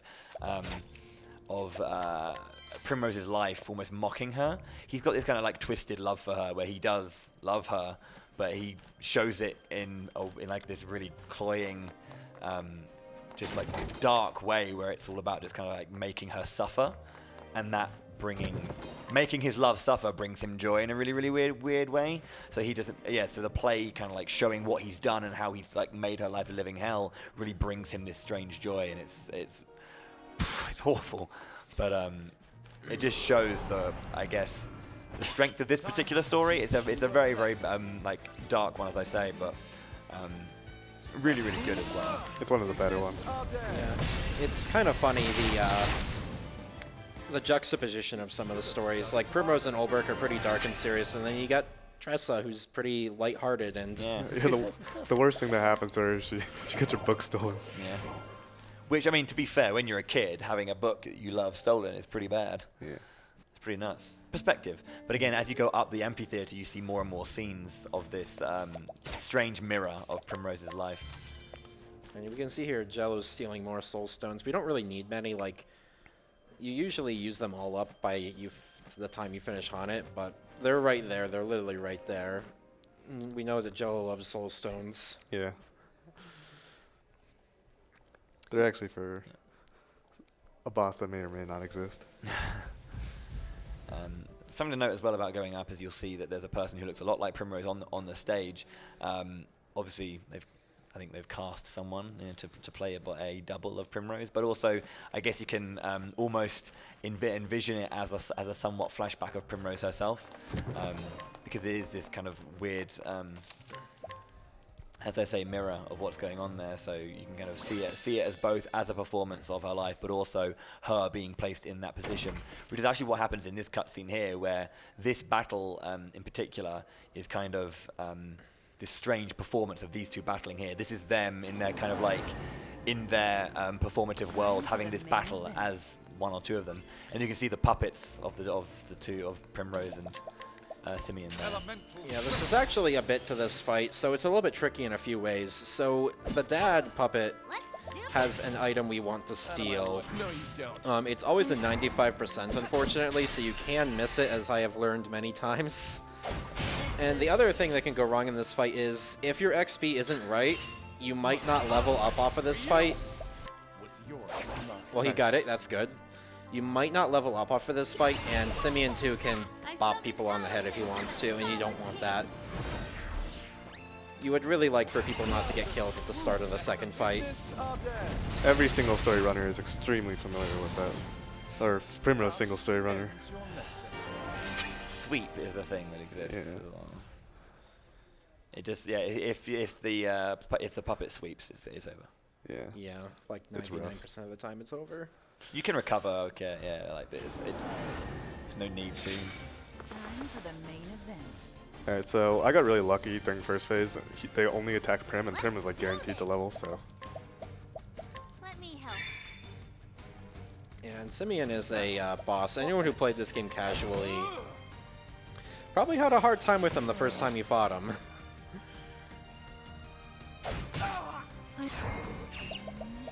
Yeah, Simeon uses some pretty intense stall tactics, like just silencing your party over and over, but thankfully they kill him before you can silence the whole party. Stay strong. Oh, whoops. That's awkward. Never mind, we're not killing him before he silences the whole party. Elemental. My turn. Yeah, you're probably fine. No, I don't think you're this not. kills. It's gonna be close. I am ready. Actually, no, I'm good, because I got Peacock on. So the debuff on the elemental break plus the buff here.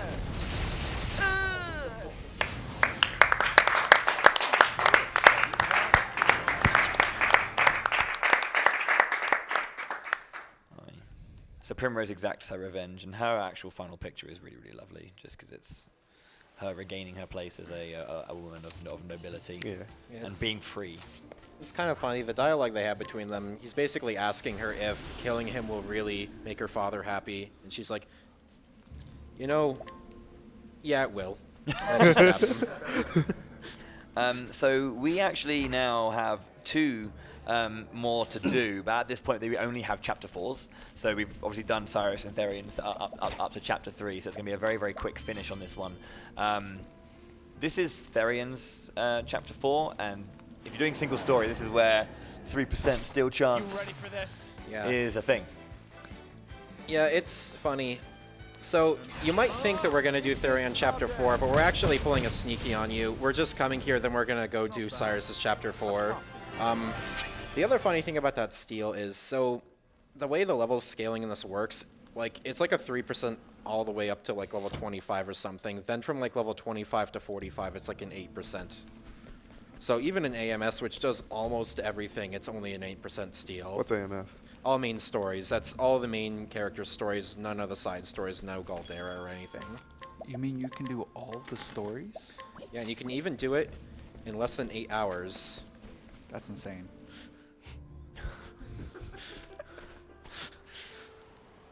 We used to actually do Ogun's side quest here. We didn't really talk about Ogun in Alphen Chapter 4. He's a pretty interesting character. I think the reason he's kind of given up all hope is because he lost his wife, I think. He couldn't heal her. So here we have... Well, what actually it was is he invited a known thief and scoundrel into his home to heal him. Kind of similar to Miguel, and then that thief and scoundrel killed his wife. That's it. Many years later, he ended up killing that thief and scoundrel, and then he felt he was beyond saving because of He his went sins. against what he meant to do, yeah. Yeah, Alphen's story is actually really good. So if you scrutinize this person... oh. Well. Oh. 9% chance. There you go. If you look at the weight... You never ask a woman's weight, Jello. But anyways, I had to... So what I did there is I started the Alaic side story, which involves alluring him, which is a 35% chance, and I've lost runs to that. And then all we do is we just fight this guy, but he has something we want, so we buy that. Very high damage, very high speed dagger. And then fighting this guy gets us the other wind-boosting item, the Bow of Storms. Primeval Bow of Storms? Something Yeah, I like think that's that. what it's called. Whoops. Good fight.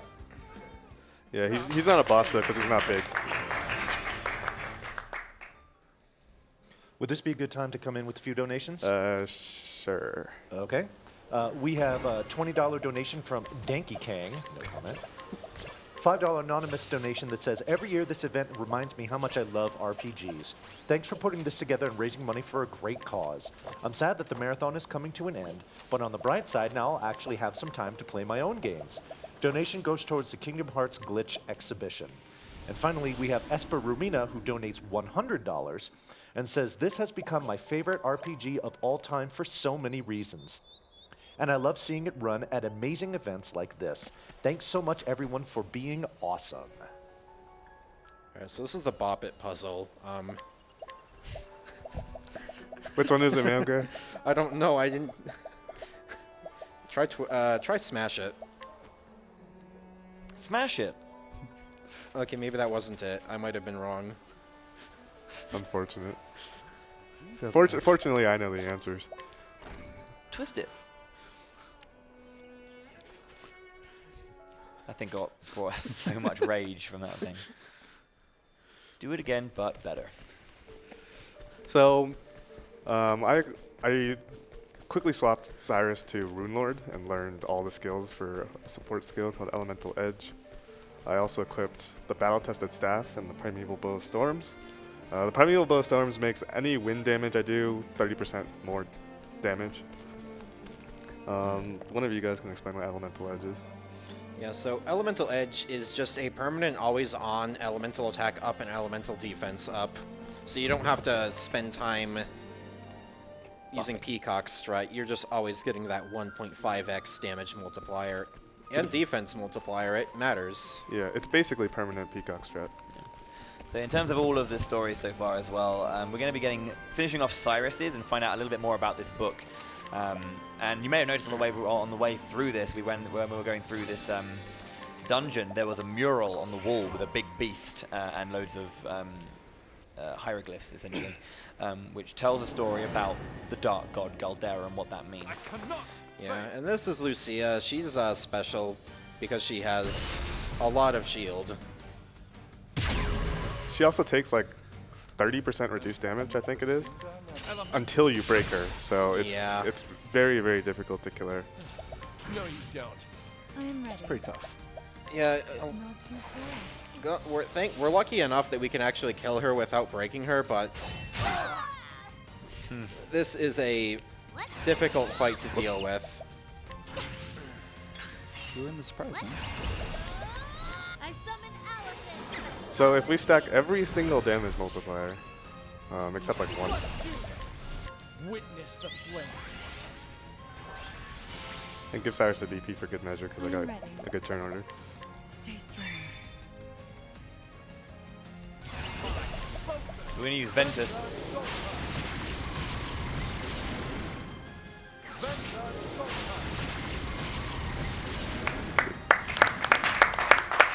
That's unbroken as well. Yeah. That's unbroken, not on a weakness. That was 1/4 damage, by the way. Yeah, so she is weak to everything except for spells and staves. So the part of the story where she comes in, so after we beat Yvonne, it turns out Yvonne wasn't actually the bad guy. She was being manipulated by his secretary or assistant instead. She gave him an imperfect blood crystal to basically get rid of him, and then she took the good one and used it on herself. Yeah. Which gave her a lot of shields. So basically, we talked to the bookcase. The bookcase tells us how to translate stuff. So now we're scrutinizing books. So we're learning history right now, and it's also that we can decipher the mural that Bowie was talking about earlier. But what does it mean? Well, we'll have to find out. I don't know. So it's actually faster to warp out here because it avoids getting an encounter. A relatively recent strat, surprisingly. Shocker. I think during my time here at RPG Limit Break, the route has changed twice, and up the month before it changed like double digits amount of times. So Yeah. it's Tiny little optimizations here and there consistently. So, this is the mural. Well, scrutinize this little bad boy. So what is it? What does it mean? What? I don't know. Most intriguing. Most intriguing. Very informative. We're racking our brains. We should have studied harder. Here we go. So we're choosing the right ones. So after this choice, Cyrus says his all-time best phrase. But of course.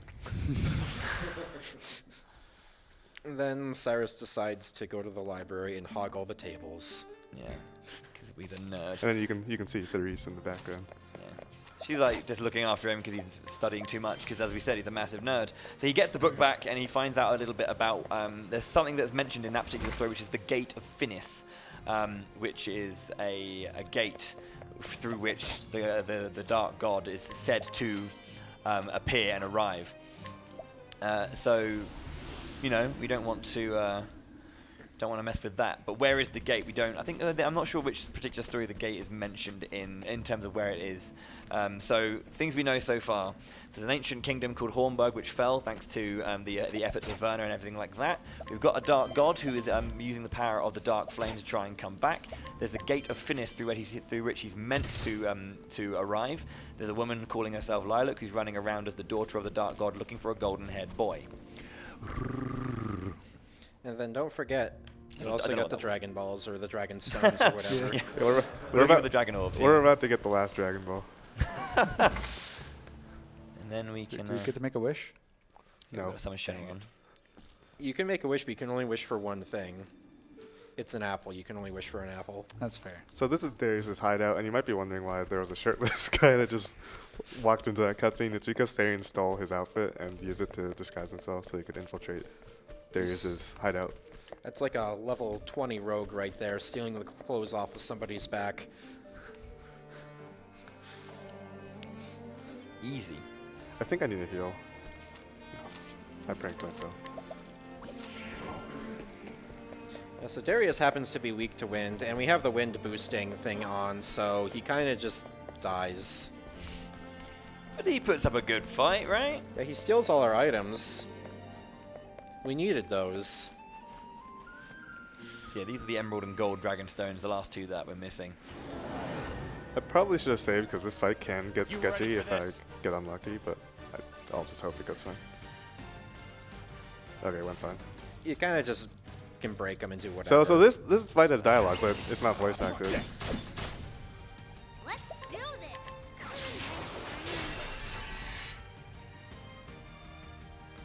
I am ready. So I do want to point out that this is the last chapter, so we do have a little bit more time before Galdera. So if you guys do want to hear Bowie over here read paragraphs upon paragraphs of lore, still a few K short. My turn now. Try this on your side. Okay, so that's Darius. He went down. It's easy.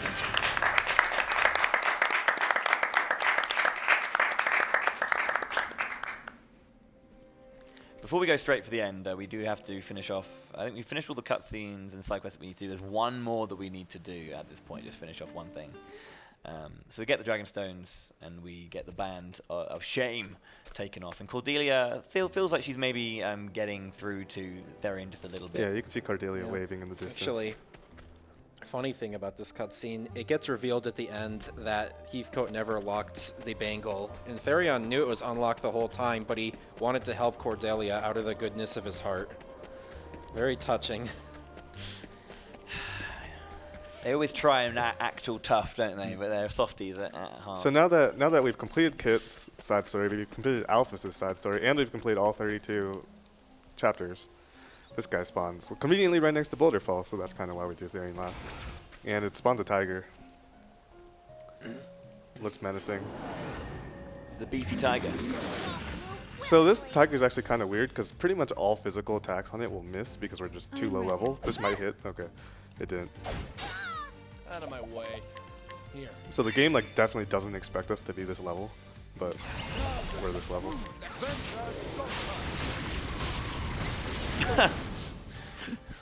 Whew.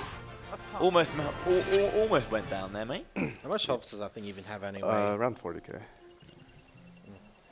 So by defeating that tiger, you can now go to the ruins of Hornburg, which we've learnt is the location of the Gate of Finis and where we will be finding Galdera. Before we do that, though, we need to go and grab one more item, one more particular item to help us with our damage, and that is the Wind Spear. Yeah, in order to get that, we have to land this allure. It's a 32%, so it's not as bad as most single stories, but I've lost runs to it. Can I pop in with a few donations while we're doing that? Go ahead. Alrighty. Eshwin donates $50 with no comment. Uber Jaga donates $20 and says, thanks for doing this event and raising awareness. We lost my brother-in-law a few years ago and still miss him. He would have loved this game, so this donation is in his honor. We have a $50 donation from Ace Kage who says, but of course! And then we have Min who donates $50, and now I get to do my Best Girl Hunt imitation and say, now, let us donate him. Okay. Jello, do you need any quiet time right now? You guys can talk, but I can't. All right, so I'll describe. This is a lot of menuing we're going to be doing. Basically, we're just going to be gearing up to take on the final boss, and we're also going to be gearing up to tackle the Gauntlet. So what we're going to be doing is we're going to be switching Tresa over to Sorcerer, and the reason why she's such a good Sorcerer is she can equip both of the wind-boosting items at the same time, which gives her a hefty damage multiplier. Cyrus, we're going to be switching over to Rune Lord and using the Rune Lord Divine to do a lot of damage. Therion, we're going to be classing into War Master to use Winnehild's Divine skill in order to do lots of physical damage. And everyone else, we're just going to be teaching them the skills they're going to need for the final battle and making sure to get them any levels and XP levels and JP they need from the Gauntlet. The Gauntlet gives absolute huge amounts of XP and JP. Yeah, but we can talk about what they'll do on for Galdi, but that's basically what this menu is. It's just a lot of setting up. There is one other character I do want to talk about who we're going to give some special attention to. It's Ulbrich. We've collected a lot of speed boost items. We're trying to get Ulbrich's speed as high as possible so that he can hopefully, we want him to go first, basically. If he goes first, we're going to have a good time. Turns out as well that the golden-haired boy that Lilac was looking for was Kit. So this point here is a place where we can equip anyone with anything at any point. So all 8 characters are now going to be coming together for this final showdown, with all the threads tying together at last. So these journals that are in here, which I won't be reading unless someone drops another 2K. They basically tie together all the final threads, explain how certain enemies came to be, how certain positions and situations came to be. 8 fights, one particular boss fight from each story. That's loud. That's loud. Yeah. And, Another. And this was also one massive gauntlet. So again, Mamgar earlier, you were saying that this was very divisive. You have to do all 8 of these bosses and then Galdera in one sitting, and it can take a while to get it all done. That's why we save after the big menu first of all there, just to make sure. But with this particular section, I personally like it because I think it's a nice dramatic build-up when the entire game has been quite jovial and been quite separate in its short story nature and no overarching thing. It brings it all together in this one final moment. Yeah. Also, another thing to note of these Gauntlet bosses, they are extremely tough. They all have a little bit less than 200k HP.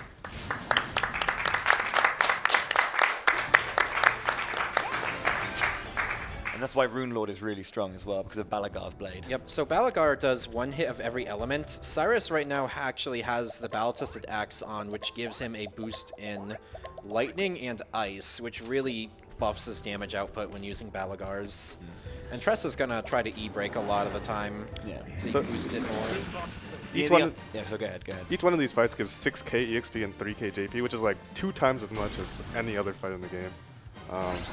So we're just going to be swapping people in and out so that we can get them to suitable JP values. Stuff there, Ulbrich. My turn now, Ignis Ardare. Interesting. Let's try this. I am ready. You like that?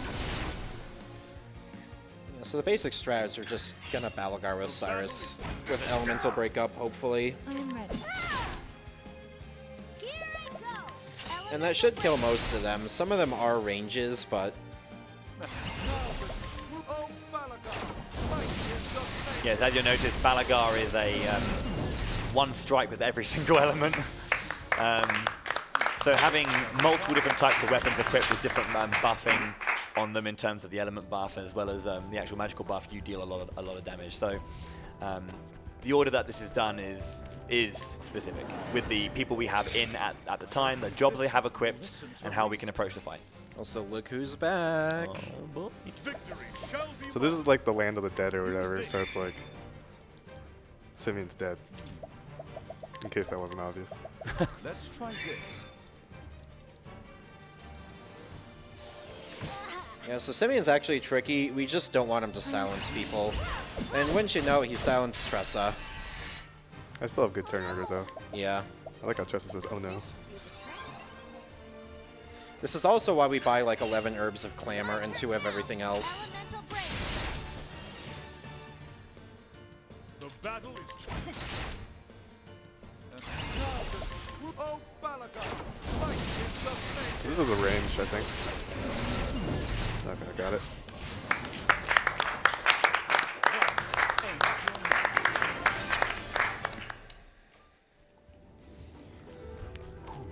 So all of them have enough JP now, so now we can just proceed with the main party for the rest of the Gauntlet, which will be Alphen and Therion. I cannot fail. Hey, look who's back. Back again. Yeah, it's a strange collection of bosses they decided to pick. I think there's like they're more like the bosses in particular that kind of changed something about the character. So obviously Miguel was the one who questioned Alphen's resolve in what he does. The dragon is kind of like a big enemy that no one, like warrior or hunter had beaten before taking down Red Eye. So it was like her moment for winning. Obviously Simeon is Simeon, and that greatly affected Primrose in many ways, being the cause of all of her stress. Of course, you got Sabretooth, which was the point where Tresa kind of really found out what a treasure means. Yeah, of course. So it's like the big turning point in everyone's story, which is nice. So obviously for Ophilia it will be Matthias as well, and Darius, of course, being the perpetrator of all of Therion's. Darius is a little scary because I can get a really bad turn order, and Darius can actually just kill people. But I got a good turn order. Yeah. Another fun part about this gauntlet is you might not realize this, but the first letter in each of the characters' names spells out Octopath. And the gauntlet is also ordered in that same way. Top to bottom. So the top row is Octo and the bottom row is Path. I didn't actually know that. That's interesting. And it's significant because Octopath Traveler is the name of the game. Wait, really? Yeah.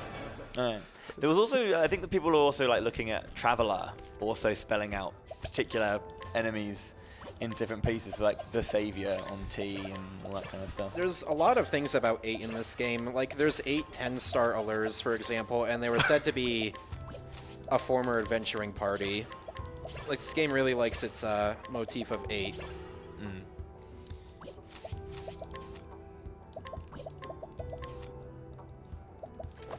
Okay. Double empowering bracelets.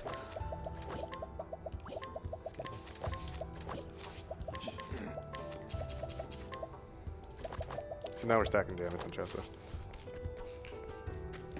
Yeah, we're just going to finish up the rest of these little fights. There is going to be something special about the last fight, but we'll get there when we get there. Hey, it's our boy. Except he isn't talking to us. He's probably bitter about dying. Probably. Well, if you read his lore, if you guys donated 17,000 more dollars. 17,000. 17,000. Alrighty. Or no, it's 2,000 more dollars. I can't do math, unfortunately. It's okay. Apparently, Matthias's lore, he's super bitter about dying. I think we got a few more of these to do in part of the actual gauntlet before we get to the final boss. So we'll have our last few donations before we go through Galdera. So I've just got one donation here. It's from Perfect Angel Face, and they donate $100. And they say, never seen Octo Traveler before, but I'm darn sure going to play it now. So now, here's my question. When it comes to the 135K that we need to get to for you to read, Bowie, where would the cutoff for that be? Well, we can't read them unless it happens now, basically. So. Yeah. So if there's anyone else out there that feels like, I don't know, tossing in $2,000, that would be the time. So I got the worst possible turn order here, so this boss is actually a range. But I came up with a backup strat yesterday that I just did. Hopefully it works.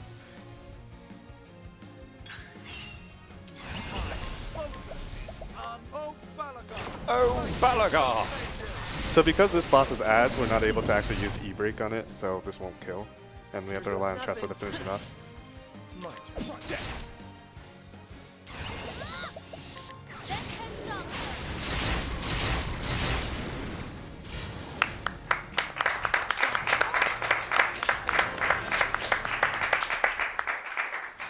Alright, so this last fight is pretty important. Therion needs to die here, so we're going to set up the fight so that he does die. We're going to hope that we remember to unequip cover from Alphen. I checked. Okay, good.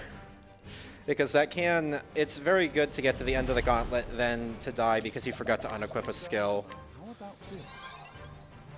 So we're going to overheal Therion a little bit because he's going to debuff defenses. Try this.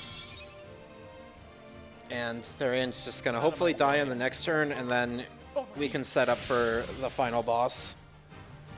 Yeah, Insight will cause Verna, or Shadow Verna, to go after Therion in particular. Elemental break. I hope Therion dies here. Oh, he's dead.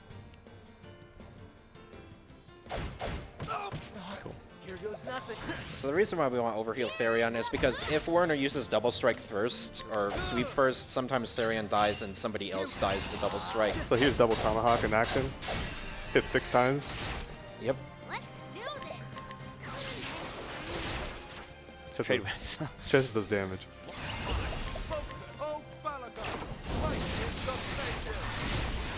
So, you might be wondering why we're killing off Therion. There is a War Master skill called Fortitude. What it does is it gives you an absolute enormous damage multiplier if you're on lower health. The lower health you are, the better. At 1 health, I think it's like a 2.6 times damage multiplier, which is absolutely enormous. Yeah, and using Revive without any buffing also just gives you the minimal revive of 1 HP. So you can see Therion is now hanging quite severely. So we'll give him all the buff ups we can. The other nice thing about being at low HP is it means that some of the other characters are going to have cover equipped. So if the boss attacks him with a physical attack, they will cover the attack and they will block the damage. So the only thing we really fear is AoE magic damage. Okay, so this is Journey's End. This is the final menu, and then the boss. So take it away, Jello. Alright, Prin has enough JP. I was worried for a second.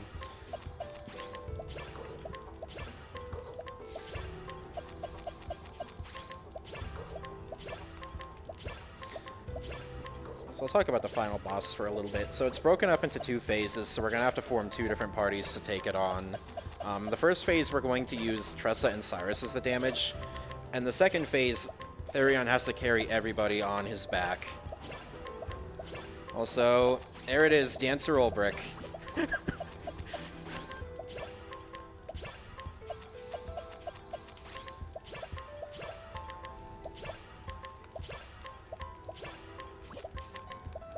Oh, whoops. But basically, for the first phase, Alphen's going to use the Apothecary Divine Doter's Charity to give Primrose a buff that allows her items to be used on all the party members, and we're going to use those Revitalizing Jams to basically fully restore every character on every turn. And then we're going to stack a bunch of buffs and try to one-cycle it. Phase 2 is a lot more touch and go, but we're basically just going to hope that we get good turn orders and can defeat the hearts. Yeah, and I think Patience gives you a chance of an extra turn at the end of a turn as well, I think, if I'm not mistaken. Yep, we give it to a lot of characters because we really need as much as we can get. This fight is... Good luck, Jello. tricky. I don't know how much I'll be able to talk during this, but... That's fine, just we'll leave it there and we'll just finish this. Daughter of the Dark God. Yep.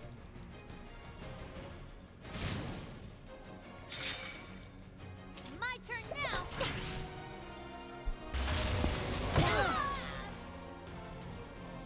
Here we go. I'm... The peacock struck.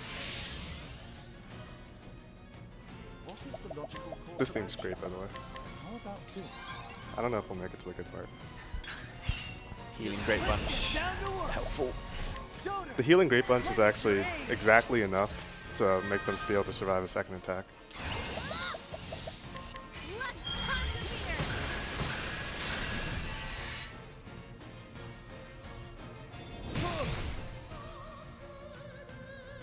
I'm ready. Stay strong. What is the logical course of Dote is charity allowing items to be multi-use, so Revitalizing Jam. Bring it on. Now.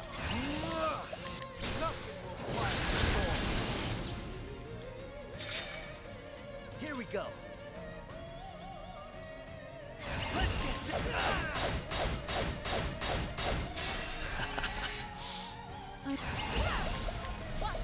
Alphen, bringer of the flame. Elemental break. Elemental break. It's now 8 turns. Stay strong. I don't think I'll do enough damage to push him to the next phase, but that's okay. I got a really unlucky turn order, but I think I can work with it.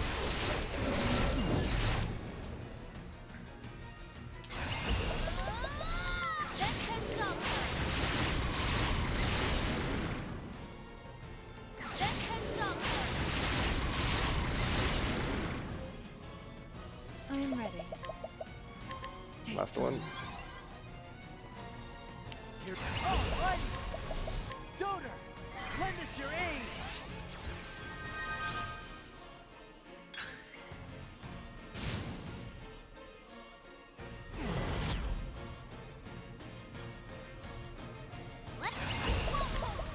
Yeah, so in this phase, each individual spirit has a big move that it does if you let it count down. So you've got to get rid of them quickly. But yeah. That's pretty quick. Yeah, Tresa does Mondo damage.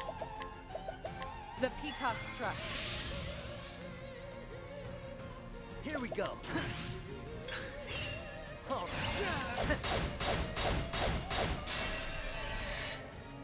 I am ready. Stay strong.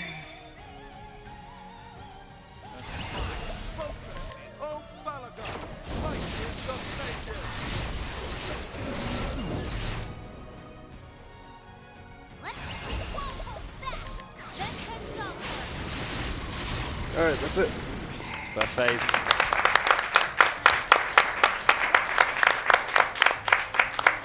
Now, for the hardest part of the game. No pressure at all. We're done with the early game stuff. Now we can finally get to the mid game. So we just really, really want Ulbrich to go first. We gave him so many speed items. If Therion goes first, it's very hard to win. Also, this is one of the most incredible sprites I think I've ever seen in my life.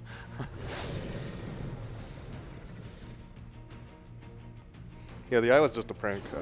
This is the real boss. Let's get this over. Oh, Therion's going last. That's like the first. 99.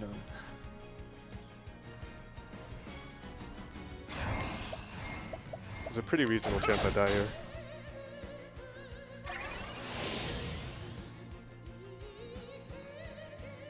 Oh, now there's a really reasonable chance I die.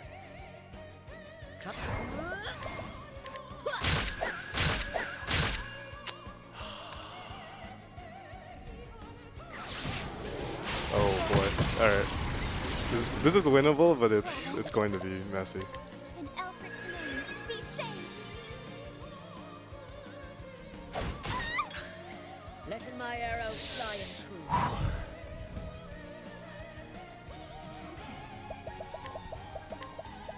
Using this.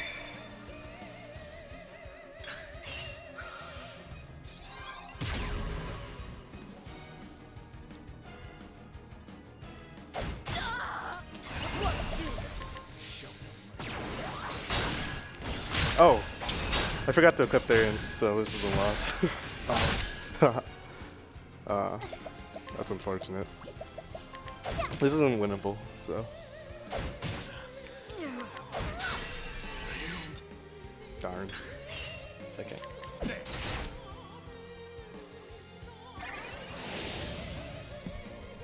Yeah, honestly, it's just very stressful at the end of the run because even no matter what kind of pace you're on, this is ultimately what can decide it. Yeah. Ooh, unlucky. So I can either try it again or we can use a backup switch. It's up to you guys. It's up to you. You're the runner. If you have a, because obviously we prepared a I file. mean, I don't know. Do you guys want to watch me do the gauntlet again? I guess that's more the Well, issue. as I say, it's your run. It's your choice. Alright, I think there's enough time to do it one more Yeah. time. Yeah.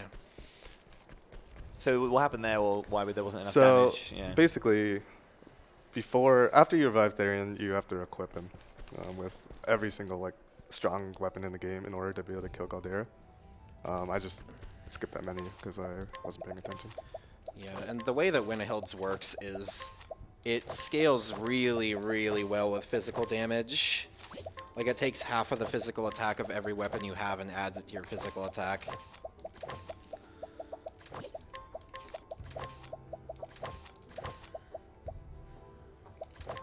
And maybe we'll get to see the one cycle on the phase 1 again. Oh.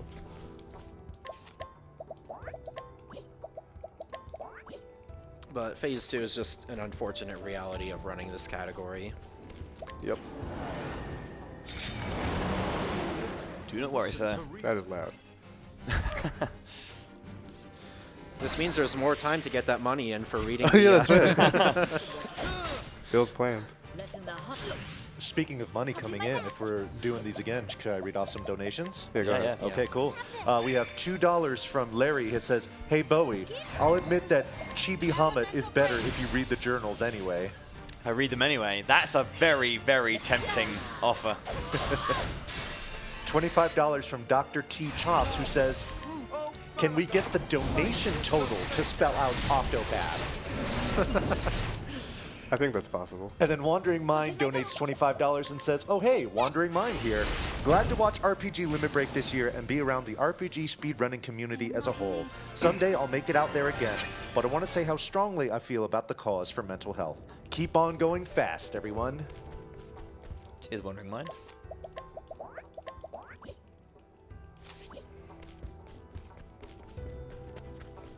Ooh, a couple more just came in.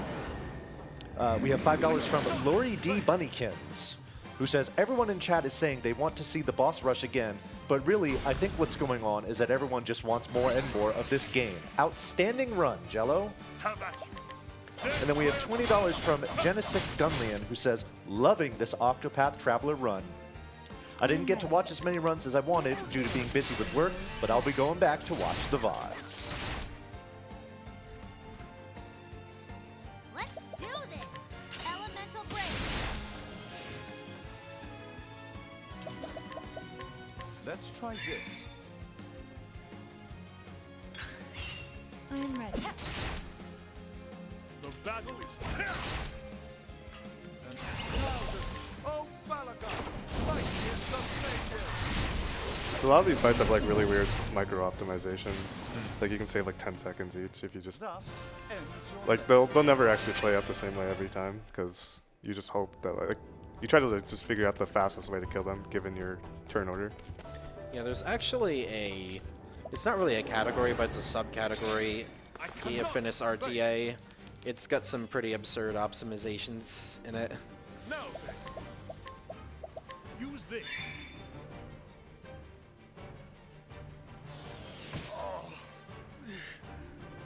Agreed. I'm... My turn now! Elemental break! What is the logical course of action? Let's try this. I'm ready. What to do? Yeah, we don't have any more donations for that. I guess what I could say is, again, I just want to give a big shout out to the Discord, the Octopath Discord. Like I said, they're very helpful, very friendly. Studied harder. So you know, if you're interested in checking out the runs, but this one seems a little bit long for you. Like I said, there is single stories that are all about an hour long. So. And especially big shoutouts to Dahlia. Dahlia is true. He's a French runner of this game. A lot of the Phase 1 strats are his strats, and testing Phase 1 strats is very time consuming because you have to go through the gauntlet every single time. So massive props to that dude. Bring it on. How do you like this? He's also very good at the game.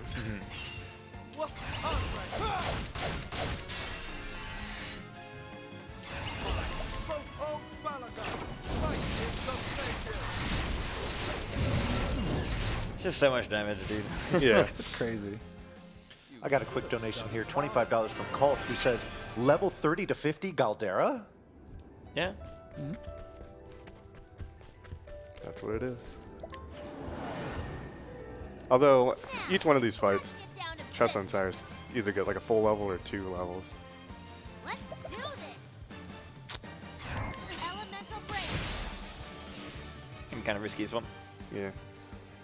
Depending on who he hits here.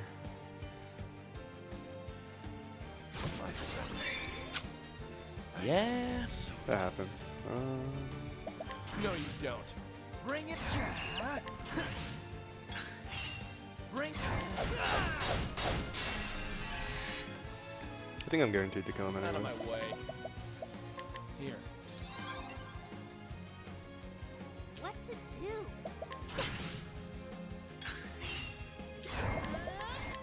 For you.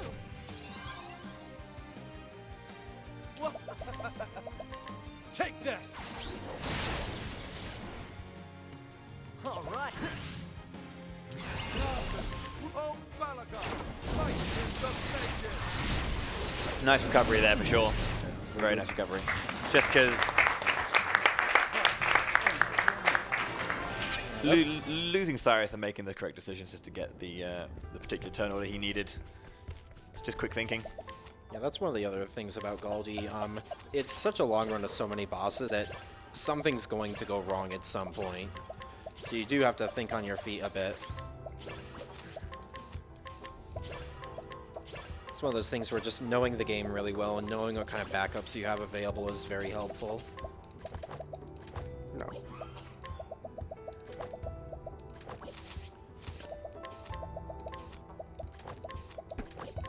One thing that's also really weird about these menus at the end of the game is your inventory is never the same in any given run. So, because bosses have like a certain % chance of like dropping something or like not dropping something. So like every single run, that final, like the final menu before this is different and you just have to react. Here you go.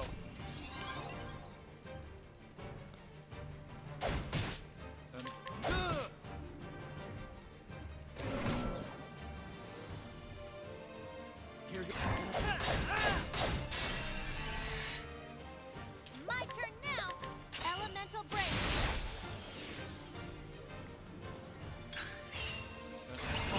Focus! Oh, Malaga! Fight in the stages!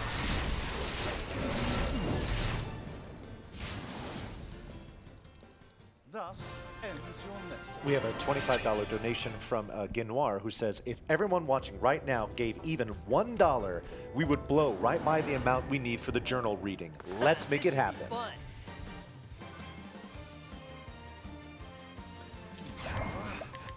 I can really put the backup strat to the test. Got the bad turn order twice. Being put to the test, sir.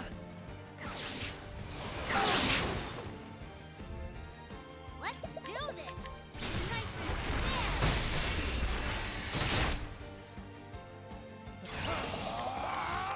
and Here you go. That was a very dramatic donation. How do you like this?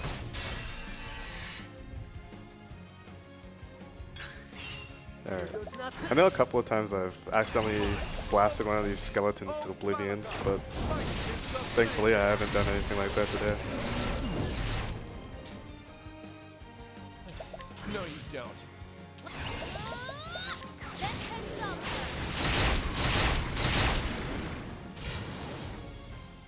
time to close up shop.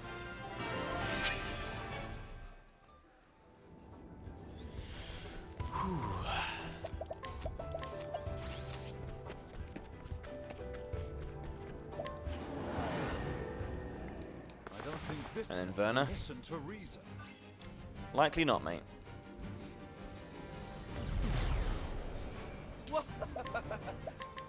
Over here. His sword is glowing an ominous shade of purple. So again, the insight to hopefully have Therion Elemental break. be defeated, over heal. How about this? Bring it on. Try this. Basically, the reason why we keep him up is because we don't want Therion to get, die to the sleep. Because if Therion dies to the sleep, he loses insight, and then whoever takes, My turn. and then someone's guaranteed to take the double hit. Nothing. Yep. Yeah, most characters can take a single hit, but double hits.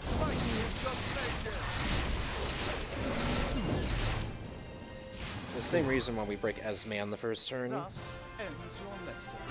Alright, I'll look at my notes this time just so I don't forget it. So he did that last menu completely off the top of his head, which is crazy. So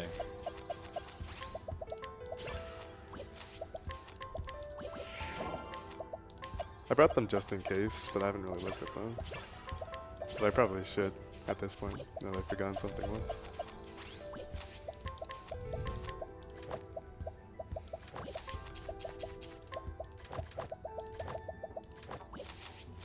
Alright, here's equipment. there we go.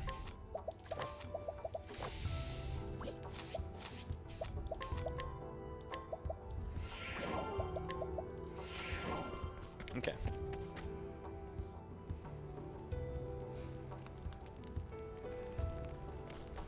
I think it's kind of interesting as well when we were doing that first attempt earlier, how I could hear behind me everyone kind of like respond to the turn order we got on phase 2. Everyone can just see immediately. Like, if you run the game a lot, I've just been noticing people just seeing exactly what they need to see. And it's like, yes, or no. Absolutely. That was pretty unfortunate though. I think the reason whoops. That's a lot. The reason why Therion went last is because I forgot to equip the Viper Dagger. Yeah, Which gives a lot of speed, basically. So I'm not sure if we mentioned it as well. We have the guaranteed buff on the elemental damager, obviously with Rune Lord, but we're going to be doing the same with War Master as well to get that guaranteed buff. I'm not sure if that was mentioned. It might have been. I might have forgot. Yeah, that is true. There's just a lot to take away. Like, this menu is like 50 different things all at once. Yeah, I apologize. So the other things we're trying to actually get is the Patience ability, which is 5 Hunter skills, and the Hang Tough ability, which is 4 Merchant skills. Hang Tough means you'll always survive an HP. You'll survive an attack if your HP wasn't already in the red, if it wasn't in a critical state. And Patience is just an extra turn at the end of the current turn with a 25% chance.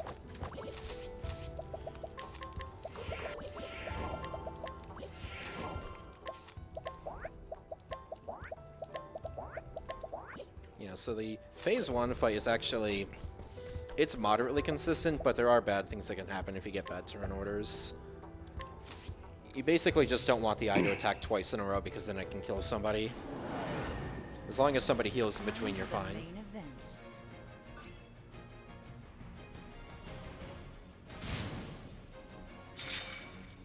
I am ready. The peacock struck.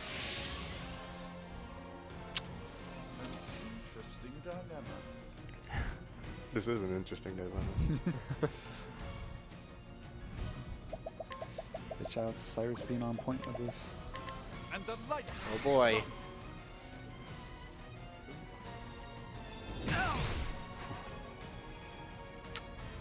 My turn now.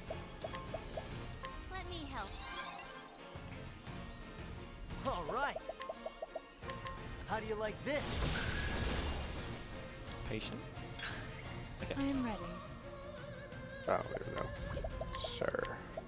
The peacock struck.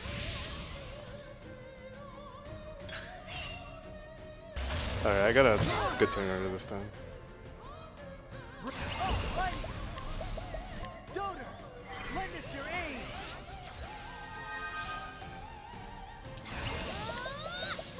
Let's conquer!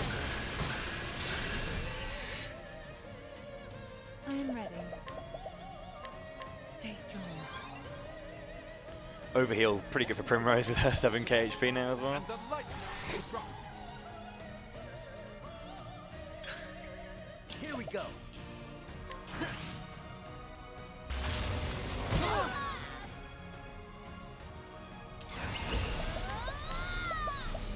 I summoned Dry Song, the Mage Lord.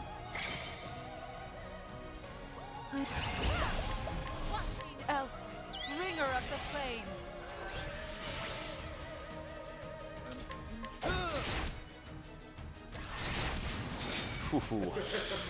Bring it on. Gets me every time. Here we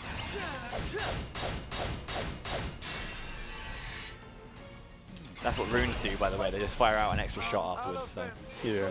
Yeah, and the runes do absurd damage.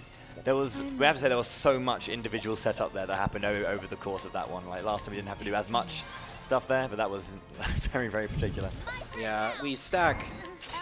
Pretty much every single buff in the game on Tresa. Yeah, by the way, Draesong's is a 1.25 times multiplier. That's the one Tresa put on herself earlier. All right. But Tresa does How do you like almost this? all of the boss's HP with one attack. So Tresa has elemental. There's elemental break. There's peacock. There's Alphens. There's Aelfrix. There's BP eater. There's augmented elements. There's elemental aid, and there's Dracings, all on Tresa. That was a mouthful. Here we go. Let's have a look then, shall we?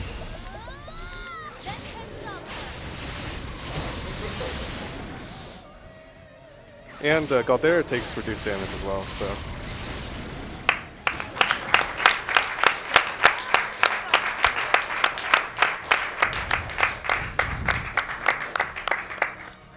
All right. Hopefully I did the menu right this time. Best of luck, sir.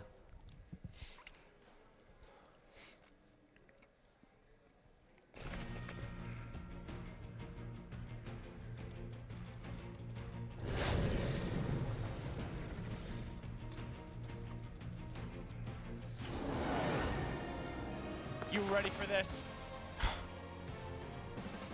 I'm not ready. Of course. Happens. I like bow. Oh, that's good. How about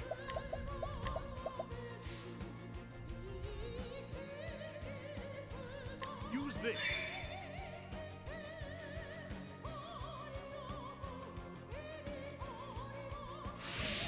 This song's great, by the way. What next? This is also where the vocals are.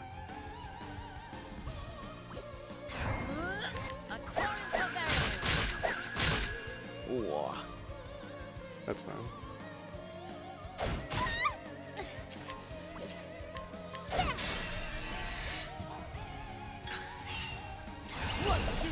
Alright, hopefully this does damage. So that's a little more than last time. A tiny But bit. I can still lose this. Okay. Because that lady in the turn order can AoE me. Use this. Nice. My turn. Failed. This should slow you.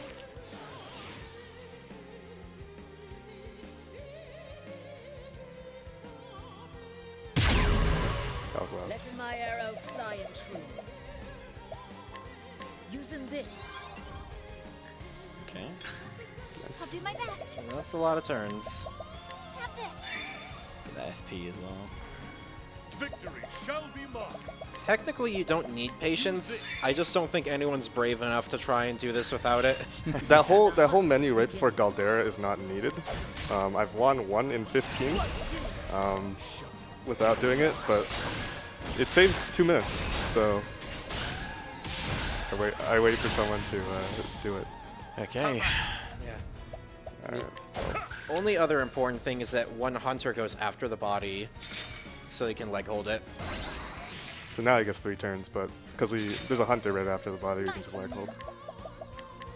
Leg hold, showing how broken it is once again. I'll do Nice. my best. And very conveniently, he's weak to both Rain of Arrows and Thousand Spears, so he's pretty easy to break. The battle is truly All right, I'm gonna go for super safe strats. It's guaranteed 3 as well, so. My turn now.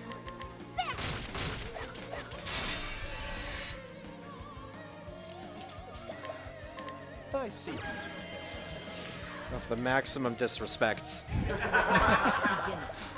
Trying this. Just in case, somehow. Because that'd be sad. now then. I could use Bewildering Grace, I guess. Have a taste of Coming, if thou darest. Trying this. I'm actually emptying out my inventory, so it looks like I'm good at routing. Have a taste of I this. used up all my soul stones. Just don't use Perfect. the monster perfume. Yeah, that'd be awkward. Oh, you're dead.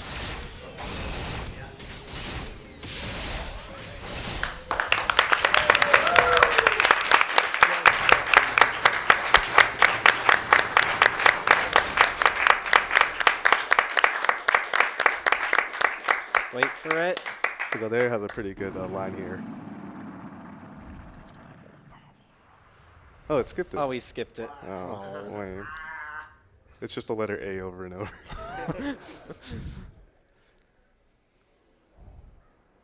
So there's this cutscene, and then time. Time.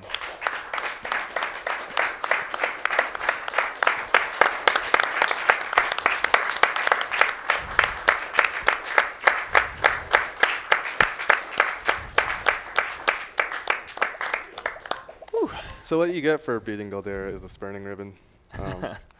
It's pretty good for routing. So if you ever want to route a long category, I recommend getting this.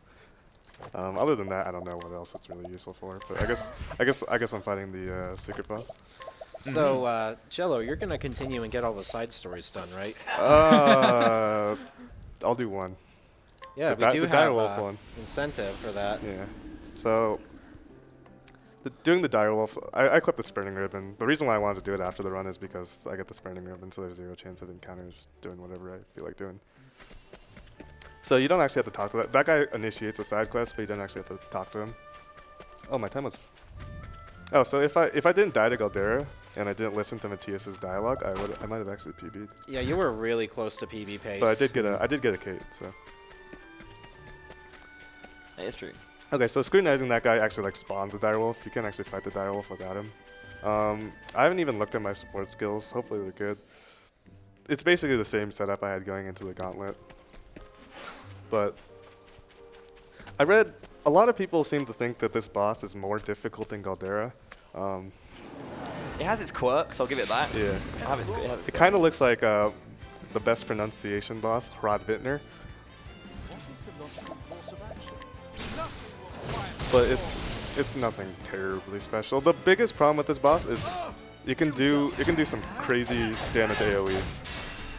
Like they'll hit for like 3k. And it also summons ads, which can also hit for like 3k AoEs. So what that is, like if they do AoEs back to back, you can just get a party wipe, and that was extremely lucky. Try this.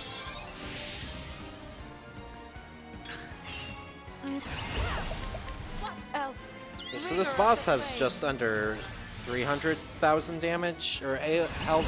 Yeah. Just the eye for Galdera has 500,000 HP, so this is a little bit of a downgrade from that. So 180,000 done right there then? Yep, and then this will probably go. So a lot of people.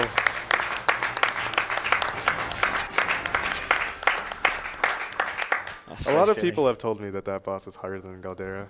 I strongly disagree.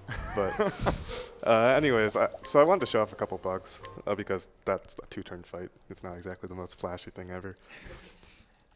But yeah, if you want to do the direwolf that quickly, just do exactly what you saw there. Exactly. So Easy. I guess it's a good save. So I think this is going to start by talking about the big like actual glitch and clip we have in this game. Yeah, so like the biggest glitch that we've found in this game that's like consistent and like easy to do and applicable to like very many situations is what we call the home buffer. And what the home buffer lets us do is it lets us skip triggers where the game would usually block you from going. I don't know if Mamgar or anyone else can elaborate more on it. I don't think we know how it works. We just know it works. Yeah. So if I was to hazard a guess, specifically we mean like boss triggers. So we're gonna run up to this place. Normally you get the thing where it says like there's a boss here. Do you want to fight it? By pressing the home button, we can basically almost like push ourselves around. So there's a bit where you automatically walk backwards, and then we'll buffer by using the home button and try and move in that like moment when the home buffer is, when the home is coming up and going away. So it's almost like the game's memory is pushing the characters forward in the direction we're pressing. So yeah, something like that. So basically, I can't get past this boss. Like, none of these doors work. You can't walk around it, right? But if you say perhaps not, and like if you press home at the right time when the boss or when your character's walking backwards, your character jumps forward, and you can pass the trigger and grab whatever's in the chest. And that's the Master Spear. So we actually use that against Galdera. This actually used to be in the route, but it got routed out because there are faster strats that developed. Now there's actually like way more funky stuff you can do with it. I'll just start with Tresa real quick. you do use that in the Therion route, I believe. Yeah, as well. I believe the Therion and Ulbrich single stories actually use it and like save time with it. For this category in particular, it's just for showing off, I guess. It's good. It is good. But that's like skipping boss triggers and grabbing chests past them is basically the only real implementation of like or real benefit that we've found from this bug. So like normally in Tresa you have to finish a prologue to leave the town. So like we thought for a moment that like if you like just home buffer past the sign, you can like leave the town. But no, you can just go out of bounds. And then eventually you'll fall off the map and warp over here. So like the game like loads everything as flags or whatever. Like we don't know how it works, but like I guess you have to like pass certain parts of the story in order to actually have places load. So like we aren't able to actually like skip anything using this. And I think like if you like do this, you can like end up over here. You can walk through walls. You can take a dip in the water. And then this bug just has like some really funny stuff that goes along with it. There's some other bugs, but they require a lot more setup. There's a bug that basically has the veterans on screen 24/7. It's kind of visually annoying, but it's hilarious to show off with. There's a lot of there's a lot more visual bugs, but they're hard to reproduce. Like you'll get like lighting that's really wacky, or like you'll get loading zones that aren't loaded. So here's Therion Chapter 2. This is Orlick's Manse. We're just checking the cutscene to progress. And normally you need the password to go into the manse, but if you home buffer, it's actually easier. I don't even know if it looks hard. You literally just hold the direction that you want to go in, and you press home twice. And then if you've pressed home twice at the right timing, then you'll get it. So basically, we can enter the manse, except we can't. We just walk through the, and we end up behind Noble Court, and we can just party back here. And the textures get kind of weird, and you can fall off the map with it too. And then one last thing I want to show off with it is you can actually soft lock the game with it. So back 4 hours ago when we were doing Ophilia Chapter 3, there is a little kid that we had to lure or guide. As part of the story. It's little Daniel over here. So we talked to Daniel. I don't remember what the story was, even though we went over it like 4 hours ago. But you guide Daniel, and you're supposed to go talk to the bishop again, because apparently Daniel knows some stuff. But if you try to leave town, the game will stop you. But if you home buffer past it, then you can leave town. And Ophilia's ability is she can guide things and summon them. And I'll take this off as well. Nice.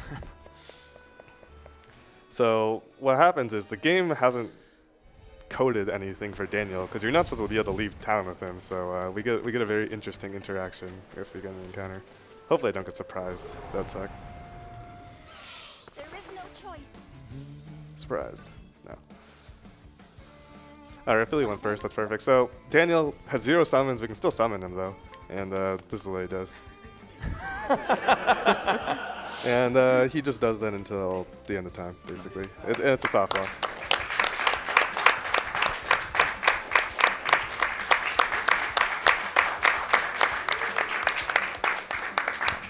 You gotta listen to Battle 2 though, which is one of the better battle things. Excellent. Alright, but yeah, I guess that's it. Soft lock the game. Mission complete. No worries.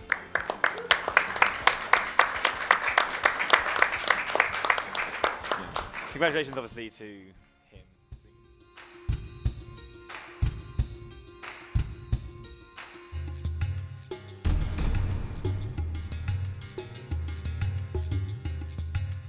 can we get one more round of applause for jelloknifee for not only finishing a very difficult game, but giving us an exhibition as well. Alrighty, so what we are going to be doing now is we are going to be setting up for our next run, which is going to be Kingdom Hearts Final Mix HD, the Jiminy's Journal 100% category, and that's going to be run by Rio Peace. But while we get that set up, we've got quite a few donations to go through here. Polanteris donates $50 with no comment. Jesse donates $35 and says, so happy to see RPG LB supporting NAMI and mental health. As a gamer with severe mental illness, seeing the community rally behind this awesome mental health resource is so amazing and inspiring. Thank you to all the runners and staff for putting on a great event, XOXO. Ace Burrito donates $100 and says, answering the call for more incentives. Josephus316 donates $20 and says, I love Octopath and I love seeing it run with such skill. Add in the chance to support a great cause and I had to donate. Starzik donates $20 and says, without video games, I never would have met the love of my life. Vector donates $20 and simply says, incoming! Cassie donates $25 with no comment. Jason220 donates $25 and says, I've been watching RPG LB all week and have really enjoyed it. Octopath is a really great game and it's fun to see it being ran through so quickly. Thanks for supporting a great charity and all the hard work. And we also have Ko, who donates $25 and in all caps exclaims, I don't know what Goofy Saves the World means, but I know that I want it, which is actually a fantastic lead into our next run. Like I said, we are doing Kingdom Hearts Final Mix HD. We do have a couple of challenges here that you can meet. There is a glitch exhibition for that game as well. That's currently sitting at $566. It needs 3,000, so plenty to go there. Also, there is a donation incentive that, like that last commenter said, is simply titled Goofy Saves the World. That's sitting at $1,204. It needs $5,000. So plenty of donation incentives for you to put your donations in and get that going. Also, we've got some bid wars going on for this game as well. You can name the gummy ship with a 10-character limit. Currently, Toji Sucks is in the lead with $170, but there are a couple that are pretty close, so you can donate for that. You can also choose the color of the gummy ship as well. But then, arguably most important is singing Disney songs, which has been something that's happened at quite a few speedrunning marathons. And you've got a few choices here. It looks like your choices, and we'll go in descending order as far as what is currently in the lead. You can have Friend and Me from Toy Story, Under the Sea from Little Mermaid, Reflection from Mulan, Oodalali from Robin Hood and Little John, or the Robin Hood movie, Go the Distance from Hercules, and currently in the lead is How Far I'll Go from Moana. So plenty of choices there if you'd like to donate to get your certain song sung here. So that is actually going to be it for me. My name is Von Yvonne. Thank you so much for having me. Right now, I am going to pass hosting duties over to an excellent hostess here. Her name is Natara, and she will take you all the way through Kingdom Hearts. So thank you so much for having me, and we will be getting set up for the next game. So please, don't go anywhere.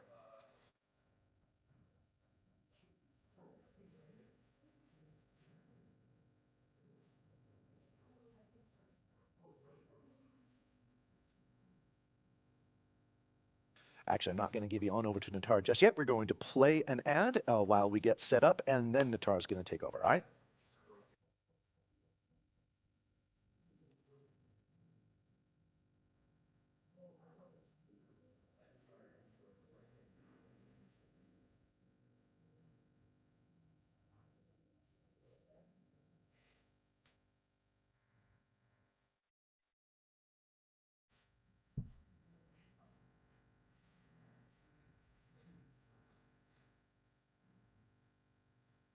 Now you're unmuted.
Hello and welcome back to RPG Limit Break, sponsored by Twitch. My name is Natara, and we're going to read off a few donations while we're still setting up for the run.